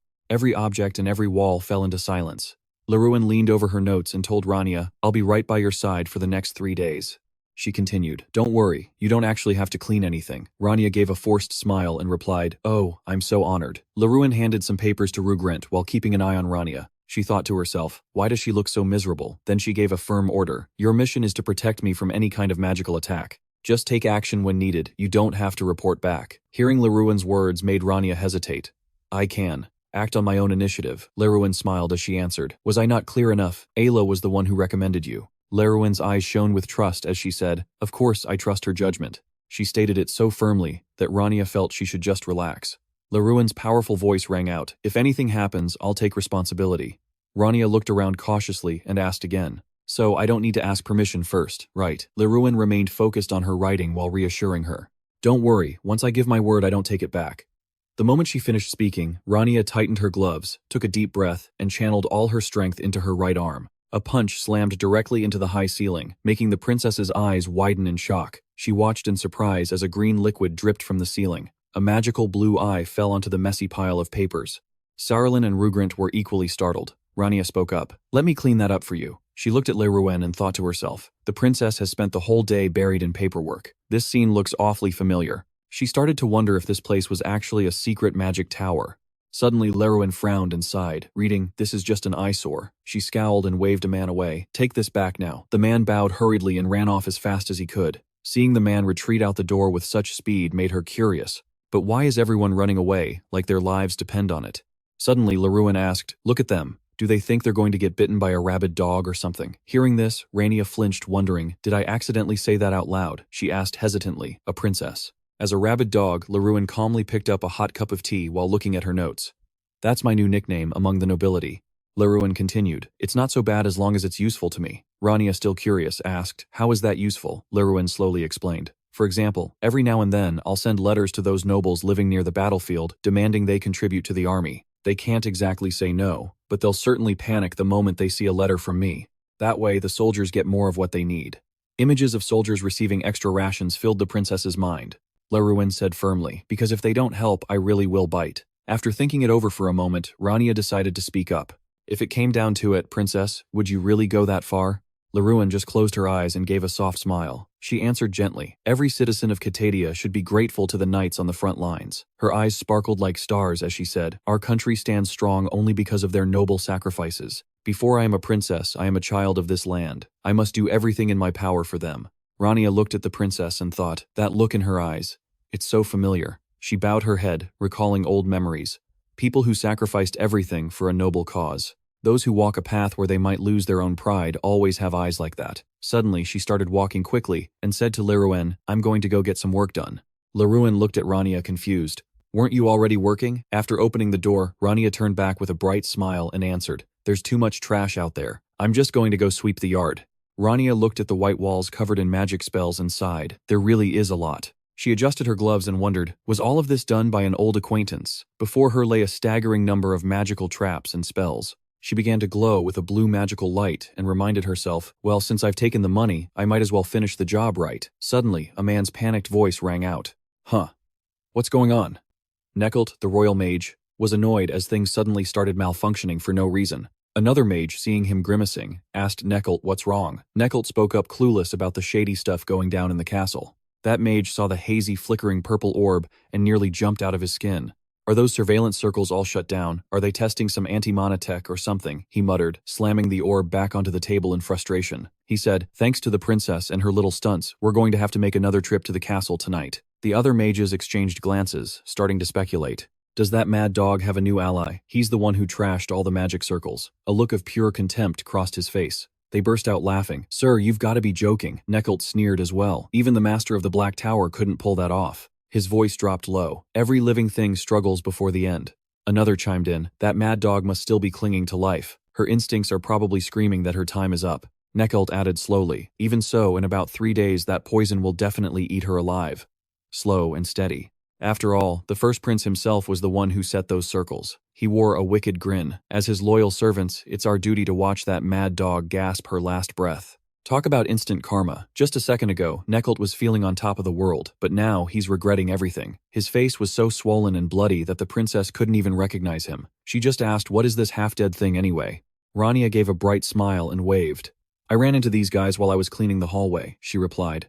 At her feet, the whole group of mages was groveling on the floor. They had surveillance circles rigged up everywhere. Once Rania explained everything, both Leruin and Saralyn were absolutely floored. She thought to herself, "How did you beat these guys into such a pulp? Well, whatever, they totally deserved it." Leruin sighed and praised her. "It's so late and you're still working so hard. Thank you." Rania's eyes crinkled as she smiled. Oh, it was nothing. In reality, she and the princess had set the whole thing up a few hours ago. She had asked Rania in total surprise. "Wait, what did you just say?" she slowly explained. "It's an ancient magic circle, but I can't break it just yet." A mark from an ancient magic circle appeared on Leruin's forehead. She pressed her hand against her brow, looking completely flustered. "How on earth do you know about that?" Rania answered quickly. "I saw it on the battlefield." Realizing she'd said too much, she hesitated and started twiddling her fingers. I heard about it from some mages. People who had direct contact with it." Leruin, looking exhausted, continued. "It doesn't matter. I don't even need to know where it came from. Just tell me what you know." Turning serious again, Rania said that mages often use this kind of magic on the battlefield. Her voice was slow and steady. "At first glance, it looks like a normal charm, but it's actually summoning magic. It's specifically designed to summon monsters by draining the lifespan of the person carrying the mark." Hearing that she revealed, this symbol started showing up about a week before my siblings died. Laruin's hands clenched into fists, her face twisted in rage as she asked, "So you're saying, my two siblings had their entire lives sucked out of them just to summon those low-level demons?" Rania asked urgently.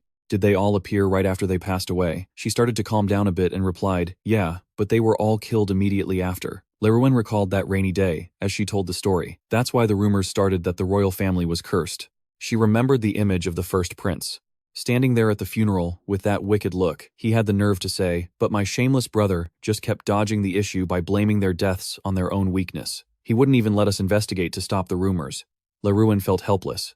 "We must be cursed. Otherwise, why would I have to go through all this loss?" Whispers echoed in her ears. This time it was about the third princess. The second princess just died not long ago, and look at those wounds. It looks like she was savagely torn apart by that monster. She said her sister used to be the flower of the royalty, but that beautiful child had now withered away.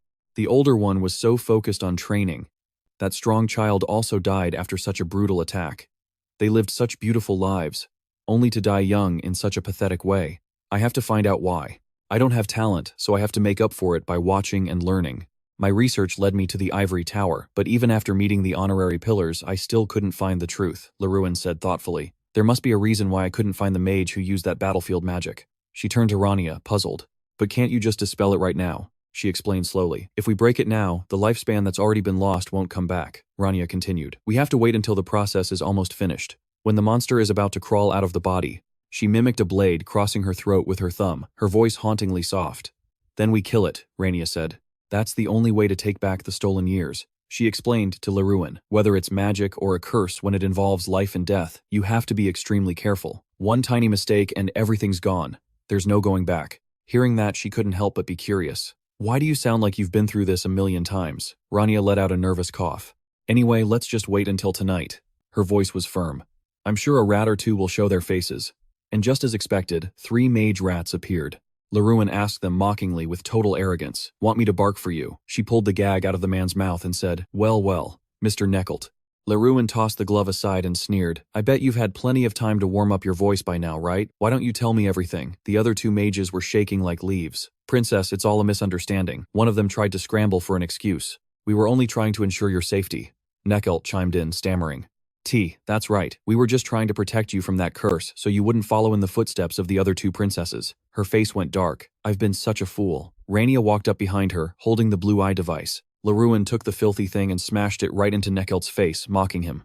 "How did I never notice how loyal you guys were?" With a sharp, icy expression, Laruin growled. "You have the nerve to call spying on me protection. You dared to call me a mad dog when you haven't even seen me truly lose it." Seeing him lying there motionless, the 2 mages could only tremble in fear before Laruin. She called out softly, "My dear Rania." Rania quickly responded, "Yes, princess." Laruin turned her head and said, "Do whatever you want with them." Her eyes turned crystal clear as she firmly declared, "I'll do the barking." Far off in the sky, snow began to dust the world. Inside the grand castle, a servant whispered, "Have you heard the news?" The servants looked anxious as they gossiped. "Every single royal mage has been summoned to the castle." The royal mages, the blue-haired maid hesitated, trying to recall the memory as she spoke. "Actually, I was working late last night. On my way back from fetching some clothes, I saw them being thrown into the dungeon. It was very dark, but I think some of the palace guards were among them. Their eyes were completely vacant, as if they were terrified of something." Back in the present, a sigh could be heard in the castle. "I heard that the screaming from the dungeon still hasn't stopped." The other 2 maids chimed in fearfully. "Once you go in there, you don't come back out." "What is going on?" the blonde maid asked, her eyes cast down nervously. "Do you all think those rumors are true? The ones about that crow maid being the mastermind. They say she's incredibly strong enough to send a grown man flying. With just one blow, she sent those old royal mages flying." The blue-haired maid turned pale at these words, wailing with tears in her eyes. "Please stop. It's my turn to serve the princess's dinner tonight." Another maid tried to comfort her. "It's fine. You just have to deliver the food." As dusk fell, it was time for the blue-haired maid to push the cart to serve the princess's dinner. Listening to the sound of the wheels scraping against the floor, she tried to encourage herself. "Nothing bad will happen, right?" But just as she finished the thought, a figure was suddenly thrown out right in front of her. She looked up, stunned, and heard a grim voice scold. "Why don't you understand?" Rania slowly stepped out. With a hand on her hip, she stated nonchalantly, "The princess is busy." The silver-haired man who had just been thrown to the ground shakily got up and commanded, "Get out of my way. I have something I must tell the princess." But she just shook her head, snapping her fingers with a sigh. "You're so stubborn, aren't you?" As soon as she said that, Rania calmly summoned an eerie blue magic circle. She pursed her lips, and gave a cold command, and blue chains immediately bound the old man. Bind. He gritted his teeth in pain, his brow furrowed as he groaned. Rania let out a tired sigh and mumbled as she turned her head. I was already so tired, and now I have to deal with this. The maid saw her looking and jumped, crying out in her mind. There's no escape. She squeezed her eyes shut, terrified, wondering if she would be beaten to a pulp just like him. But Rania only asked in a gentle voice, "Oh, is this the princess's dinner?" Still, the maid trembled and thought to herself, well, Mom, Dad, I'll miss you both so much. Rania just shrugged and announced, I'll take it inside. A moment later, she stared blankly at the closed door, murmuring in disbelief. I'm not dead. Rania slowly pushed the food cart into the lavishly decorated room. Plates of colorful and rich food were quickly arranged on the table. Lerouen calmly cut a piece of meat on her plate, praising with a slight smile. Thank you. I quite enjoyed your display of anger. As she spoke, she suddenly stabbed her fork into the meat, with force whispering with a grim smile. Look at them, already begging for their lives. Lerouen lowered her gaze, her voice cold and indifferent, as she commented, How pathetic. Rania, sitting on the other side, was still smiling as she held her knife and fork. She offered her opinion softly. Everything's become too rotten. It's easiest to just scoop it all out at once. Upon hearing this, Lerouen burst out laughing, nodding in agreement. That's right. An impressive thought.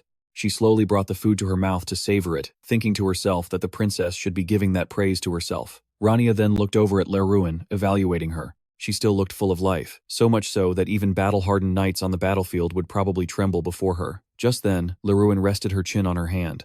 Her contemplative gaze turned into a question. You work very quickly, though. Who are you exactly? Caught off guard, she stammered in response. I'm a teaching assistant at the Apia Academy. Hearing this, Lerouen clicked her tongue, remarking how it sounded more like a question. She then gave a light, dismissive laugh. She placed both hands on the table, her eyes curving into a smile as she let it go. If you say so. Time ticked by, and the meal soon ended. They once again sat across from each other talking. Lerouen sat up straight and announced seriously, There is one more thing I need to ask of you. Rania replied respectfully, I'm listening. Without hesitating, she slowly made her plea. Please take care of my last remaining sister. Hearing this, she couldn't help but be surprised, her eyes widening as she asked, Pardon. Lerouen didn't explain further, simply standing up and emphasizing, You heard me. My brother is not worthy of being king. To protect himself, he would sacrifice anything. Thanks to you, the number of lackeys following him has greatly decreased, but a man's nature is hard to change. Those who trample on others for personal gain are not worthy of the throne. Don't you agree? I must stop him from becoming king. Rania's expression was indifferent, her tone cool as she pointed out. But, Princess, you are still here. However, Lerouen gently shook her head and calmly explained, I have another duty. The soldiers who sacrificed themselves on the battlefield, who lived and died for this country. I must stabilize things from within. To choose a leader whom everyone can respect. Back in the present, Lerouen turned slightly, her voice strained. That is my duty. Her face was pale, and sweat dripped down as she muttered, My last. Just as she finished her sentence, Lerouen swayed, about to collapse. Saralyn quickly rushed to support her, crying out Princess. She carefully helped Lerouen lie down on the bed to rest. Afterward, Saralyn thoughtfully tucked her in. Lerouen lay tiredly on the bed. Her eyes were hazy as she murmured, This feels just like when I met my brother on the street. Rania quickly pulled on her gloves, her expression tense as she thought, The princess has such a strong will. To be able to joke at a time like this. She slowly walked closer to her, offering a faint smile as she instructed, Please rest easy and close your eyes. Lerouen's face was ashen. She dazedly listened as Rania affirmed with certainty, You will definitely wake up again. Finally, she let out a soft laugh and closed her eyes in compliance. All right, I trust you. Seeing this, Rania quickly gathered her power, summoning a crimson magic circle. The magic circle flowed down and into Lerouen's body. Rania observed for a moment. She couldn't help but marvel. The princess truly is a special person. A wound like that must be incredibly painful, and yet she endured it. A warm stream of power slowly flowed into her body. Rania reassured her in a low voice, Please do not worry. A glint appeared in her eyes as she declared with a smirk, When it comes to curses like these, I happen to be quite confident. In the endless darkness, Lerouen's voice quietly rose. When death approaches, it is silent and invisible, without scent or taste, merely drawing closer. But why does it feel so familiar, like the days I bowed my head and became my brother's dog, barking or staying silent at another's whim? Those were the days I bowed my head just to survive. This invisible death makes me feel just as helpless as I did back then. My older sister was buried under the blooming cherry blossom tree, and the younger one was buried under a thick layer of snow. Did they all feel this way? Lerouen mourned softly for a moment, then finally she clenched the sharp thorn that had pierced her, vowing, This sin, I will pay for it with my life. Long, sharp willow thorns spread out in the dark, gloomy space. Lerouen slowly opened her eyelids, her gaze cold as she murmured, Model, it's time. As soon as those words left her lips, Rania standing outside channeled her energy and released a wave of blue power to capture it. That energy swirled around the rough, thorny branch. Red and black malice, thick like blood, surged out frantically, forming a grotesque shape. Rania tightened her grip on those gnarled roots, her eyes sharp as she whispered, "You've been draining quite a lot, haven't you?" At that moment, Lerouen, lying still on the bed, blinked her eyes as if she saw something. "That's the starlight I once saw on my youngest brother." She spoke softly in admiration, catching Rania's attention. "That streak of light is so beautiful." Rania quickly retracted her staff, closed her eyes and chuckled. "You did great." Faint blue streaks of light still flickered around the vast room. They slowly gathered and wrapped around Lerouen. Saralyn helped her sit up and she coughed, expressing her gratitude, since Rania had handled the difficult part. Finally, after a moment of silence, Lerouen emphasized softly, "You saved me." She smiled warmly, her eyes crinkling with sincere gratitude. "Thank you." Then Lerouen asked hesitantly, "May I ask how you were able to do that?" Rania put her hands on her hips and nodded. "Sure, I just did it." Her words left both Lerouen and Saralyn wide-eyed in shock. Eventually, Lerouen let out a small, amused laugh. A response like that wasn't unusual for her. A new day arrived and gentle sunlight shone down on the magnificent castle. After a night's rest, Lerouen stepped out into the garden for a relaxing stroll. She clasped her hands behind her back, tilted her head up, and took a deep breath. "It feels so open and comfortable out here. Many probably think I'm dead because of my brother's curse." At that point, Rania turned back with a worried look. "Is it okay for me to just head back like this? There's still so much left unresolved." Lerouen walked slowly beside her, shaking her head slightly to reassure her. "I don't know what you saw, but you don't need to worry. My brother is very cautious. He'll try to understand my power and the information I have before making any moves." Rania frowned slightly, her voice flat. "If that's what you say, princess. Anyway, from now on, you'll have a watchdog guarding you." Lerouen didn't deny it. She smirked and added, "And a very capable one at that." Hearing this, Rania looked confused, stroking her chin and racking her brain. Very capable. Who could that be? Before she could wonder for long, Lerouen smiled brightly and gave her the answer. "Sir Kai, the Silent Knight, that stalker." Rania was completely speechless. "Wait, who is that?" Lerouen pursed her lips and didn't hesitate to give a detailed introduction. "He's skilled in both swordsmanship and magic, but he's conservative and a man of few words." Rania was at a loss for words, wondering dejectedly, "What are you even doing? Is that really the Chai?" "I know." Finally, Lerouen excitedly suggested, "If you want to meet him, just let me know." But Rania shook her head violently. "I'll pass, thank you." Seeing that Lerouen clicked her tongue and frowned in annoyance. "So, you're not interested at all. This is a privilege I'm offering you as a princess. Are you really going to refuse?" Rania nonchalantly scratched her head, her face showing her boredom. "I don't really need anything. I have a home, a job, and money. If I need something later, I'll let you know." Lerouen couldn't do anything else but sigh and look for something. "Then take this divine artifact." She quickly held out a purple card, handing it over sincerely. Lerouen explained slowly, "If you write a letter using this, it will be delivered directly to me. If you need anything, just call. I won't forget this favor."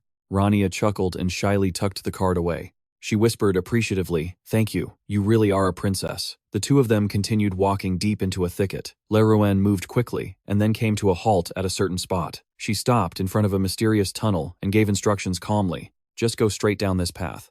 If you go diagonally, you'll end up deep underground." Rania went silent for a moment, her eyes full of hesitation as she looked at Lerouen. A moment later, she finally spoke up. "Can I ask one last question? Have you met the hero, Kai?" Lerouen frowned slightly, trying to remember. "Ah, I have. I've met about 5 heroes, but he's the worst. He only follows his instincts. He has no ideals or conviction. He's on the same level as my brother. If a guy like that is a hero, then the world is truly ending." Seeing Rania covering her mouth to hide a smile, Lerouen asked suspiciously, "Why are you asking that? And what's with that expression?" Rania immediately covered her mouth and cleared her throat, replying seriously, "It's nothing." In her mind, Rania thought, how interesting but also quite surprising. Even though Chai was a womanizer, he was still the hero of the sword. He's a symbol of hope. I didn't expect anyone to see through that facade. At this point, Lerouen didn't linger, simply turning around to leave. "All right, get back safely. And remember to tell my sister to be friends with Professor Rania." Rania smiled gently and nodded back, thinking to herself how special Lerouen really was. She turned and entered the mysterious tunnel. Rania walked quickly through it, taking the opportunity to change out of her maid outfit. "Finally, I can breathe. I thought I was going to die in that outfit." She quickly returned to her original appearance, walking steadily while wondering, "Wait, don't I have an exam coming up soon? What should I prepare?" The tunnel slowly came to an end, and Rania finally stepped outside into the sunlight. She stretched comfortably, taking a deep breath and telling herself, "Whatever, I'll figure it out later. Time for work." On a clear new day, a heated clash was taking place in a training room. Benoa nimbly dodged his expression calm as he evaded the attacks. On the other side, Langray bit his lip, tilting his head to dodge a powerful strike. The two of them stood in the middle of the arena, powerfully swinging their sharp weapons. After a brief pause, Langray panted, thinking he couldn't win. The more we fight, the more certain I am. I can't beat Benoa right now. When did this gap between us even happen? Benoa frowned slightly, leaping to dodge Langray's attack. On the other side, he was still bitterly thinking about the past. At the beginning of the semester, they were evenly matched, and the skill gap wasn't that large. Back in reality, Langray swung his sharp axe, but Benoa firmly blocked it with his sword. Both sides continued to trade blows, and Langray still wondered, but why? His eyes flashed with bloodlust as he gripped his weapon and charged forward. Benoa's eyes also shone with a powerful light as he lunged. Their intense head-on collision sent dust flying into the air. The crowd outside watched with wide eyes. In the middle of the stage, the axe blade stopped right next to Benoa's shoulder, just inches from striking. But on the other side, Benoa's wooden sword was already touching Langray's collar. A voice called out, "That's enough." A purple-haired man waved his hand and coldly announced the result. Benoa wins. Langray took a deep breath and raised both hands in admission. I lose. The axe in his hand fell straight to the ground with a piercing metallic clang. The man jotted something down on the notice paper. Today's sparring session is over. Everyone can return to class. The entire group replied in unison. Thank you for your hard work, sir. Meanwhile, Langray was still stewing, thinking to himself that putting down his weapon was the same as admitting defeat. The departing crowd was still buzzing with excitement. That last match was intense, wasn't it? Yeah, it was insane. But he was still lost in his own thoughts. It might seem humiliating, but it's what a warrior has to do. Father taught me that, but I don't feel like I've learned anything from this loss. Langray's mind briefly flashed back to a past conversation with his father. Back then, his father stood with his hands clasped behind his back, his voice cool as he recounted, I heard from the Knight Commander that there's no one left in the north who can challenge you. Langray bowed slightly, his tone calm and humble. I still have much to learn. His father said nothing, his lips pressed tightly in hesitation. Finally, he slowly issued a strange command. Langray, you need to leave this place. Langray froze, his eyes widening in confusion. What his father patiently explained, in the north no one can make you taste defeat. There are certainly warriors stronger than you, but you won't learn anything from fighting them. You need an opponent of equal skill to teach you that. Returning to the present, Langray looked at his fist and chuckled softly. Learn from defeat. He gazed at the axe on the ground, his eyes filled with sorrow as he murmured to himself, it's really not that easy. At the same time, in a magnificent castle elsewhere, Roselle's eyes crinkled with a smile, his face beaming as he announced, all right, listen up. Rania Vanchaias. Rania gave an awkward laugh and scratched her head. Sir, as you can see, he kept looking at the paper, smiling faintly. Let's see here. Is this really what royal security has come to? There are multiple signs of a break-in at the Royal Mage's laboratory, and they're recruiting an outside consultant. The traces that appeared and disappeared throughout the palace are under investigation. You really handled everything so smoothly and flawlessly, didn't you, my student? Rania glanced away, uneasily refuting in a small voice. The princess told me to leave the aftermath for her to handle. It's not like I wanted to do it. Roselle's eyes were still crinkled in a smile, but his expression slowly darkened with annoyance. He let out a cold laugh, his voice dripping with sarcasm. Now that the great mage has become a teacher, her own master's words are just nonsense, aren't they? Rania covered her face in embarrassment, pleading, please don't bring that up again. But on the other side, Roselle just sighed and clicked his tongue in admiration. The archmage is truly on another level. This room is the best in the entire kingdom. She covered her face in shame, lamenting internally. I was just trying to rest and do some sketching. Who would have thought it would accidentally turn into a classroom? Rania's inner voice wouldn't stop grumbling.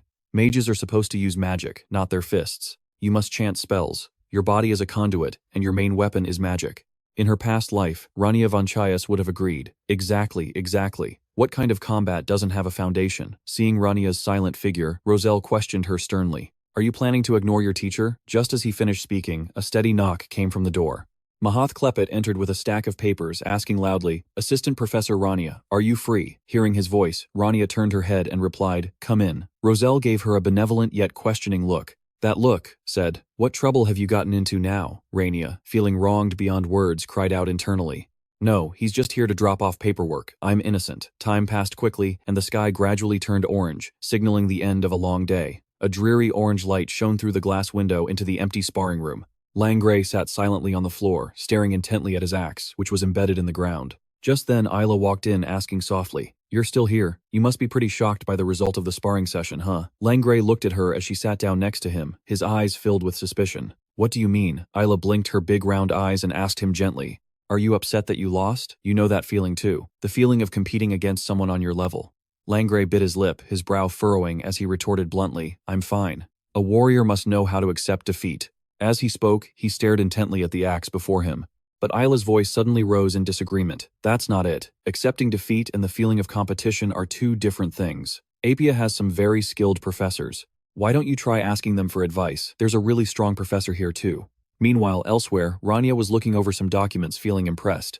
Professor Mahath Klepet. He's more thorough than I thought. She focused on reading each sheet of paper Mahath Klepet had given her. For a moment, Rania's mind flashed back. When I asked for help with the exam questions, he even used his arm as an excuse. Honestly, I thought he'd just do a half-hearted job. Alright, the theme of the practical exam is survival. The exam aims to simulate a real battlefield environment. The goal is to enhance the characteristics of the battlefield-focused class conducted in the form of a maze exploration. Rania gently rubbed her chin, her eyes thoughtful as she murmured. Not bad, huh? She slowly pulled open a drawer to find a pen, wondering. A simulated battlefield experience. Well then, let's make it even more realistic. How about we add some mana-absorbing monsters and leeches? Oh, right, and some invisible shadow creatures too. If we can't take them to a real battlefield, we should at least make it feel like one. After writing her ideas on the paper, Rania flashed a cunning smile. This should be enough. The sky grew dark, and the faint moonlight shone down on the dense forest. In the middle of the training ground, Lang Gray gritted his teeth and swung his axe at a training dummy. With fire in his eyes, he swung again. He thought to himself, if only I had been half a step faster. If I had dodged instead of attacking then. If I had aimed for the left side first. Could I have won? Time flew by and the first rays of sunlight began to appear. Spreading a warm light, Lang Gray was drenched in sweat, panting wearily after his training session. He collapsed dejectedly onto the ground, letting out a breath and muttering, "No matter how I think about it, I still can't picture a scenario where I win." Lang Gray looked up at the shimmering sky and let out a frustrated chuckle. He reached into his pocket and recalled with a long sigh that he still had to prepare for the upcoming practical exam. The theme of the exam is survival, and the proctor is Assistant Professor Rania Vanchaias. Lang Gray took a deep breath, reassuring himself, it'll be fine. And so time passed, and a new day slowly began bringing new challenges with it. As previously announced, the theme of this exam is survival. You will pass the test once you meet one of the following two conditions.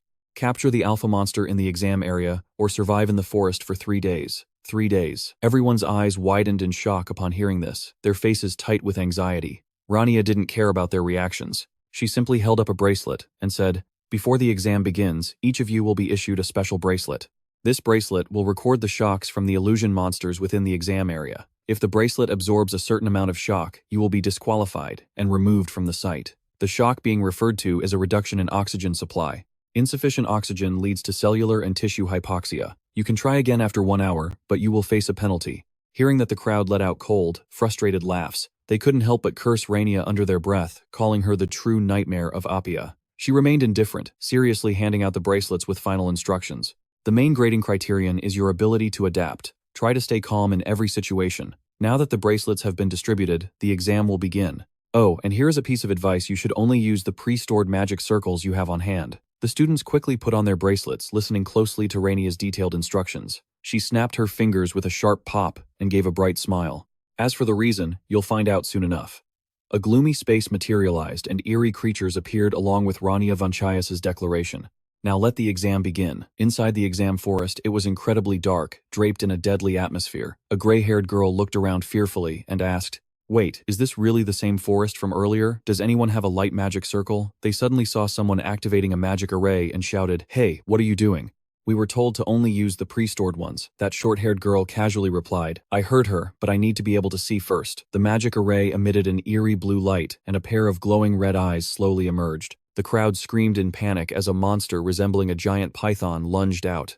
It ruthlessly bit into the short-haired girl's neck. Those nearby quickly realized it was a mana-absorbing monster. The girl's eyes rolled back as she whimpered, "My mana. Save me." 2 girls nearby saw her fall and vanish, and they started screaming hysterically. With tears in her eyes, the gray-haired girl watched the monsters approach, wondering, "What should I do?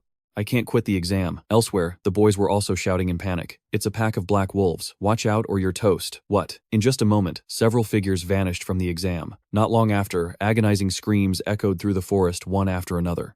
Benoa leaned against a tree, calmly observing everything. After a while, he thought to himself, this is way too easy. In a corner, someone trembled with gratitude. "Thank you." He gave a small shake of his head and replied, "It's nothing." High above the sky remained a clear, healthy blue. The exhausted students huddled together. Rania stood with her hands clasped, watching the pale-faced students and sighing to herself. If this were a real battle formation, people would be dropping like flies by now. The students, still shaking, checked on each other. What attacked you? A mana-sucking monster. Rania let out another weary sigh and turned to leave. A call came through for Assistant Professor Rania. She answered, "This is Rania Professor Marsh." On the other end, Makhat observed the exam through a crystal ball and spoke hesitantly. "I hate to say this, but the difficulty seems a bit high. Aren't they just first years? A bit high. It's way too high." He paused when he heard Rania complain tiredly. "To be honest, I didn't want it this way either. But most of these students will end up on the battlefield eventually. It's better for them to face these kinds of shocks as early as possible. Isn't it better to struggle here than to risk their lives on the battlefield? At Apia, failure is the only way to learn what to avoid, but it's also something that must be done. So this isn't just a failure, it's a punishment." After a brief silence, Makhat let out a breath and replied slowly, "All right, I see your point. I must say the magic matrix is impressive." Makhat hesitated for a moment. "But how are the students supposed to catch you?" On the other end, Rania took off her mask and gave a comforting laugh. "Come on, if they don't have the answer to the opponent they're facing, what's more important than finding a solution themselves?" In the wild forest, the sun still shone down brightly. 3 female students sat on the ground, looking gloomy and complaining. Hidden demons, shadow spirits, and now black wolves. The difficulty is absolutely insane. The short-haired girl fell silent, deep in thought. A moment later, she suddenly stood up, her fists clenched with determination. "Let's try one more time. Even if we get kicked out, it's just a penalty, not a disqualification. Let's give it a shot, and if it doesn't work, we'll come up with a different plan." The 3 girls stood up with renewed excitement and cheered. "Exactly. That's the spirit. Let's try again." No sooner said than done, the group charged back into that gloomy forest. The short-haired girl led the way, calling out, "This way, let's take them all out in one go," she shouted her command. "Fireball now." The gray-haired girl followed orders and conjured a ball of fire. The magic circle is complete. She quickly hurled the fireball at the giant python-like monster, causing an explosion. After seeing that it hadn't been defeated, they were completely confused. What it didn't work, the ponytail girl screamed in frustration. "What are we missing this time?" She gritted her teeth and quickly used her bracelet to escape. The 3 girls rushed out of the forest before they could be attacked, cursing, "Damn it." Once they were out of the forest, all 3 were panting with exhaustion. The gray-haired girl rubbed her cheek and sighed in confusion. Why didn't that attack work? The short-haired girl also rubbed her eyes, feeling skeptical. Maybe the power wasn't strong enough. "This time let's stock up on binding charms." The ponytail girl nodded. "I'll stock up on offensive charms." They headed back into the gloomy forest again. The short-haired girl conjured a magic array and gave the order. Now, the ponytail girl raised her hand and fired her spell as instructed. "Give it everything you've got." Meanwhile, Makhat sat in his room pondering as he watched everything through the crystal ball. He stroked his chin, his eyes fixed on the scene as he spoke. "I really didn't expect this. Even if you fail, don't lose heart. Come up with counter-strategies and try the challenge again. It's an endless challenging spirit. The core value that allows a mage to discover the unknown." Thinking this, Marsh nodded in satisfaction, certain that the students' abilities would improve significantly. "I'll make a note of this for the next curriculum." Even though the other side seems a bit excessive. Elsewhere, Rania was still leisurely strolling with her hands behind her back, eyes closed as she enjoyed the moment. She heard the sound of footsteps approaching and smiled to herself. "Finally, you've arrived." Rania looked at Benoit, standing before her, and greeted him in a flat tone. "Welcome, Benoit." He narrowed his eyes and looked at her calmly, asking, "By any chance are you the monster I was told I had to catch?" Rania grinned from ear to ear, snapping her fingers enthusiastically. "That's right, that would be me." Benoit pursed his lips in frustration, a look in his eyes as he wondered if he should just give up. They stood there silently for a long time in the middle of the withered forest. Finally, Benoit wearily rubbed his head and sighed. An assistant professor, Rania, still grinning widely, replied, "Yep." He completely exploded, shouting at the top of his lungs, "How am I supposed to defeat a professor who has fought against hounds and in close quarters combat?" But she just nodded happily and replied, "Of course that makes sense." As soon as she finished speaking, Rania snapped her fingers with a flourish. Benoit's eyes widened as a streak of light appeared before him. At the same time, the ground right at the edge of his feet split in 2. Benoit was inwardly shocked, staring at the crack, thinking, if she had aimed at me instead of the ground, this test would have been over already. Across from him, Rania's eyes curved into a reassuring smile. "There's no way I'd end a carefully prepared test like that. The other students will learn a lot from this test, but if you don't get anything out of it, it'd be a huge waste. There are a few conditions in this test that you need to be aware of." Without pausing, Rania announced in a low voice, "First condition, if you don't cross this line, I won't attack first. Second condition, I won't use any spells to target you." After listening, Benoit asked hesitantly, "Are those the only 2 conditions?" She shook her head slightly, explaining in a slow tone, "No, there are 3 more conditions. You'll have to discover the remaining ones on your own and use those 5 conditions to attack me." Benoit's eyes were still filled with indifference as he faced Rania. She just shrugged, pointing to a tree stump and calmly instructing him, "Touch any part of my body with this stump and you pass." Simple, right? At that, Rania chuckled and added a reminder. Observe carefully. Even when facing a seemingly impossible opponent, there are usually one or two openings if you look closely. Benoa slowly materialized his weapon, sighing internally. He thought, this is tough. It won't be easy, but it's not impossible. The moment the thought crossed his mind, he launched himself forward. Benoa quickly rushed in, swinging his sword at Rania. She easily blocked the tip of his sword, casually reminding him, I warned you. The new engraving will be very difficult. As she finished speaking, a loud explosion erupted nearby, sending dust and debris flying everywhere. Benoa gritted his teeth and retreated, clicking his tongue in annoyance. From within the thick cloud of dust, Rania's questioning voice rang out. Why do you keep twisting your hands like that, when you need to use them properly? She attacked relentlessly, pressing him. Are we not going to continue? Benoa grumbled wearily. At least give me a moment to rest. From behind a nearby bush, Langray was hiding and observing the fight, thinking to himself that he had a bad feeling, but the final obstacle might just be the professor. With that thought, he kicked off the ground and shot forward. Rania reacted quickly, dashing in to land a blow. He powerfully raised his axe to block it quickly, looking back to ask, Benoa, are you willing to cooperate? I need a versatile weapon for my strategy. Benoa gave a slight smirk, his eyes darkening as he continued. What a coincidence. My strategy needs a sturdy shield for this nightmare of a campaign. A few minutes earlier, before teaming up with Benoa from Langray's perspective, he was carefully hiding behind a bush, observing the confrontation. Between Rania and Benoa, he frowned and thought, Professor Rania. My usual fear of her has lessened considerably. And also, those strange movements. After a moment of thought, an idea flashed in Langray's mind. He quickly realized it was the Northern Restriction Test. He vaguely recalled someone once telling him with a laugh, you have to find the weakness first. Look closely, young master. Don't you see something strange? Now, watching Rania Vanchaias' movements, Langray understood their true meaning. On the other side, she was still enthusiastically landing a kick to Benoa's chin. What other restrictions are there? Langray glanced at the axe in his hand, hesitating internally. Even though he'd figured it out, probing for the restrictions didn't suit his fighting style. At that thought, he tightened his grip on the axe. Just a little more. I need a weapon that can decisively break through the openings. Over here, Benoa quickly glanced in a certain direction and cursed under his breath.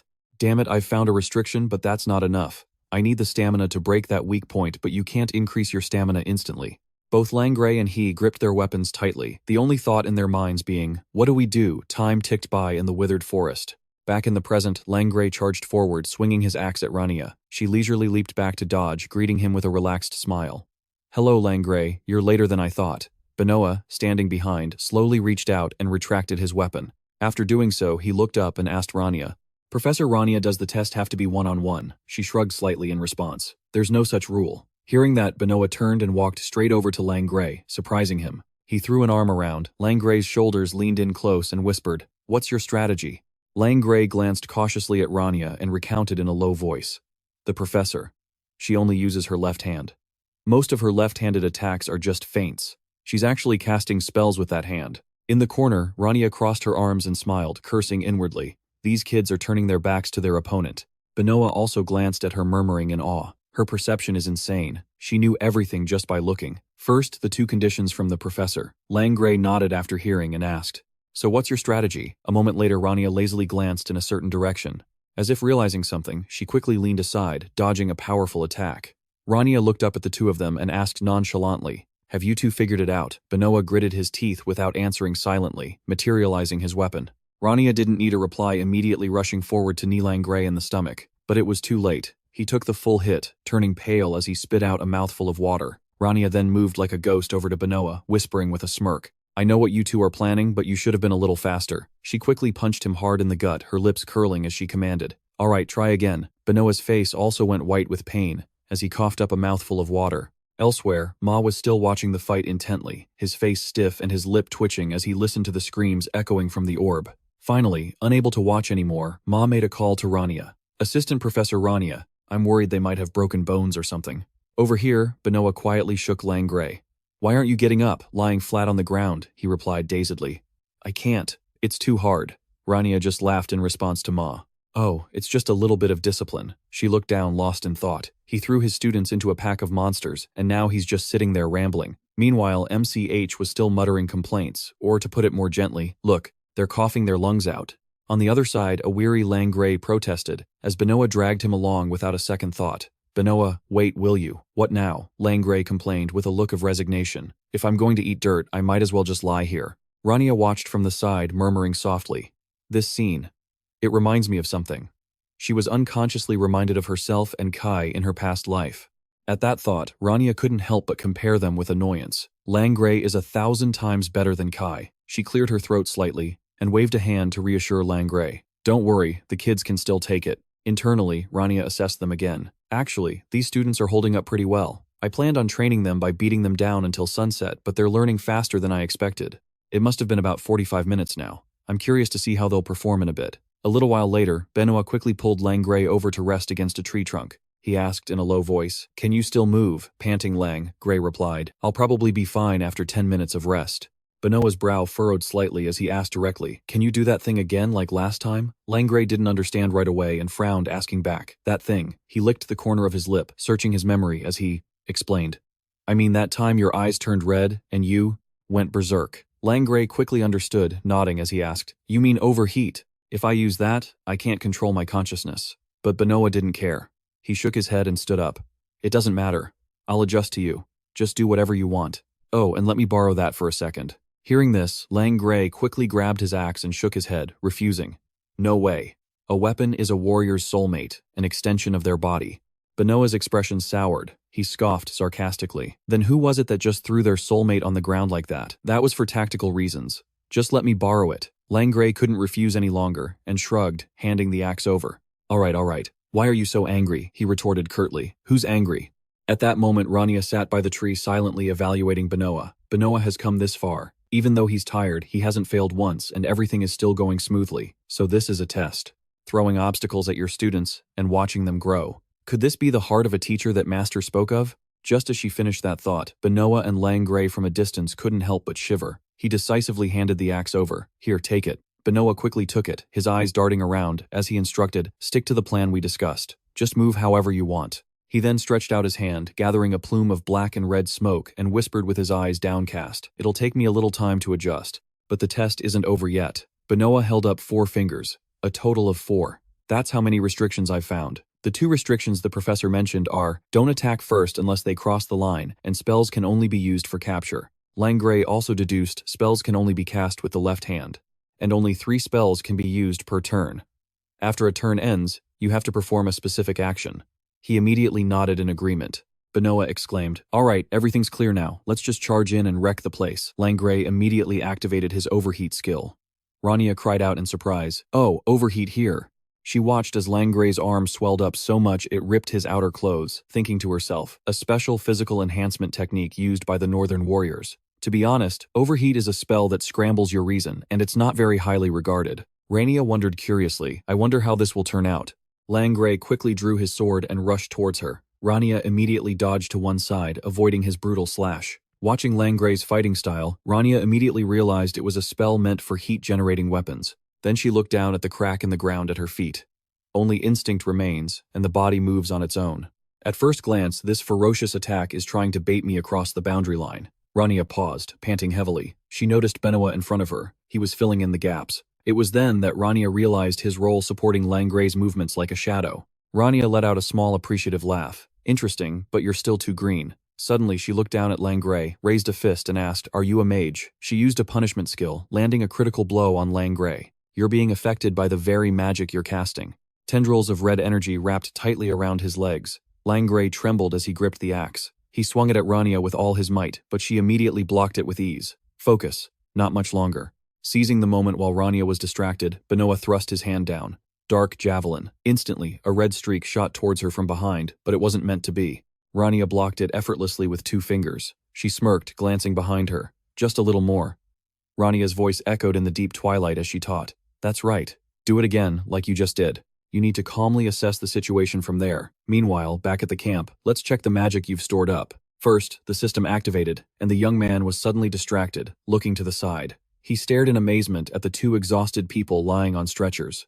The boy spoke with some suspicion to the person in front of him. "Aren't they Langray and Benoit? Didn't they just pass the test a moment ago? Why are they in this state?" he hissed in awe. "Just what is that monster in the center of the forest?" Rania looked with satisfaction at the desolate, empty field before her. She looked down and nodded to herself. Truly a student worth teaching. In front of her, the once intact tree trunk now had a large chunk missing. The practical test had been grueling. 4 days later, the doctor kindly advised Langray, "You're almost fully recovered aside from a few minor wounds. But you shouldn't push yourself too hard, okay?" He nodded obediently. "Thank you, ma'am." Then Langray stood up and left. Outside the room he began to think, what was that? A strange sensation took over my reason amidst my instincts. Langray recalled the moment he fought Rania and marveled, "In the 3 years I've been using overheat, I've never experienced anything like this. Even elite special forces struggle to maintain their reason in the overheat state. Instinct and senses lead the way, making me waver and want to flee." Langray clenched his fist, impressed with himself. But that day, I definitely managed to grasp my reason. I just don't know how to do it alone. But standing before Rania's door, he became determined. Maybe Professor Rania will know. Hearing a knock, Rania, who was writing, called out, "Yes, come in." Hearing that, Langray opened the door and spoke timidly, "Professor."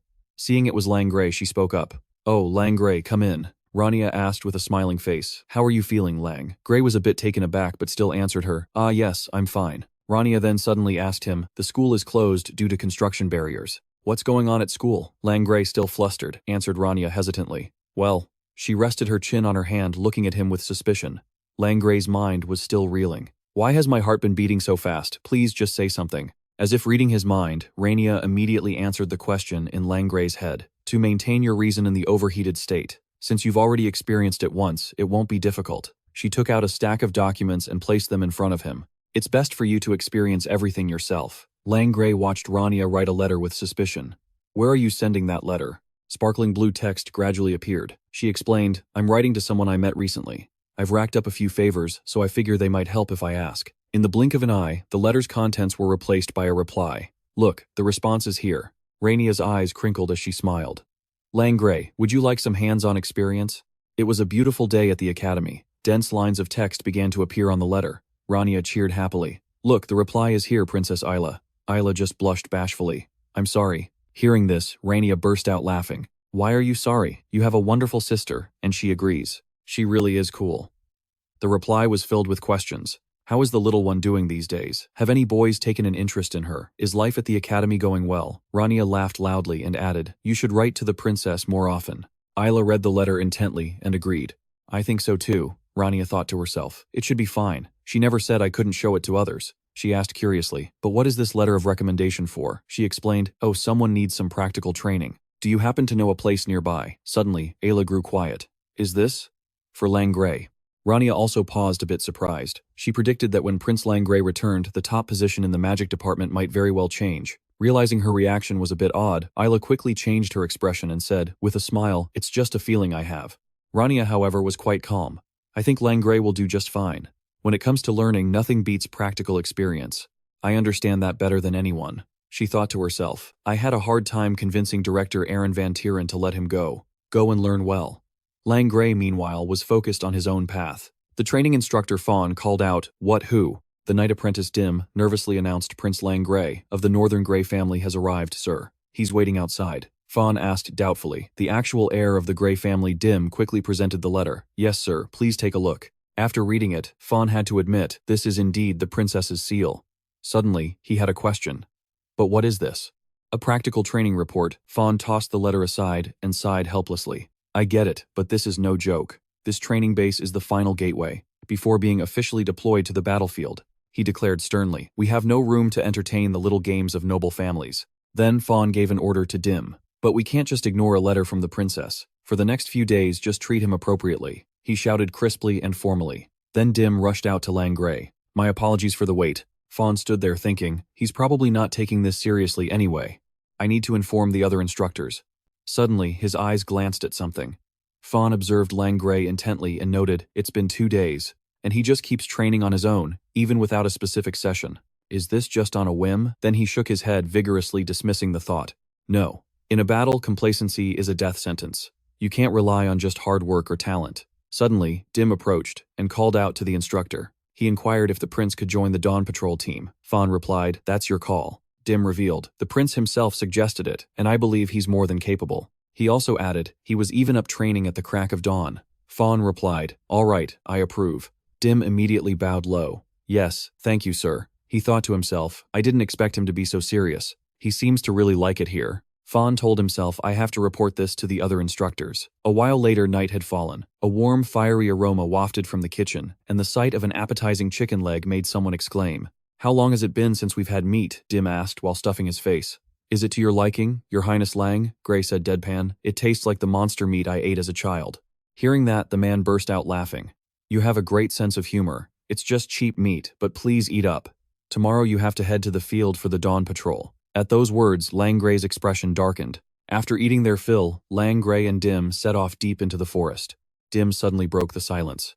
Your Highness, why are you trying so hard? Lang Gray answered innocently. I don't understand what you mean. Dim explained cheerfully. Occasionally some young nobles come here, but usually it's just to show off. You're different. You're very sincere, both in your daily conduct and during training. It's like you're desperately searching for something. Suddenly, Lang Gray gripped his sword tightly and revealed, There is someone I want to defeat, no matter the cost. Dim cried out, A rival. Before he could finish, Lang Gray grabbed him by the collar and threw him backward. Dim asked, stunned, Your Highness, what was that for? As it turned out, the glowing eyes of monsters were staring at them. Lang Gray immediately ordered Dim, run back and report this to the instructor. He quickly turned and ran, leaving Lang Gray standing there alone, sighing with worry. Judging by the distance, it'll take at least 10 minutes, even at top speed. Can he hold them off by himself? Lang Gray quickly regained his composure. No, don't worry. Looking at the pack of monsters before him, he told himself. Just focus on how to deal with them. That's all you need to think about. The monsters growled menacingly, stepping closer to Lang Gray. He got into his stance, preparing to attack. Lang Gray thought, there are so many of them, but I have to handle it. Lang Gray stomped his foot on the ground for leverage, his eyes flaring a terrifying deep crimson. Lang Gray immediately activated his overheat skill, and his legs began to move with astonishing speed. Lang Gray rushed forward and sliced a monster in two, which only agitated the others, causing them to roar fiercely. Suddenly, a voice echoed in his head. Listen carefully. As a sword-wielding monster charged at Lang Gray, he suddenly remembered what Rania had once told him. Like I said, you've experienced that feeling before, right? It won't take you long to master it. She had revealed, the moment you're on the verge of grasping it, that's when the real training begins. I'll prepare a place for you, so just take it easy. You'll understand once you move your body a little. Right then, Lux leaped forward with force slashing at the monster. Suddenly, one from behind bit into his back. He recalled Rania's words, You'll understand once you move your body a little, but I can feel it clearly. The monster's bite is radiating a bizarre demonic energy. It opened its maw and this energy flooded out. Lang Gray was still focused on the fight. My field of vision is so much wider now. He slashed a monster away, thinking to himself, movements I could never perform before. It's allowing me to execute impossible maneuvers. From within the dark forest echoed the sound of urgent, hurried footsteps. Dim had managed to get word to Farah in time. We're almost there. He glanced back, feeling the magic in the air, growing denser and denser. Farah, stunned, was filled with questions. There was also the horrible stench of blood and decay. What in the world is happening here? Just then, he and the others stopped in their tracks. Everyone stared with faces full of astonishment. The entire forest was blanketed in a strange, ethereal mist. The moment they saw Lux, they called out. Sir Lux felt bewildered, thinking to himself, at dawn, a real battle was supposed to be arranged for the knights. A surprise attack on the Demon King's army, which had been defeated on a nearby battlefield. But the Demon King's army is already lying scattered all over the ground. Did Prince Lux face this entire army all by himself? While Farah was lost in thought, Lang Gray was drenched in sweat, panting from exhaustion. Upon seeing Farah, he spoke up. Ah, Instructor Farah. Dim, full of concern, immediately asked the prince, Are you injured anywhere, Your Highness? Oh my goodness, you handled all of this by yourself. Lang Gray quickly replied, I'm fine. As soon as he finished speaking, he stared intently at a weapon in the distance. The flow of mana and the protective magic circle were exquisitely woven. That must be the work of Assistant Professor Rania. At that thought, Lux suddenly smiled. Seeing Lux clutching his weapon so tightly, Farah was completely confused and quickly spoke up. Did you hit your head or something? For now, let's hurry back to the camp. Lux replied, Even you aren't hurt. Just then, Farah suddenly cut in. Prince Lux. He bowed politely and said, I'm glad you're safe. I never expected you to have to handle them all on your own. Thanks to you, today's training schedule has been cancelled. Hearing this, Lang Gray stammered, about that. But before he could finish, Farah interrupted. So, today could I ask you to spar with the apprentice knights? With your skills, I believe I can completely entrust them to you.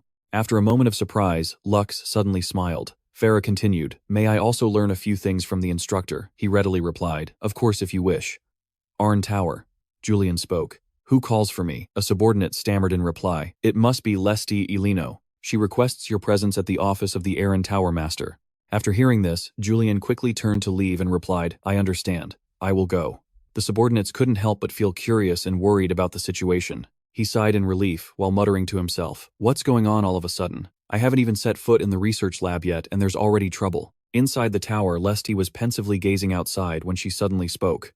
"You're later than I expected, Elder Julian." Julian crossed his arms and asked, "What's so important that you summoned me at this hour?" Lesty Alino said nothing, merely casting a spell. A second later, a powerful surge of spiritual energy surrounded him. Seeing the power in the room, Julian couldn't help but think she can recognize her own mana in the Tower Master's office. An act of marking her territory here. Is this really the Lesty Alino? I know Lesty's expression remained cold and unchanged. With a sharp, cold gaze, she said, "I want to hear your opinion, Elder Julian. Don't you think that's going a bit too far?" Hearing this, Julian was taken aback. "What's this all of a sudden?" Lesty Alino emphasized. "You are an elder. Right now I think half is more than enough." He was completely bewildered and shocked to hear these words from Lesty. This was when Rania was struggling with her maid uniform at the Ash Tower. The story of Lesty Alino. Shinvi suddenly spoke up. "Master, everyone is staring at you." Lesty Alino ignored the stares fixed on her and replied, "You must be very curious about what's happening, aren't you? Until now, I have never once come to the Magic Tower uninvited because I believed I had no place here. No one truly saw me as the successor to this tower, but I no longer care. This place was destined for me to use." With that, Lesty Alino opened the door. Peeking inside the room, Lesty Alino was a little overwhelmed. She spoke up. "You said the third locker in row A3, right? Let's see. Even though I'm a mage, this is rather strange. This must be it." Unlocking the locker, Lesty chuckled. "Yes, it really is strange." A moment later, a small box appeared inside the locker. Holding it in her hand, she was filled with questions. A magical artifact. How do I use this? Shinvi tried to open it with all her might. "I can't open it by myself." "It's not broken, is it?" Lesty Alino stared at the artifact and reassured her. "It can't be broken."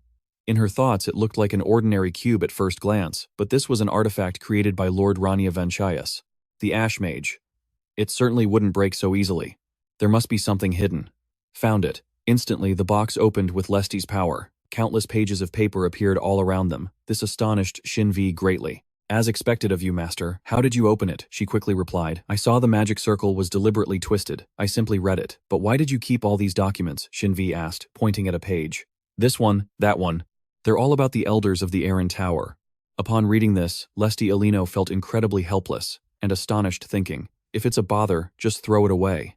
Is that what this means? Use it carefully. This is more than just a small nudge.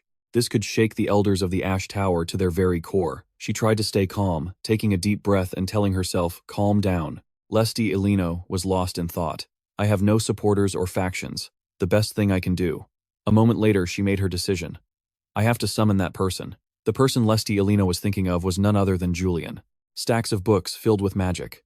Julian, sitting in his chair, said nonchalantly, "You shouldn't say such things without any preparation." "What do you plan to do?" Handing over a file, Lesty Alino replied, "This is a portion of the documents I have." Julian hurriedly took the paper, completely stunned. Then he asked warily, "How did you find this, Lesty?" Alino replied coldly, "I'm the one who should be asking the questions." Feeling the power radiating from her, it was clear that the crux of the matter was right here. He was completely bewildered, wondering to himself, what is this oppressive feeling? Is this really the Lesty Alino? "I know," Les continued. "I don't intend to get directly involved. I will only create a small crack. The elders will gradually widen that crack at the right time. Of course you will do that, won't you, Elder Julian?" As soon as he heard these words, Julian thought to himself, "She's completely different from the person I once knew." Her timid attitude was unbecoming of the tower's successor. The elder's words discouraged her and made her indecisive, unable to do anything but live quietly. Just then, he suddenly recalled what Rania had said before. "Didn't I tell you, Elder Julian? This child has always had the qualities befitting that position." The more he thought, the more confused he became. Can a person really change so drastically? "No, I didn't see things as clearly as she said. I will become the Tower Master of Tia Chan. You will lead this place. I swear I will bear that burden." As Julian thought, he stared intently at Lesty Alino. After a moment of consideration, he spoke. My, do I even have a choice?" Lesty replied. "For now." This amused him slightly, and he burst out laughing, saying, "So many surprises today. Good, very good. Tell me your detailed plan. Future Tower Master." Hearing this title, Lesty Alino showed a hint of surprise, then smiled cheerfully and said, "I'm very glad to have you as an ally." Julian said, "Of course I will cooperate fully. The tower is precious after all." Outside, the sun was still shining brightly. Looking at the scene outside, Lesty Alino made an observation. Time flies so fast. Shinvi smiled brightly beside her and said, "Now you are ready to go to school." This made Lesty Alino a bit curious. "Why are you so excited, Shinvi?" The young girl quickly replied, "Because Master loves school, both reading and studying." Lesty smiled in agreement. That's right, I'm looking forward to it. I wonder what today's class will be about. The school grounds were magnificent and filled with knowledge. A group of students were talking with gloomy, weary faces. Am I so tired that I'm seeing things? Unfortunately, I see it too. Mana Transaction Theory Group Assignment, Announcement Lecturer Vanchaias. The more the students looked, the more dejected they became. They spoke helplessly. I wish the semester hadn't started yet. I wish so too. A few days before the short break ended at the home of Rania and Roselle Vanchaias. Inside, Rania was staring intently at the documents on the table, then suddenly sighed and complained, Master, is group work really necessary? Roselle, sitting beside her, immediately replied, You know the reason why. This made Rania wonder. Roselle calmly explained, What you did on the battlefield that year was also a form of teamwork. Did you learn anything from it? As soon as she heard these words, she thought back to the things that had happened, telling herself what she had done in those 5 years, and then said with a dark, forced smile, The law of non-recyclable trash. Wherever there are people, there's trash. Trust yourself, not anyone else. A hero who thinks with his lower half, a crazy priestess and a racist elf. Seeing her expression, he stroked his beard helplessly and said, Yes, yes, you must have had some very difficult experiences. Then, he couldn't help but let out a helpless sigh. Then he spoke again, But in this life you will inevitably have to work with others. What you learned from those years is also valuable. Those experiences have helped you become more patient. Rania crossed her arms in full agreement. That's true. Roselle said, You're overthinking it. Try to think about why teamwork is important. Upon hearing this, Rania fell into deep thought. Even if you hate it, there are some things you just have to do. That's why I have to learn how to team up with trash. The words of those people echoed in her mind. Use the whole village as bait. You don't fit in with us. All humans are like this. The next second, Rania spoke up. There are things that can't be done alone. That's right. With that thought, she quickly wrote something down. Knowledge gained from cooperation. If you don't cooperate, you can't complete the training. Looking at the paper in her hand, she smiled with a dark expression. There, that's enough. I've written it down. It's pretty good, isn't it? That afternoon. At the Black Tower, why? Toei asked with a forced smile. Did I hear you correctly? Not stone powder, but 20 intact anti-magic stones, and you need them right now. Rania replied calmly. That's right. They need to be at least mid-grade stones, about the size of a fist.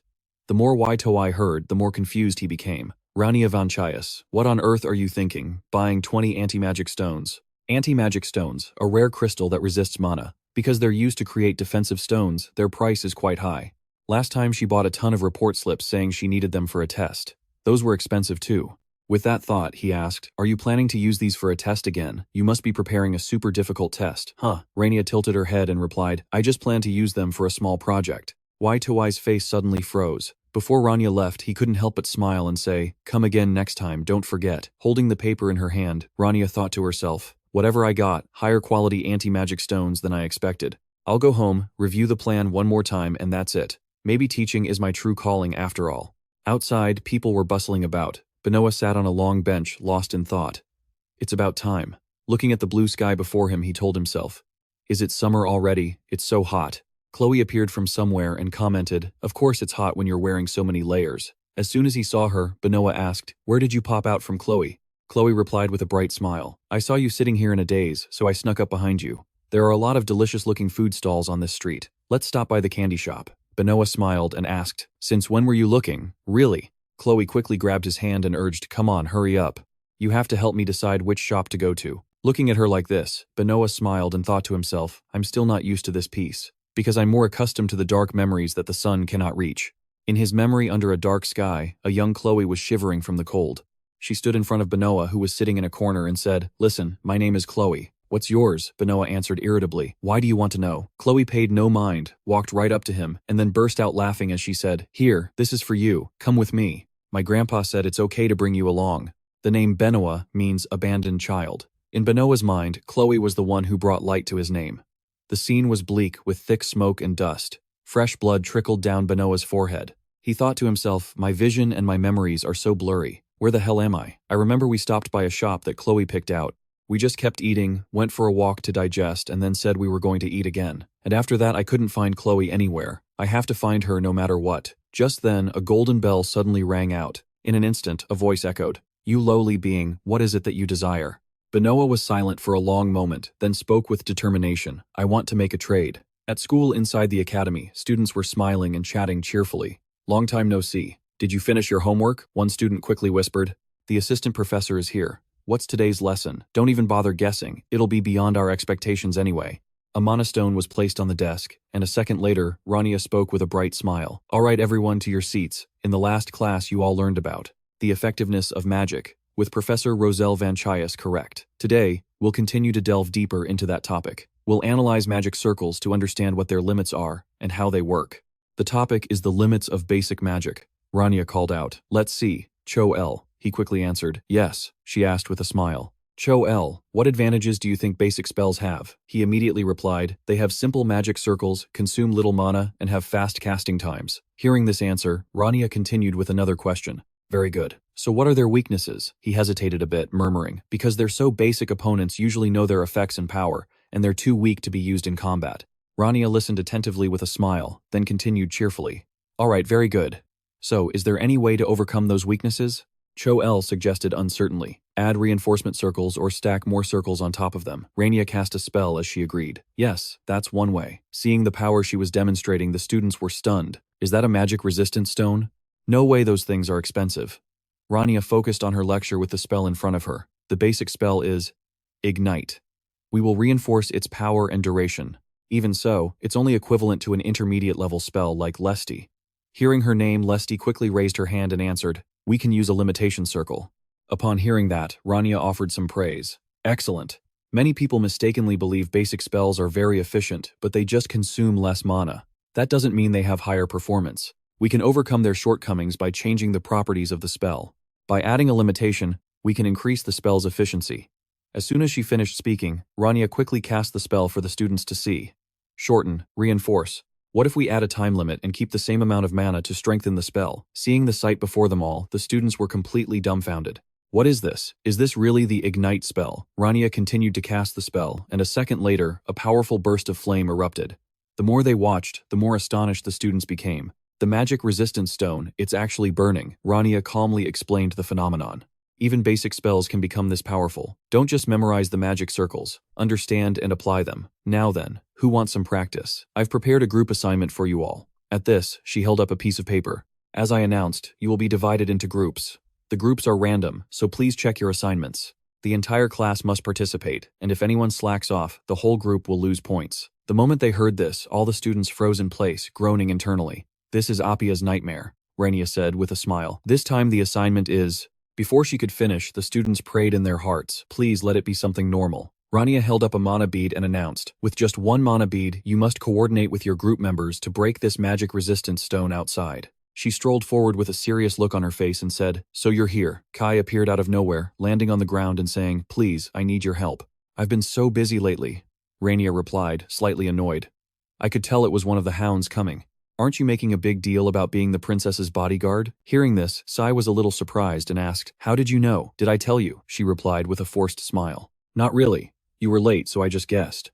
You can't leave your post right. Besides, if a hound has to protect someone, they must be of royal blood. He sighed, explaining helplessly, the bodyguard duty isn't the problem. An unidentified maid threw the entire palace into chaos and then vanished. We suspect she's with the first princess's faction, but we have no proof. The culprit destroyed or burned everything, so there's nothing left. And now we're paying the price. The atmosphere in the palace is really tense. What's with that look? It's like you're saying I'm the culprit, Rania replied. I thought you'd be tracking the culprit's trail. He should say something. Kai answered calmly with a dazzling smile. Well, I need your help with something else. Hearing that, she got a little annoyed. What's with this guy? Then raising a fist, she threatened. Been a while since you've had a beating, huh? Getting cocky. Just then, Kai asked a question that made her freeze. If I die, who's going to find Benoa? He continued. If it were something small, you would have handled it yourself. She had to agree with that. You're right. I assigned group homework and Benoa's group said he's been missing for a few days. He's not on campus or in the dorms. He's not the type to just disappear like that. If something happens to our top student, it'll be a huge problem.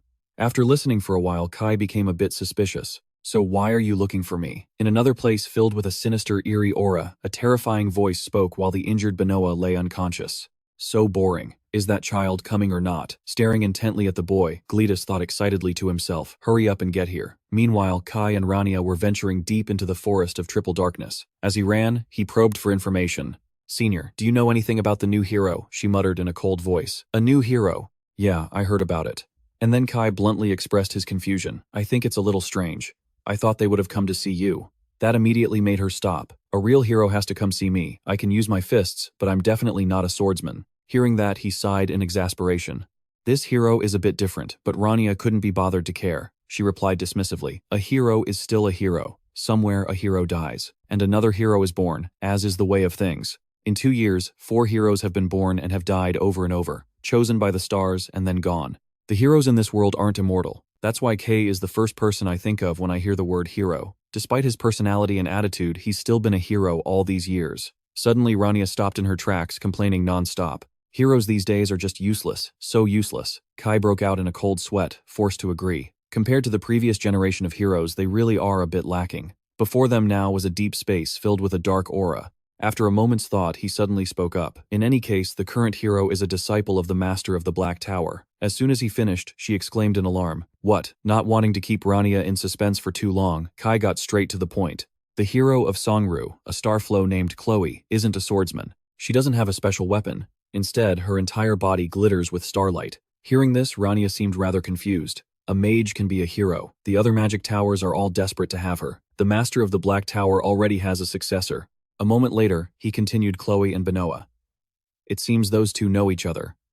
As soon as she heard the familiar name, Rania repeated it in shock. With Benoa. Yeah, now that I think about it, I think I've heard whispers of that somewhere. And then she wearily held her head in her hands. A mage whose mana is actual starlight. Seeing Rania's strange reaction, Kai was puzzled. Is there a problem? Without hesitation, she stated the reason frankly. That's why those sword users aren't strong. Making a deal with the stars definitely comes with a price. You can't just easily make a pact with a star. More importantly, a witch with such a special constitution would be the perfect target for someone. After hearing that, they both fell silent for a moment before Chai started to explain. That's why I had to find you, Senior. If my guess is right, we have no way to deal with this. The two of them disappeared around the same time. A large number of monsters appeared in Kadanak, and there's speculation that it was to cover up a hero's kidnapping, but there's no solid proof. Piecing everything together, I'm confident that even though the traces are faint, they definitely haven't left Kadanak yet. With that, Rania offered Kai some rare praise. Good job. You can go home now. However, his tone was far from agreeable. No way. Are you planning to go alone? She asked, then gently retorted. Do you really think you can go anywhere in your condition? Wipe that blood off and go with that Chloe kid. Before leaving, Rania straightened her clothes and spoke firmly. If a student runs away, the teacher is responsible for finding them. The scene changes to another location where Kai's sword is now drenched in fresh blood. He used his sword to struggle back to his feet. Kai clutched the wound on his arm, wondering if he could even stand. In front of him, countless pairs of glowing red eyes were fixed on him. No matter how many he cut down, their numbers were still overwhelming. What are those traitors thinking? Seeing that he was about to collapse, Sarah rushed over. Kai, she quickly got to his side and supported him. Let me see your wound. Without hesitation, Sarah quickly began transferring power to Kay. Feeling himself recovering, he praised her admiringly. Your healing ability is really strong. Seeing Kai so injured, her heart ached as if it were being torn apart. With tears welling in her eyes, her voice trembled as she spoke. Even so, if he were here, no one would have gotten hurt. If that person were here. A moment later, the healing was complete. He quickly urged her, Sarah, I'm fine now. Get back to your position. At that moment, countless pairs of hateful eyes and sharp teeth were staring right at them. Hearing Kai, she had no choice but to agree. All right, Sai, be careful. With that, Sarah turned and left without hesitation. At the same time, the soldiers tightened their grip on their swords, readying for battle. Facing this fierce battle, he still found it a bit strange. Why do they spare humans? A hero isn't that great. If they truly wanted to wipe out humanity, humans would be powerless to stop them. What are they fighting for? Despite the thoughts racing through his head, Kay decisively finished them off one by one. At the same time, the space on the other side suddenly darkened. L.P. emerged from a soaking puddle with a sigh. So boring. She yawned in dissatisfaction. We should have just finished them off quickly. But Dai immediately extinguished that hope. There's no way to avoid being tracked. The more she heard, the more dissatisfied Bosleb became. But there's no motivation. If it were a man, I'd want to drain all of his energy. Finally, she sighed in agreement. Seriously, this kidnapping was too easy. I thought there would be something happening in the capital by now, but when disaster strikes, we're all done for. Suddenly, Dai grew pensive. It reminds me of something. Bosleb immediately asked, what is it? And so he honestly recounted everything. A long time ago, I had the chance to meet Lord Skbal. At the time, I asked him why disaster hadn't struck. At this, she immediately perked up with interest. Yeah, and Dai continued, the primordial contract, the first light and the first transaction, the binding of the stars. Hearing the answer, her face fell in disappointment. What are you talking about? And then he stared hard at Bosleb, affirming in a low growl. I don't know either. That's all I heard. At this, she started to hesitate. In any case, after a moment's thought, LP quickly changed the subject. Let's talk about something else. As soon as she finished speaking, she unleashed a terrifying blast of power straight at K. He swiftly caught it and exclaimed in admiration. Impressive. That power from LP quickly dissipated under K's crushing grip. Next, Bosleb aggressively stepped forward and announced, "My turn." With that, she quickly transformed a sinister smile on her face. That juicy source of energy. "Let me have a little taste, just a little, can I?" With that thought, she spoke to Benoa in a seductive tone. "Hello there, little human boy." Bosleb stared at the energy surrounding him. "So nice to see you again." Not stopping there, Dai added with amusement. "Bosleb, the polymorphs have been released." Her mouth watered with greed. "But they look so delicious, don't they?" Before the battle began, L.P. asked softly, "Why did you come all this way alone? Are you looking for that girl?" Hearing this, Benoa just let out a long sigh without saying a word. Then she began to taunt him. "Sorry, but you should just give up on her. I'll play with you instead." As soon as she finished, he shot her a cold, sharp glare and growled, "Where is Chloe?" Seeing Benoa's expression, Bosleb found it extremely amusing. "Oh my, are you angry? But you know, with your current skills, you can't possibly win." At that moment, his blazing power erupted outwards. Benoa snapped again. "I'll ask again. Where is Chloe?" Every time he raised his voice, it only made her more excited. "Don't be like that. Why don't you play with me? I'll make you feel amazing in no time." And then Bosleb started talking about Chloe. A pure child, the innocent type that any man would want to get his hands on. "If that's the type of woman you like, I can become that for you." At this point, Benoa couldn't hold back his emotions and screamed, "Shut your mouth." Seeing this, Dai whispered a suggestion to Bosleb. That boy should be offered up to appease the calamity. And just like that, she pouted and agreed, "I know." With that, Bosleb slowly raised her hand to command. "Everyone rise." She single-handedly controlled the entire horde of zombies. "It's time to work." Before they officially fought, Bosleb gave a special instruction. Don't kill him. Faced with the situation before him, Benoa's determination only grew stronger. "Who said I'd let you drag me away without a fight?" He clenched his teeth and silently called Chloe's name. And then Benoa directly unleashed his hidden power, questioning them with a harsh tone. "Tell me, where did you take Chloe?" At that moment, a blazing red power shot straight towards Dai. But he quickly and mercilessly smashed everything. At the same time, gruesome zombies appeared right behind him. Then he softly spoke like a victim. "I'm sorry, but..." His voice trembled as he spoke. "We have our own circumstances." And then Dai sternly reminded him, "Don't waste your effort." Benoa, the ghost of Twilight, a boy who crawled his way through life in the slums. Like others who live in such lowly places, his life had no value. To put it mildly, his life was far from clean. It was a life without meaning or purpose. Even so, he continued to live. He trampled on others to survive. He sullied himself just to stay alive. But for this boy, life had found its meaning. The light that crept into the alley became his faith. She became someone he had to protect, an irreplaceable existence he had to guard at all costs. The moment he remembered Chloe, it became the reason for Benoa to fight until the very end. He decisively chopped off their heads one by one. A moment later, Benoa was completely exhausted.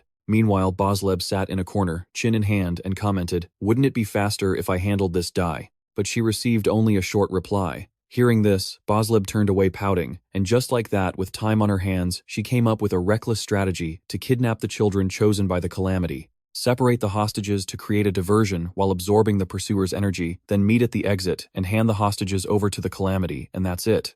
That's the plan. Snapping out of her fantasy, Bosleb sighed in frustration. Getting in and out of the capital is too easy. The pursuers can't touch the hostages, so there's nothing we can do. Unable to wait any longer, she wearily urged him on. "Die, you idiot. Hurry up and finish this mess."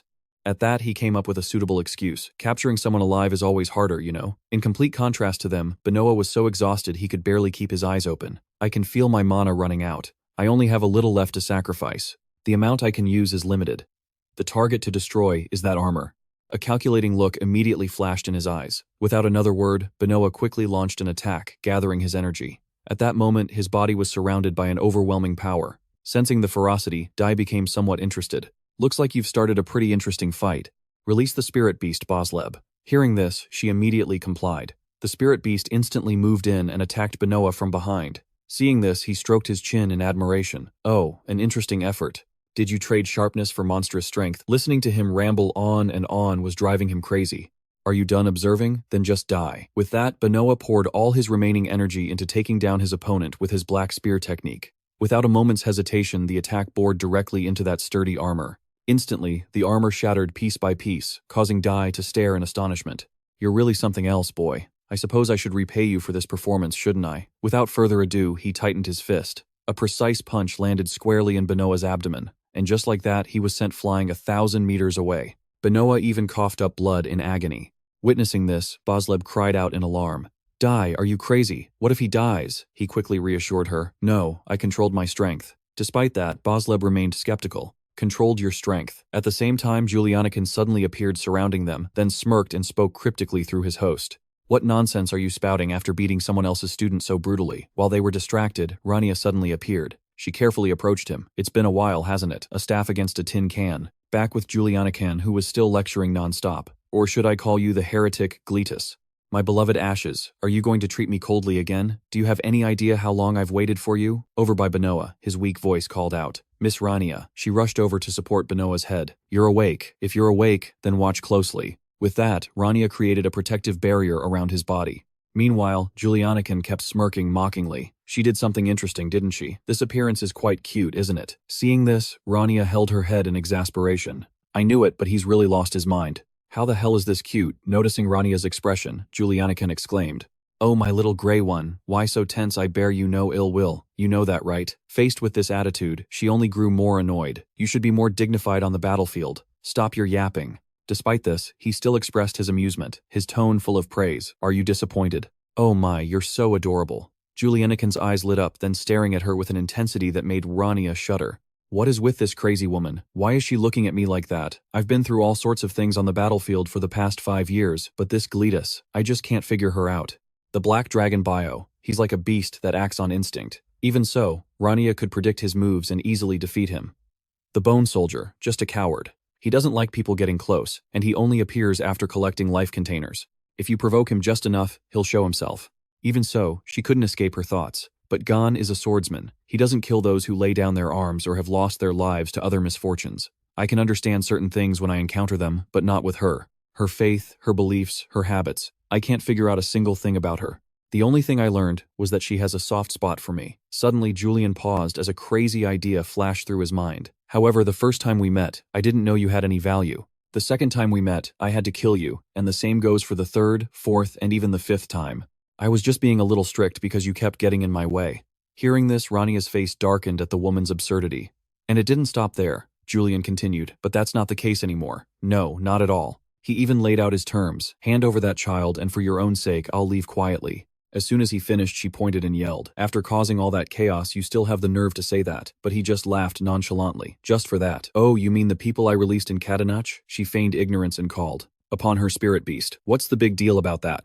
Julian's voice began to harden. You know, little gray one, if I had appeared here directly, the outcome would have been more than just a simple prank. You thought you could finally let your guard down, didn't you? Well then go on. Hand over the child. I want that child, the one who is just like me. Do you really intend to stop me all by yourself? At that, Rania stood frozen, unable to say another word. His voice echoed relentlessly, taunting her. All alone without any blessings from the stars, no priests, no scouts. With that, Rania clenched her fist and decisively unleashed a punishing blow. A wave of power shot forward with overwhelming force. Soon after the attack obliterated everything in its path. Then with a cold expression, Rania said, "What choices do I have? I'll handle this." After being hit by the attack, Julian coughed up blood. A second later, Gletus revealed herself a savage grin on her face. Her eyes were glazed over as she provoked her opponent. You think you can handle this on your own? There's a line between bravery and recklessness. If you can stop me, then do it. Her body, completely exhausted, slumped onto the dais. Gletus accepted this unforgiving confrontation. Go ahead if you can. Just then, Rania froze, sensing something strange. That sound. Could it be? Instantly, the woman launched a surprise attack, but luckily Rania was quick enough to dodge it in time. Gletus then flashed a friendly-looking smile. Come now, let's go outside and play. Seeing this, Rania frowned and shouted, Where do you think you're going? The woman rested her chin on her hand and suggested, It's too cramped in here. We can't play properly. A moment later, Rania carefully assessed her opponent's strength. Despite what she said, the truth was that she couldn't enter this place. She had been weakened considerably. For some reason, the Calamities couldn't directly enter the capital. It was as if they had some sort of agreement. Without another word, she decisively sought the power of balance for which a sorcerer pays a steep price. In a flash, Rania succeeded smoothly. The pact was made. But just because Gletus had been weakened didn't mean she could be easily defeated. Weakened or not, a calamity is still a calamity. That night, her brilliant blue power spread throughout the dark forest. Outside, Gletus offered some peculiar praise. Oh, gray. My little gray child is such a beautiful color. I think so every time I see it. She closed her eyes and smiled with satisfaction. My beloved gray. In that moment, Gletus recalled the past with the one she loved. Amiens had been incredibly gentle and kind to her. And then Gletus turned back to Rania and shared her feelings. You remind me of beautiful memories. I should be thanking you. Despite her flowery words, Rania's expression remained stern, her resolve to fight to the death unwavering. Now how about you just disappear? Gladys stroked her chin a few times, then smirked and remarked, "You're so heartless." She casually clapped her hands, deciding the terms of the deal herself. "I have to take the child, so I'll leave a gift as payment." Rania immediately refused. "I don't want it. Get lost." But the woman stubbornly insisted. "No, you'll like it when you receive it. I put a lot of effort into making it. I prepared it just for you. What do you think?" From deep within Rania's pupils, a figure suddenly appeared. Kun Theo was revealed, and the woman continued her questioning. "Doesn't this face look familiar?" The only one who could stand against Julian with a pure sword, the one who achieved what no other hero could. "Oh, my lovely Grey, how do you feel now? Are you happy? Overjoyed? You get to see your master again." By now, he was extremely emaciated from Gladys's torture. Her mocking voice echoed in Rania's ears. "Are you so happy? You're speechless." At that moment, she remembered the times when Kun Theo was strong and healthy. A second later, Rania's face hardened as she condemned her Gletus. "I know you're insane, but you've gone too far." Remembering all the times he had wholeheartedly and devotedly taught her, only fueled her rage. With that, she stomped her foot down hard, crushing the woman's dark, sinister power. In Rania's eyes, Kun Theo's image remained as noble as ever. Afterwards, Gletus gently lifted Rania's face and softly asked, "What are you going to do to me? You're still furious, aren't you? You want to kill me, don't you?" As she spoke, she carefully stroked Rania's hair. Immediately after, Gletus's hand began to inexplicably crack. In that instant, Rania's eyes darkened as she warned, "Don't get your hopes up. I'm going to end this right here anyway."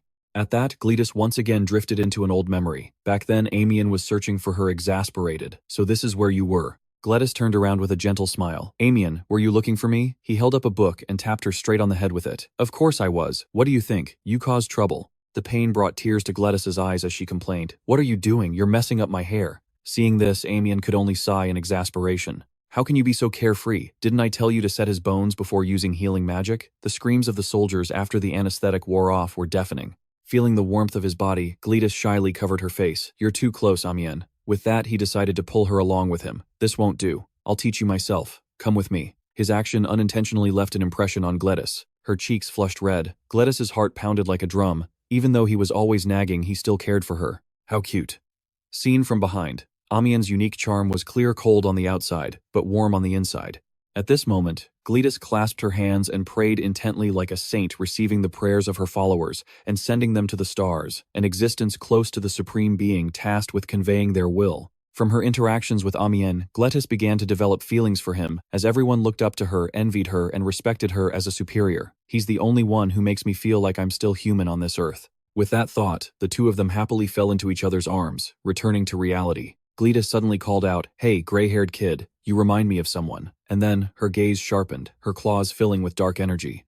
"So just entertain me a little longer." As she spoke, she laughed and asked, "I'm making you happy too, aren't I?" At that moment, Kun Theo was still struggling under her control. At this point, Rania had no reason left to show any mercy. She gritted her teeth, showing her absolute fury. Witnessing this reaction only excited Gletus more. How adorable. But also so pathetic. A second later, she commanded him in a loud voice, "Now shine brilliantly." Immediately, Kun Theo slammed the tip of his sword deep into the ground. He used it to gain momentum and charged straight at Rania. She stood silently, watching Kun Theo attack her, completely helpless. Right then, he was no different from a mindless robot. Seeing Kun Theo's fighting spirit surge, Gletus took the opportunity to push him further. She wanted to burn through his fleeting life force and said, "Show me a beautiful story. What do you think? Don't you like it?" Such exquisite swordsmanship. It's almost at Julianican's level. The battle before her was truly amusing to her, so noble and sacred. In that moment, Rania was struggling to withstand the immense pressure before her. Then she used a defensive ability on herself and grabbed tightly onto Kun Theo's clothes.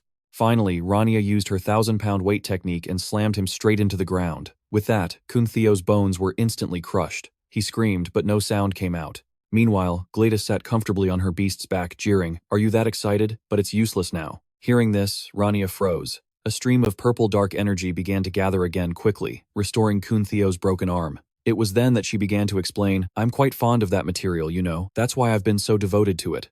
A perfect body for a pitiful human, from a flawed prototype to the most perfect masterpiece." The more she listened, the more disgusted Rania felt.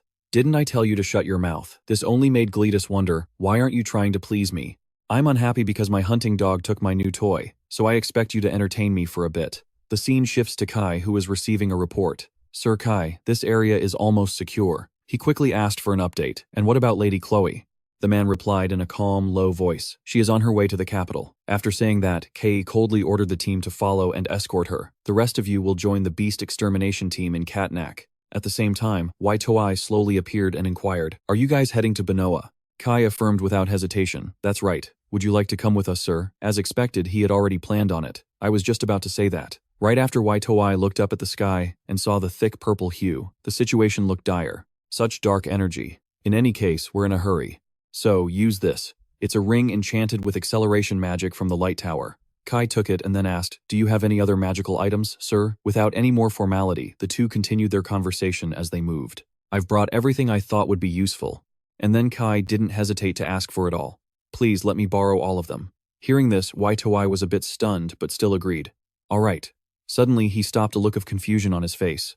As he replayed it in his mind, Wai Toai shouted, "Wait, what did you just say?"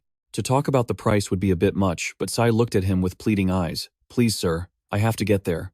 Witnessing Gletus abusing her power to attack made him wary. "Wait over there. No, I can't let you have them." Understanding the nature of her power was all the more reason for him to refuse. That's a genuine catastrophe. You can't do anything with just magical items. Despite the lurking danger, Kai's determination only grew stronger. After all, he saw Rania as his partner, and he certainly wouldn't let her fight alone. "I have to do something." Hearing this, the old man suddenly clenched his fists. In the end, Wai Toai could only give in. "Fine, I'll lend them to you, but you better bring them back in one piece." Upon receiving the treasures, Kei was overjoyed. "Yes, thank you, sir." And so, he silently watched him head into danger. Wai Toai's face was pale with worry, beads of sweat forming on his brow. "I can't believe it. Artifacts containing the essence of the Black Magic Tower. They were crafted over a lifetime, sometimes even a whole generation. They're not some trivial items you can just hand over to an outsider." The thought made his face turn pale. "My predecessors are going to have my hide. But how could I just stand by and watch someone risk their life?" Facing this critical situation, all he could do was hope. "I just hope they can safely see tomorrow's dawn." Kai held an artifact in his mouth and sighed in relief. The dark magic was so dense you could see it with the naked eye. If it weren't for these artifacts, I would have been dead already. Seeing the situation become more critical, he told himself, "Damn it, I have to hurry. At this rate, she's going to lose." Kun, Theo's sword repeatedly slammed into the ground with immense force. Kai pushed all his power into accelerating, holding onto a sliver of hope. "Please don't let me be too late." At that moment, Gletus rested her chin on her hand, calmly observing how the kid kept charging at her, even though she knew it was useless. Just then, Rania decided to focus an attack into her spell-reinforced legs, and then she built up momentum, jumped, and brought a strike down from above. Rania mercilessly unleashed her 1,000-pound weight technique, crushing Kun Theo. After taking the hit, all he could do was grimace in pain. The oppressive purple aura faded slightly because of it. However, Rania knew it wasn't enough. An attack like that won't do. She once again used spell reinforcement to take advantage of his large body. But she wasn't finished yet. Rania immediately activated her enhancement and charged straight at her opponent, her hands now radiating a terrifying, formidable power. A split second later, Rania lunged and grabbed him in a vice-like grip. Repeating her previous move, she slammed Kun Theo into the dirt with crushing force, sending him flying over 1,000 meters away. Kun Theo felt as if his entire body was about to shatter into 100 pieces. Despite the carnage, Gletus just laughed mockingly. "Oh, look at you. Struggling so pathetically. Honestly, how can you be so adorable? I'd love to watch a bit more, but even my patience has its limits. Such a shame, but I really must hurry. It's time to end this story." As the words left her lips, she began infusing a sinister, vile energy into Kun Theo's body. Before long, his energy had been completely restored. From that point on, dark purple veins started bulging on his hand. Gletus simultaneously probed, "Will you accept it happily?" She curled her lip into a chilling sneer. "The most perfect ending, the one I've prepared for you. To die by your own master's sword." A second later, Kun Theo lunged forward like an uncontrollable madman. Faced with this speed, even Rania was somewhat intimidated. So fast. At this point, all she could do was close her eyes and pray. It was too late. Just then, Kai appeared like a savior in the nick of time, swinging his sword to parry the blow and save Rania Vanchaias. But against his movements, Kai actually felt it wasn't much of a challenge. "This speed is making me a little sleepy, you know." Hearing this, both she and the woman were stunned. All the while, he was still biting down hard on the artifact. He confidently stepped forward to assure them, "I'm here now. Just leave him to me." Hearing that, Rania yelled in confusion. "What are you talking about? Are you planning to fight dark magic with your bare body?" Kai paused for a moment, then stammered, "It's fine. I'm fine. You need to go. Now." Before leaving, she pointed to the item in his mouth and questioned, "Where did you get those magical items? Don't tell me you stole them." Seeing them chatting away and ignoring her, Gladys grew furious, cursing this insolent little rat. Then she strained her neck and screamed, "Don't get in my way." At the same time, Kuntheo rushed forward again. Seeing this, Kai urged her anxiously, "Go quickly." As she turned to leave, Rania added, "You'd better have an explanation for me later, you hear." The next second, the two forces of good and evil crashed into each other. However, it was clear that he was the weaker one. Facing him for the first time, he felt a silent admiration. He's truly worthy of the name Sir Kuntheo. I can't even feel a 1% chance of winning. The strongest swordmaster. The one who faced a deadly blade with the body of a mere mortal, a role model for all knights, who reached an unparalleled level through his own efforts without the blessing of the stars. At that moment, Kai closed his eyes and focused intently, telling himself, "And that's why I have to do this, even if it seems impossible, so that he can rest in peace as a true human being."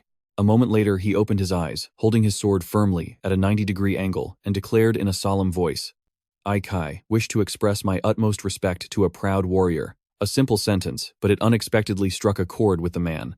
The sword in Kuntheo's hand actually trembled in response. But things weren't that simple. He once again regained his composure. Just then, leaves suddenly began to swirl into the area from nowhere. This directly enraged Gladys. "That brat is ruining everything," she shrieked like a madwoman. Veins bulged on her face continuously. So irritating, so infuriating. Seizing this opportunity, Rania quickly appeared and attacked. "You've lived for far too long. That's your problem. If you die today, you won't have to be infuriated anymore." Though under attack, she calmly replied, "Too bad, but you can't do it. You are not the one chosen by the stars." However, she didn't seem to care. "We'll see about that." As soon as the words left her mouth, Rania immediately unleashed her power, making a confident promise at the same time. "Truth is, I'm quite stubborn." A brilliant energy continued to surge, growing ever stronger. Before striking, she cleverly left him with a taunt. "Let's see if you can still say that after taking this punch." Gladys was now at the bottom of a desolate, gloomy cliff, surrounded by thousands of piles of rubble. Toi looked around worriedly. "This is worse than I thought. Where's Benoa?" Just then, there was a stirring from under a pile of rocks. He emerged disheveled from the rubble. "I almost died." Seeing him, the old man asked with concern, "Benoa, are you safe?" He retorted sarcastically. "Do I look safe to you?" Benoa asked, trembling. Is Chloe okay?" Toi helped him up and confirmed yes, the hounds are protecting her. He breathed a sigh of relief. "That's good then." At that moment, the old man analyzed thoughtfully the protective magic circle on Benoa. "It must be the work of Rania Vanchaias." "That's right. Seeing this magic circle, I'm certain of her bold effort to overturn all previous rules. The magic circles are perfect and excessively efficient. Among all the people I know, only one person can create magic circles like these. The Ash Mage Rania Vanchaias." Meanwhile, Rania focused all her power into her fist and launched it fiercely at Gladys. A stream of magic, a reinforced spell, the power of retribution. She smiled and praised with a hidden meaning. "Beautiful, but that won't be enough for you." She replied firmly, "I know that without you telling me." Then a thunderous explosion erupted through the area. Rania landed hard on the ground, clutching her chest in pain and coughing up blood. Rania recalled a memory from the past, the day she offered half her life to the Demon King. The price for using power beyond her limits was heavy. My soul decayed and my body was ruined. Even though both my body and soul have been transformed, the parts that were worn away can never be restored. Even if I don't want to, I have to admit it. This is my absolute limit. Gladys confessed profoundly. "I truly cherish that child. You really have made things difficult." She made a promise and summoned a magic circle. "Don't worry, we'll meet again soon." She expressed her surprised admiration. "How wonderful. You really are just like him, right down to your stubbornness. You're completely different from the other people I've known before. Humans have such short lives, and even those are burned away so meaninglessly. A weak and foolish race. And yet, it is always you humans who are chosen by the stars. Is that why I can't take my eyes off of you?" Hearing this, Rania declared decisively, "That's right. So, watch closely." She chanted fiercely, "Return to Ash."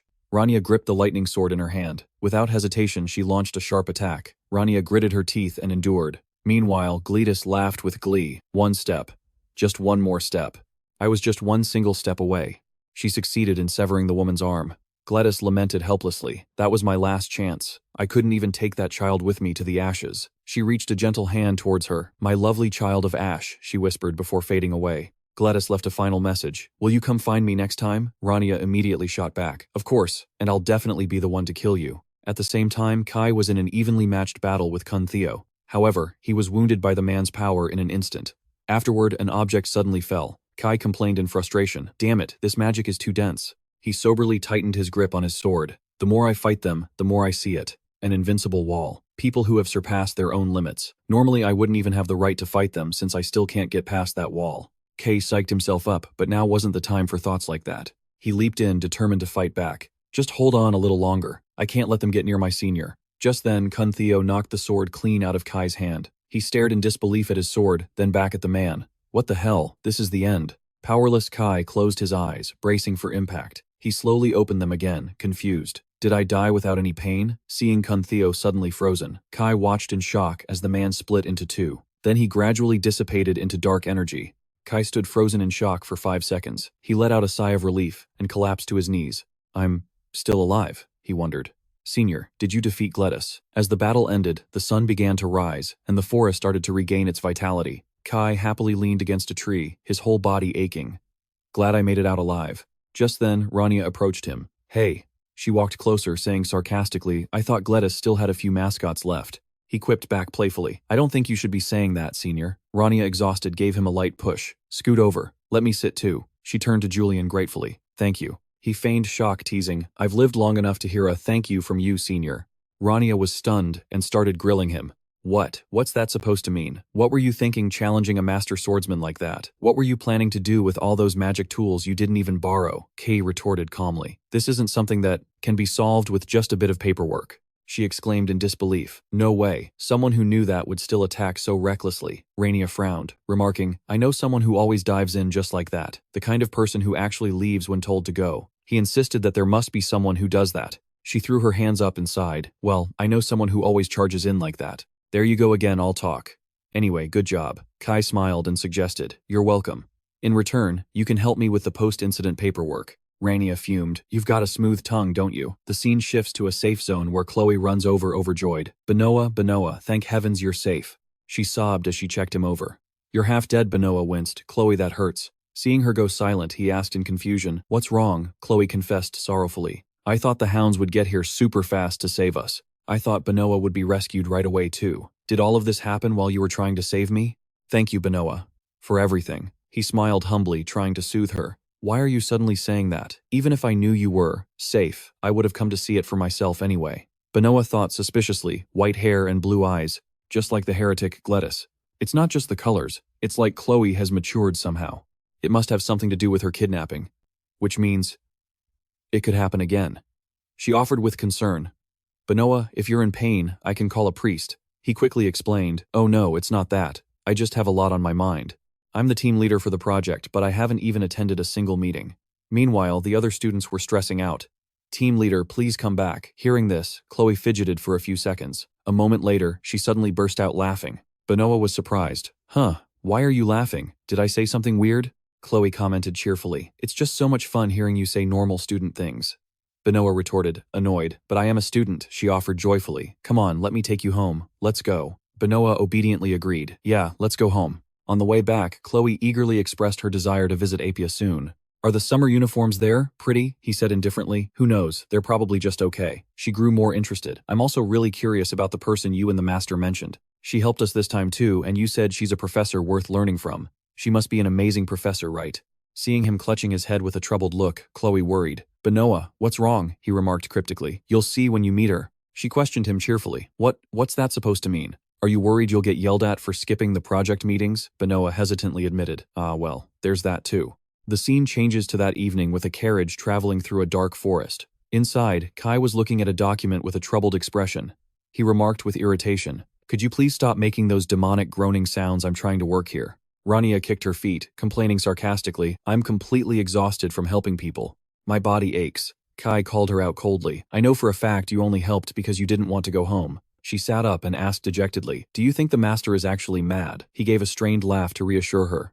Oh, no way. Why would Professor Rose be mad? Rania gave a bitter smile. You're right, there's no one real reason for him to be mad.